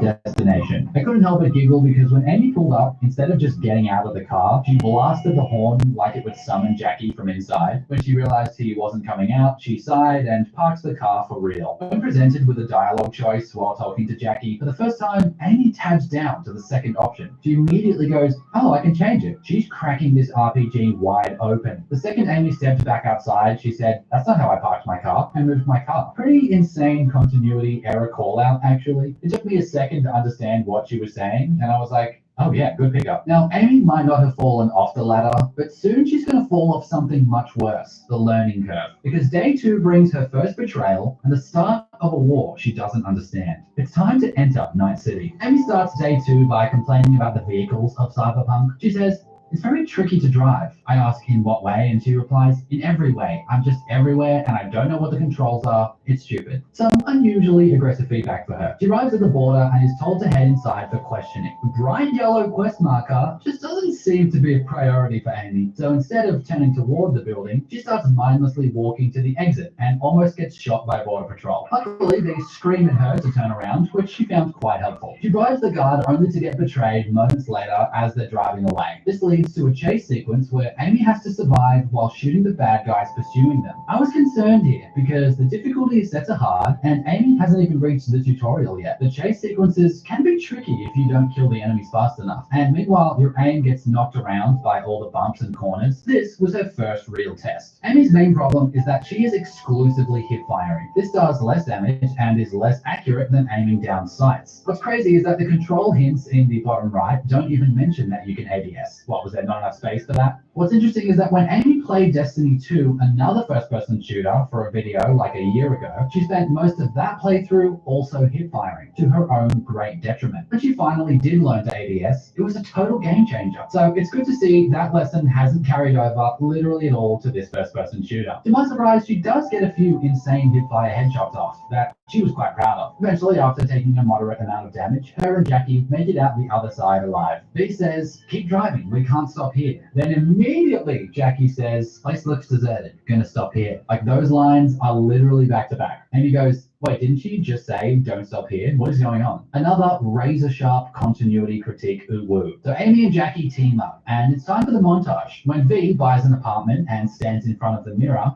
Amy goes, "That does not look like the character I made." Hey, that's exactly what God said when he finished making me. Amy comments, "There's not much gameplay so far, is there? It's mostly story. But I like stories. They make me feel more invested in the game. Otherwise, what's the point?" I can't help but feel that was a scathing review of Elden Ring, but all good. Now the game offers her a tutorial, which Amy eagerly accepts. When presented with her first gun, Amy hesitates and asks me, "What's the difference between take and equip?" before immediately pressing one of those buttons. I said, "Good question. Which one did you choose?" And she said, "I have no idea."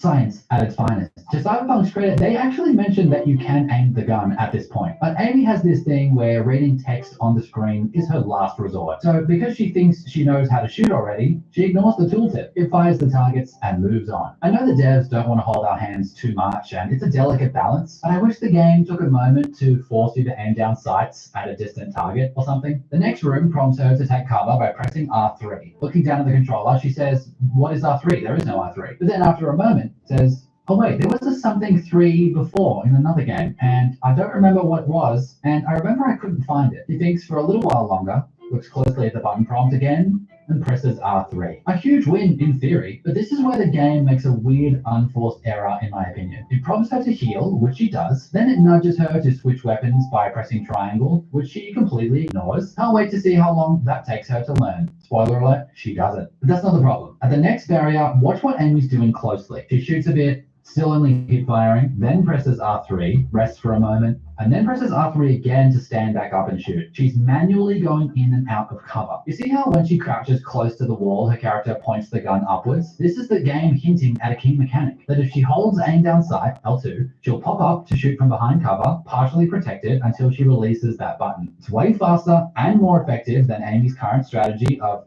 stand fully exposed, crouch and stop shooting, then stand fully exposed. There are multiple perks that make aiming from cover more effective, and even at baseline, it's perfect for someone like Amy who wants to pop heads but doesn't have great movement. I'm shocked the game doesn't mention this mechanic at all in the tutorial, and as a result, Amy never learns this technique. The next section of the tutorial is about quick hacking, and at the very first objective, she gets stuck. As you approach the big screen, there's a tooltip that explains the quick hack menu. What the game wants you to do is hover over the screen and use the distract enemies quick hack by pressing square. But Amy just sits here for a full 30 seconds and says to me, "I don't know what I'm doing." I asked if she read the big thing that popped up telling her what to do, and she said, "What thing?" I guess it was only on screen for 4 seconds before Amy pressed something and accidentally dismissed it. So she tries pressing buttons at random, and what do you know, executes the quick hack. I was like, "Nice work, you did it." And she was like, "Did what?" Ooh, she's accidentally progressed the tutorial without learning the thing. I'm sure that won't be a problem repeatedly moving forward. Now that the guard's distracted, T-Bug tells her to take him out quietly. Meanwhile, Amy is literally waltzing in at top speed, asking me where to go next. She jumps up to the platform and starts throwing haymakers. Now, needless to say, he saw her. Thankfully, he resets her back a step, and she has to quick hack the screen again. She's technically doing it, but I can tell she still doesn't know what she's actually doing or how quick hacks work. This time, she does read the crouch hint, sneaks her way up, and grabs the guard. Because she's such a wholesome softie, goes for the non-lethal takedown. She dumps the body into what is essentially a plastic tub that's lethal for some reason. The game then asks her to properly kill and dump the next guard, and I'm like, wow, getting a bit murderous, aren't you? And she's like,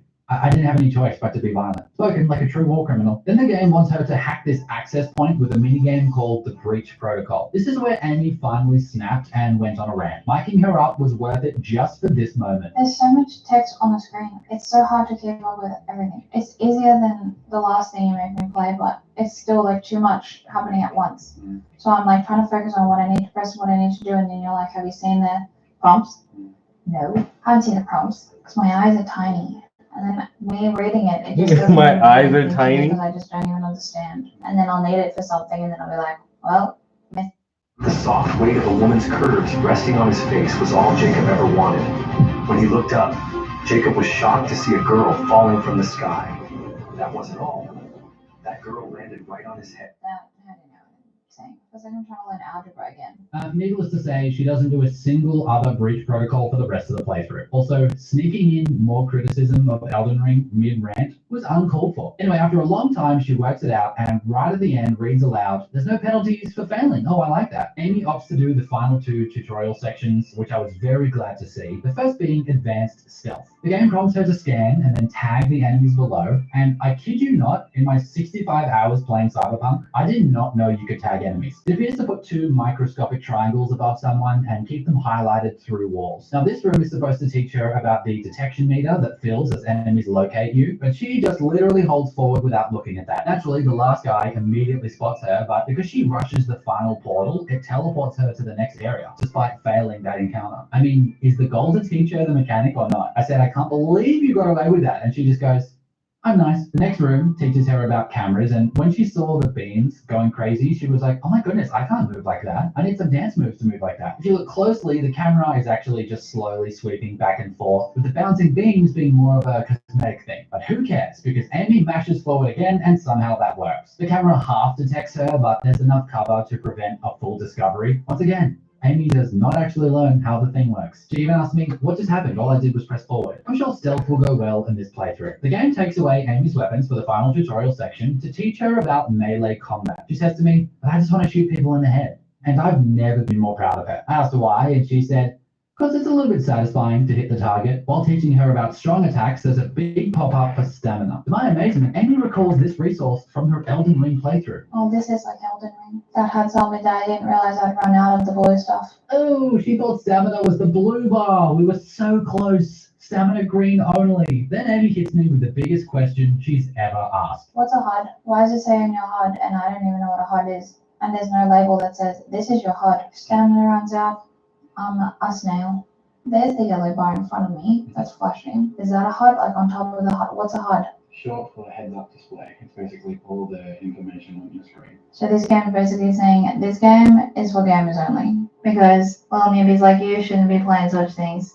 If you don't even know what a HUD is. I need an encyclopedia for games and I need to do a course in gaming before I can even play a game. I'm worried my wife is a lot funnier than me, even though she's never tried to be funny in her whole life. Yet it's all I think about. I'm just going to sweep that under the rug mentally and never address it again. When learning about blocking, Amy said, "So everything costs stamina?" Cringe. That sucks. I completely agree, but for me, it's money and life. The next objective is to block 2 strong attacks, but what I'm now realizing is that Amy hasn't read the quest objective portion of the screen a single time. So we spend a long time in this room as Amy tries to kill an unkillable dummy. Eventually, she randomly blocks some attacks by accident enough times to progress. How long could she get away with not reading arguably the most important thing in any game ever, the objective? Only time would tell, but it's longer than you'd think. As the new goal of countering an enemy attack drops, the mannequin sprints towards Amy. She says, "Oh, that's scary." That run is like those little wormy, slimy guys in Destiny. When we played D2 and she first encountered the Thrall, she called them creepy little wet men. Still a top 5 gaming moment of all time for me. The final test was to kill a few guys with a katana. She said, "I don't like tests though. I've forgotten everything." I replied, "Too bad, Toots. Now let's make some human sushi." As you can see, Amy's biggest problem by far with melee combat is that she can barely keep the enemies in view. On the first attempt, she gets killed and has to restart, but the second attempt goes better. Despite hitting mostly air and sometimes an enemy, she's able to take the guys out successfully. Afterwards, she said, "Geez, that was sloppy." And I said,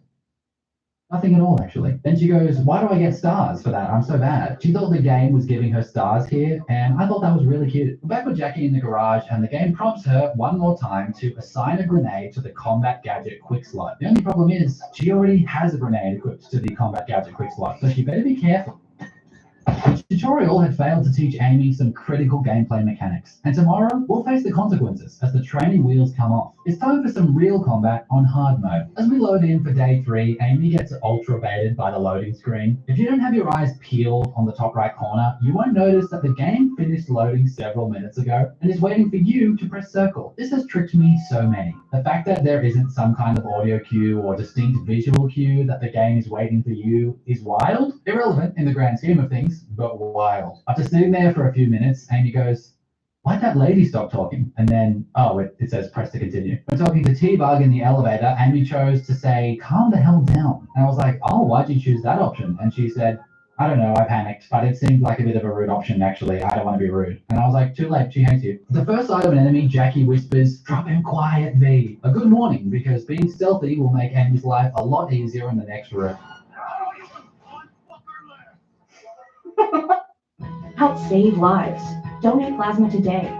CSL Plasma. Do the amazing. At Little Caesars, get a large two-topping pizza for only $5.99 when you order online. Wait, did I just say $5.99? Get out of here! This pizza's only $5.99? No way! This is $5.99? You're joshing me. You're saying this pizza perfection is only $5.99? Well, you're crazy for this. Hey, pirate! Oh, it's not like that. I freaked out. I swear to God, I just had a gun and I panicked, so I just shot him in the head.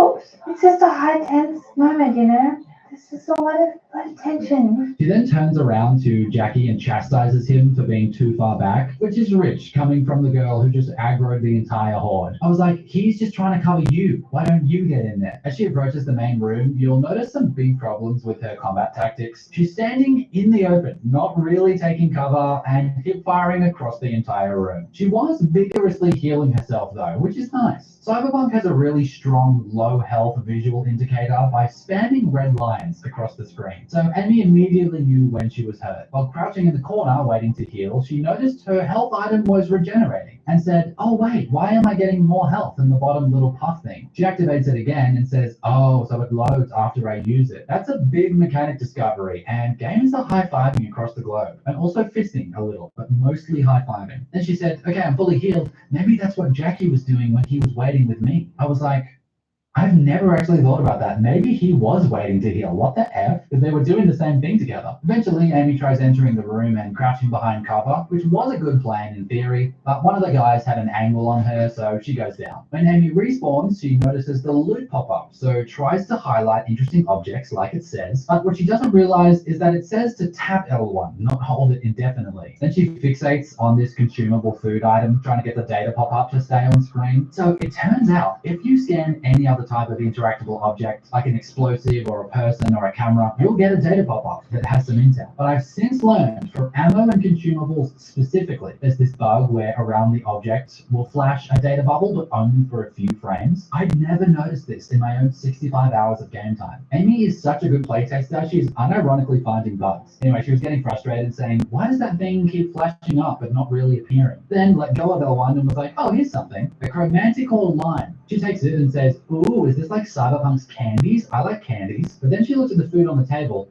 doesn't grab it, and walks away, saying there was only one candy. I have no idea what just happened or what she thinks a candy is. They were both consumables. In the next room, Amy starts spamming quick melee with the gun. And I was like, oh, what are you doing there? Is that a new move? And she said, Yes, it's a little trick that I've learned.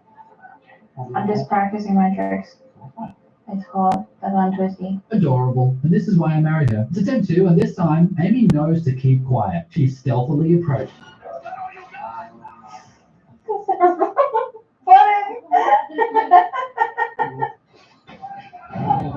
Oh no, what's the... Are we going to another? There's a narrow button. I have no idea. Whoops, that was the wrong one. Oh no, I wasted those. As great as that clip is, how does she not realize the grenades are on the same time-based refresh system as the health items, literally right next to them? That actually tilted me, but only because I'm evil and childish, and gluten intolerant. Then out of nowhere, she asked me, what's a T-Bug? I was like, damn, what a mega lol moment. T-Bug is the person she's interacted with almost as much as Jackie at this point, yet literally no impact was made. That's how forgettable she is. Low-key, and that's good feedback right there. And I completely agree. For some reason, the heavy machine gun guy appears around the corner, even though I've never seen him come up this far. Usually he's waiting right in the back. Amy tries a new strategy of entering the main room with a grenade toss, which bounces off the roof and almost kills Jackie. Then Amy backs up to heal and asks me a huge question.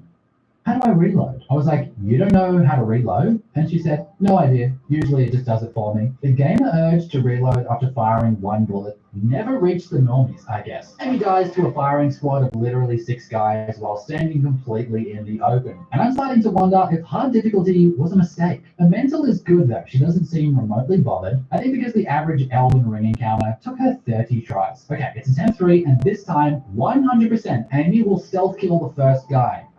I can tell you how much you spent on takeout, and it's a lot. You can track my spending by category. 1, weird. 2, how. 1, no it's not, and 2, Rocket Money. Go on. It's a finance app that shows you all your accounts, bills, and subscriptions in one place, and it analyzes your spending habits to create a custom budget that works for even you. I can do that too. I'll just look at my bank account, my credit cards, that spreadsheet I've been working on. Yes, but Rocket Money does it for you. Find a subscription you no longer want, Rocket Money can cancel it in just a few taps. Give my attention. How do I get in on this? Download it today.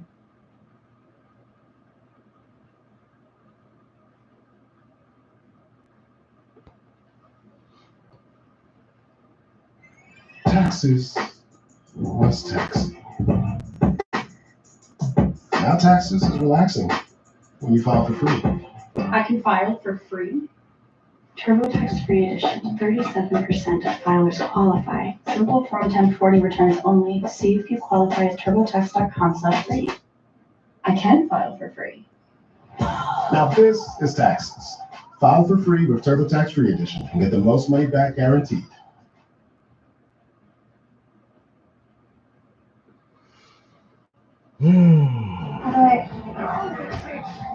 Bro, you want to come help paint some of these motherfucking letters, dude? Why was I Guys, standing his butt?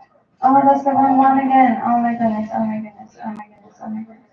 Okay, I did all this training and I don't remember a single bit of it. Amy went from spamming L2, which isn't grab, to pressing L1, which is quick melee, to R1, which is combat gadget. Meanwhile, press square to grab was almost in the center of the screen. That is a transcendent level of focus that I'll never understand. She looks closely at this medkit box with a green loot icon above it and doesn't even attempt to open it. Gamers know anything slightly medical looking is probably help, and yet Amy, who has had actual medical training in real life, couldn't care less. This time she's a bit more cautious, taking on the main room. Amy picks off targets one by one, heals fully behind cover. She gets a bit wild at one point and rushes in with a grenade, but backs off after taking some heat. Approaching the machine gunner, she nails him with a grenade to the body. Does the Halo sticky lifestyle call to her? Despite taking heavy fire, she casually hit fires the last 2 guys to death and clears the room. While trying to loot her first dead body, it's looking quite robotic and she almost gives up, but eventually looks directly down at the body and instead of just grabbing the loot, accidentally picks him up. It's another few minutes of spamming buttons before she works out how to drop him. Then she grabs the skill shard, so we're back in business. Amy then spends a long time reading everything on both computer monitors for reasons that are beyond our understanding, before finally grabbing Sandra Dorset. As she was walking out, Amy said, "Why can't I go any faster than this?" I was like, oh, now you want to go fast? After 10 days of walking around slowly in Elden Ring?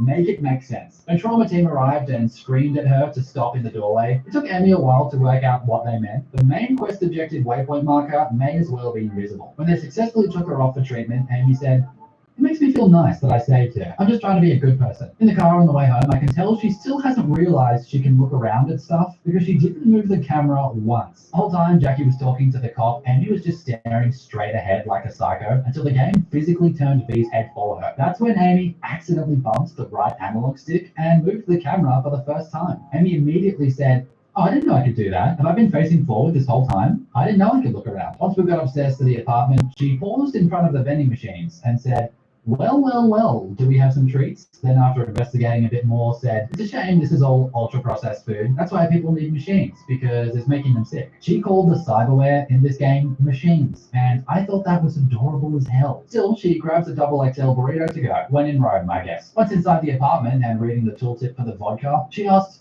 "Minus 50% accuracy, what's the point if it's only going to make me bad? Why would anyone consume that?"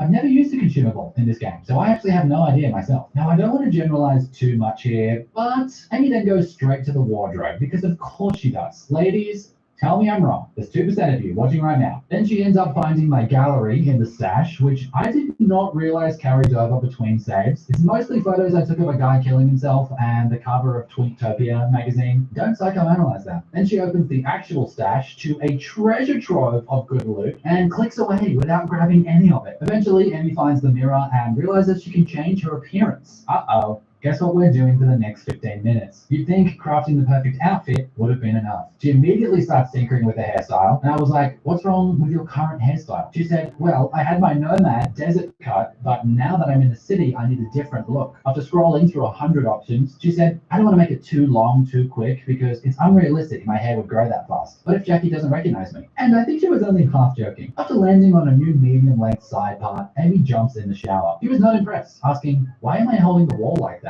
And I didn't even take my clothes off. No one showers like this. How are you going to clean yourself with soap? Then she ran to the mirror and said this. Immediately upon exiting the shower, I'm clothed again. Well. This investigation says that I showered with my clothes on. That doesn't seem all that useful. Her continuity spider sense is actually insane. Game devs are in shambles. Before heading to bed, she notices the vending machine right next to it and asks, why won't it let me scroll down? I want to see what food options this has. I was like, are you sure it's the food you wanted to browse? There's a lot of interesting options on that screen, but also it's not an interactable screen. She did accidentally order 2 more burritos though, something I think we all can relate to. So Amy had narrowly completed her first real mission, but tomorrow she'll face an extremely difficult enemy, the user interface. It's time to solve a problem that no gamer has encountered in the history of Cyberpunk. To start day 4, Amy wakes up and goes straight to the couch where she watches several minutes of TV. I don't know if she's trying to roleplay as a depressed, unemployed Twitch streamer, but it's spot on. Then she spends a few minutes getting tricked by the minimap navigation going up and down these stairs. I'm not gonna lie, I literally did this in the same spot in my playthrough. Maybe I'm depressed and unemployed. Just kidding, we all know YouTube is a real job. Looking around the gym area, she noticed the piles of garbage on the floor and asked, why is there rubbish just here? It's gross and everything's a bit nasty. Isn't there a janitor? And how are people just working out around it? It's probably stinky. Let's just say we keep our house very tidy IRL. And it's not annoying at all. Amy has a quick chat to Coach Fred and declines his offer to train, but does walk over to some of the gym equipment and tries to actually use it. She said, oh, I can't use the weights, but I want to get jacked. I was like, you and me both, sister. God, that's a retweet. I love that Amy expects to be able to interact with every object in the game like it's real life. She steps into the elevator and gets a text from Coach Fred. The next words out of her mouth, and I'll quote her exactly, were, who's Coach Fred? I was like, the guy you were just talking to. It has his name next to the subtitles. Don't you read the subtitles? She was like, yes, but I can't remember because there's so much going on. I'll allow it because she's a chronically sleep-deprived mama bear, and the 1 hour per night she gives me for this pointless experiment is a huge sacrifice. Then Amy commented, why is Fred texting me 3 seconds later? Doesn't he know that's weird? Like, give it some time, my guy. You're way too keen. While walking past this NPC in a midriff, Amy couldn't help but stop and say, oh wow, that's a choice. She refused to elaborate further. At this point, I noticed she had accidentally toggled the objective from meet with Jackie to check your email. What that means is the objective marker was no longer pointing to the elevator right behind Amy, and I was worried we were about to get stuck for a long time. To my surprise, Amy starts up the stairs, but then turns around and says, I'm going the wrong way, I think. I was supposed to get in that elevator. Well, tickle my nuts and use my Manscaped code. That is some big girl navigation. At the bottom of the elevator on the ground floor, right as Amy was starting to say, I think I'm lost and I don't know where to go anymore, the game updated the objective and pointed her straight to Jackie, who was sitting nearby. 2 navigation crises averted. Not bad, Cyberpunk. While talking to Jackie, there's a pop-up about calling your vehicle to your current location. As gamers, we instantly know what that means, but I'm worried they've worded it in a way that makes it slightly unclear to Amy what it means to call the vehicle over. Lucky for her, the car is already there waiting, and she's off to see the local Ripper Doc before a very important meeting. While driving there, she tiptoes around well under the speed limit, probably because she's stuck in first person and doesn't know how to change the camera to third person. After spending some time with Victor, Amy said, Vic seems nice, actually. He seems like a good guy. All my homies love Ripper Vic. He's a jacked surgeon with sick tats who wears Ray-Bans inside. And you know he gets surgical on that puss. Which reminds me. So the guy who left a comment on my last green screen video saying, please stop talking about your dick and balls. How do you like my labia instead? Back in the car, Amy approaches where Dexter is parked very carefully. There's a weirdly timed incapacitating enemies pop-up, which Amy dismisses while saying, Cool, can't wait to forget all that. I then asked why she was being so careful, and Amy said, I don't want to make a fool of myself by driving too close. Ah, of course. Stopping directly across from him in the middle of the road should do nicely. We then spend a very long time in this exact spot because Amy is stuck. She can't remember how to exit the vehicle. Her first thought seems to be, maybe if I get close enough, the game will automatically get me out. So she pulls up as tight as possible while knocking over a street lamp. That didn't work, so she Build the bike.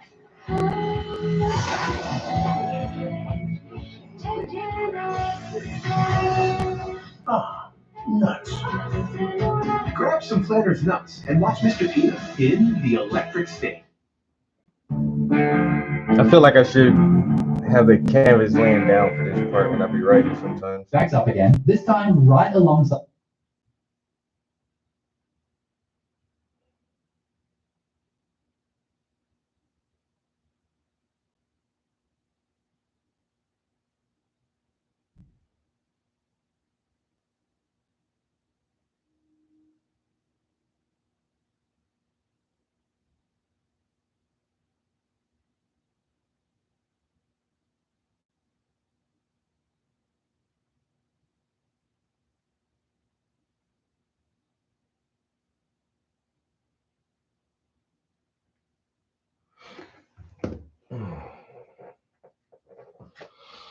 I really do feel like I want to lay it down, lay the canvas down.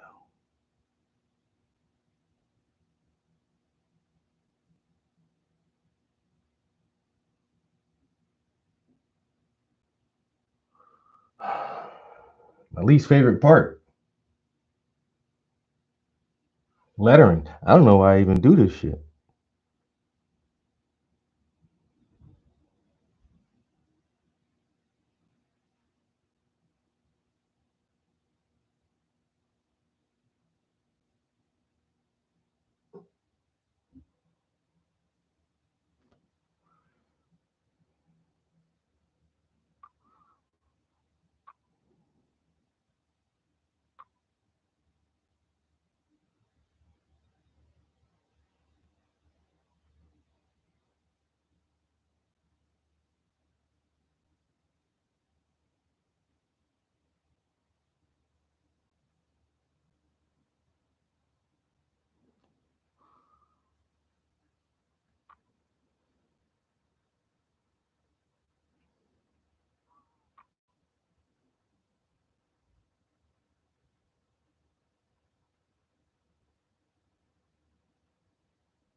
I'm trying to. So I want to get this thing done this week.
Mm-hmm.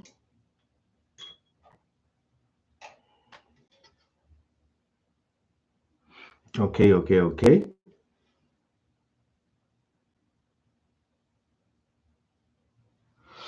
That's not looking too bad over there.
My bad, guys. I don't know. Like I said, my YouTube is just not the greatest right now.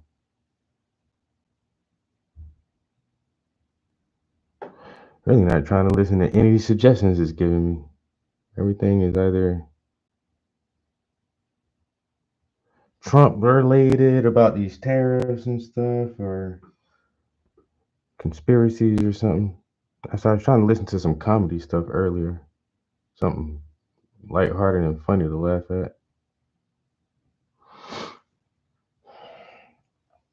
Don't really want to listen to any beats because I'm gonna lose focus and start rapping and shit instead of painting.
Apologies again for the silence, guys. If anybody's still watching, sorry.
All right, we got one character on the cover of the book, mostly done, I guess.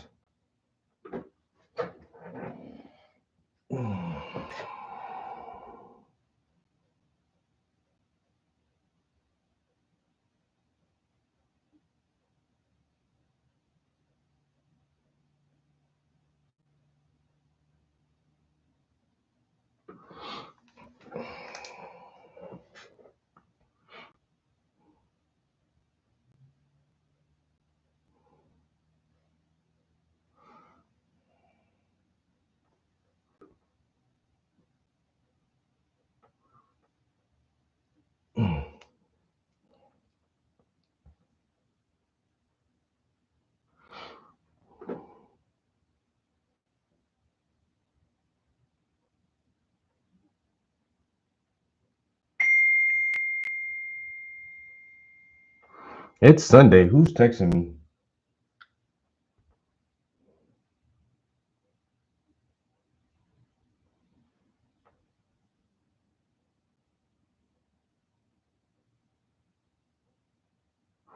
You better have a good reason for disturbing my tranquility.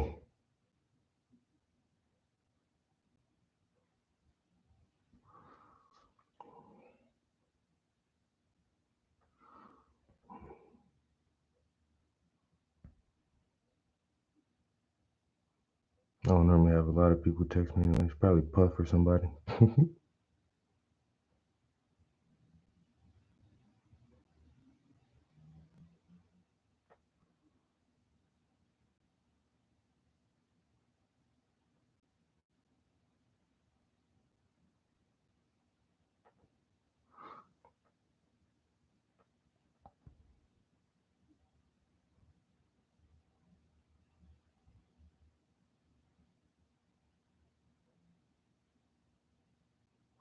All right, we've done another solid 5-hour session today. I might stop just to grab something to eat.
Mm-hmm.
Hope y'all guys are having a beautiful Sunday.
Can't stop, won't stop.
All right, guys, I'm gonna take a little break from there. Man, I want to run to the bathroom quick before I clean these brushes up, though. Hey, we got letters on the book. Hey, and we're starting to get the little line details on the people. Man, yo, make the cover of that book look way different already. Right? Oh, bro, that's looking so good. Then we'll get the spine of the book in the back. I might do the back and then do the spine.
Oh.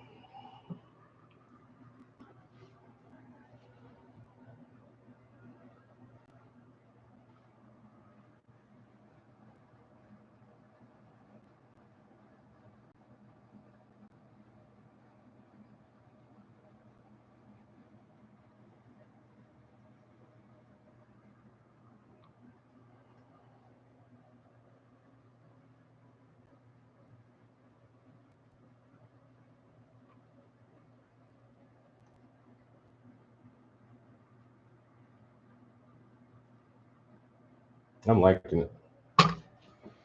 I am liking it.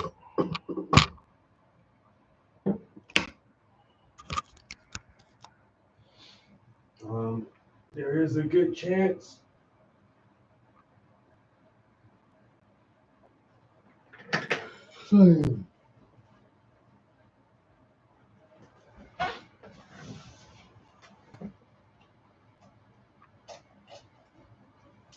There's a good chance I'll try to come back up here later again today.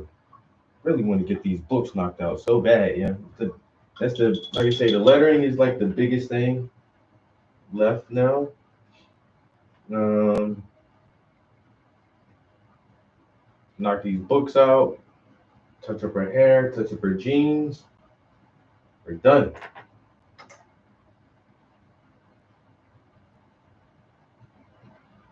Maybe a little highlights on the leaves here and there, and definitely like some bright white highlights on the cup,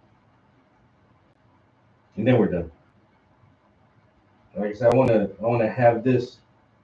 If I'm working on it if I'm working on it this upcoming weekend, it should definitely be the last weekend.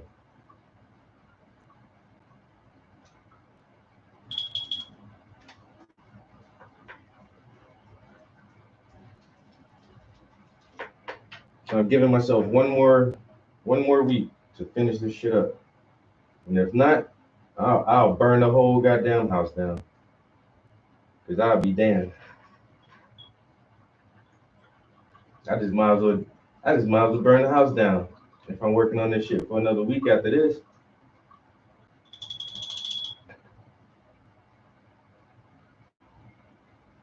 I must not be trying hard enough, you know?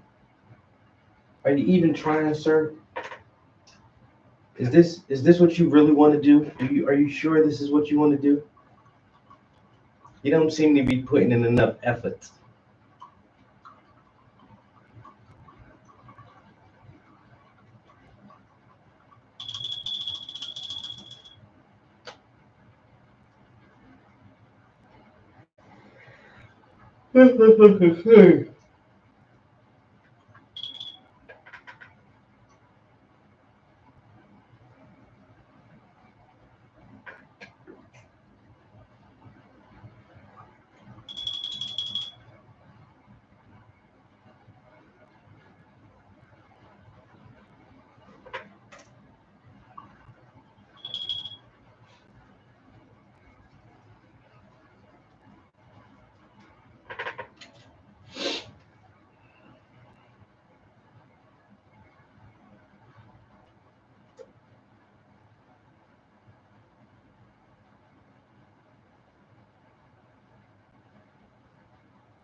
Yeah, it looks pretty good to me.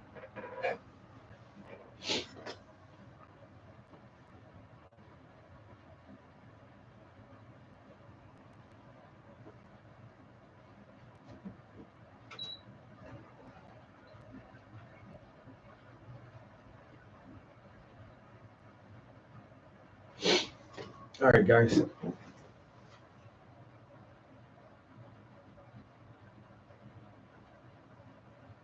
Nah, time does not exist in a painter space. No, you're right about that. It's gonna take as much time. It's gonna take as much time as needed, and that's all we can do. You know, it'll take as much time as needed. 5.5 hours. The roof, the roof, the roof is on fire. I sure appreciate y'all chilling here with me this morning. I will be probably taking a nap. I was up super early this morning, like 3 something, and I could not go back to sleep. And I just kind of just laid around in the bed for until like 4:30, 5 o'clock. Then I got up and took a shower and came up in here, but I honestly feel like I could go for a nap right now. I don't know what I'm gonna do. But yeah, appreciate you guys hanging out with me this morning in the studio. We actually did get a lot accomplished this morning, so I'm feeling really good about that.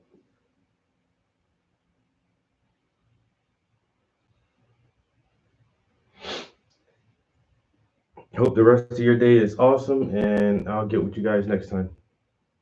Peace.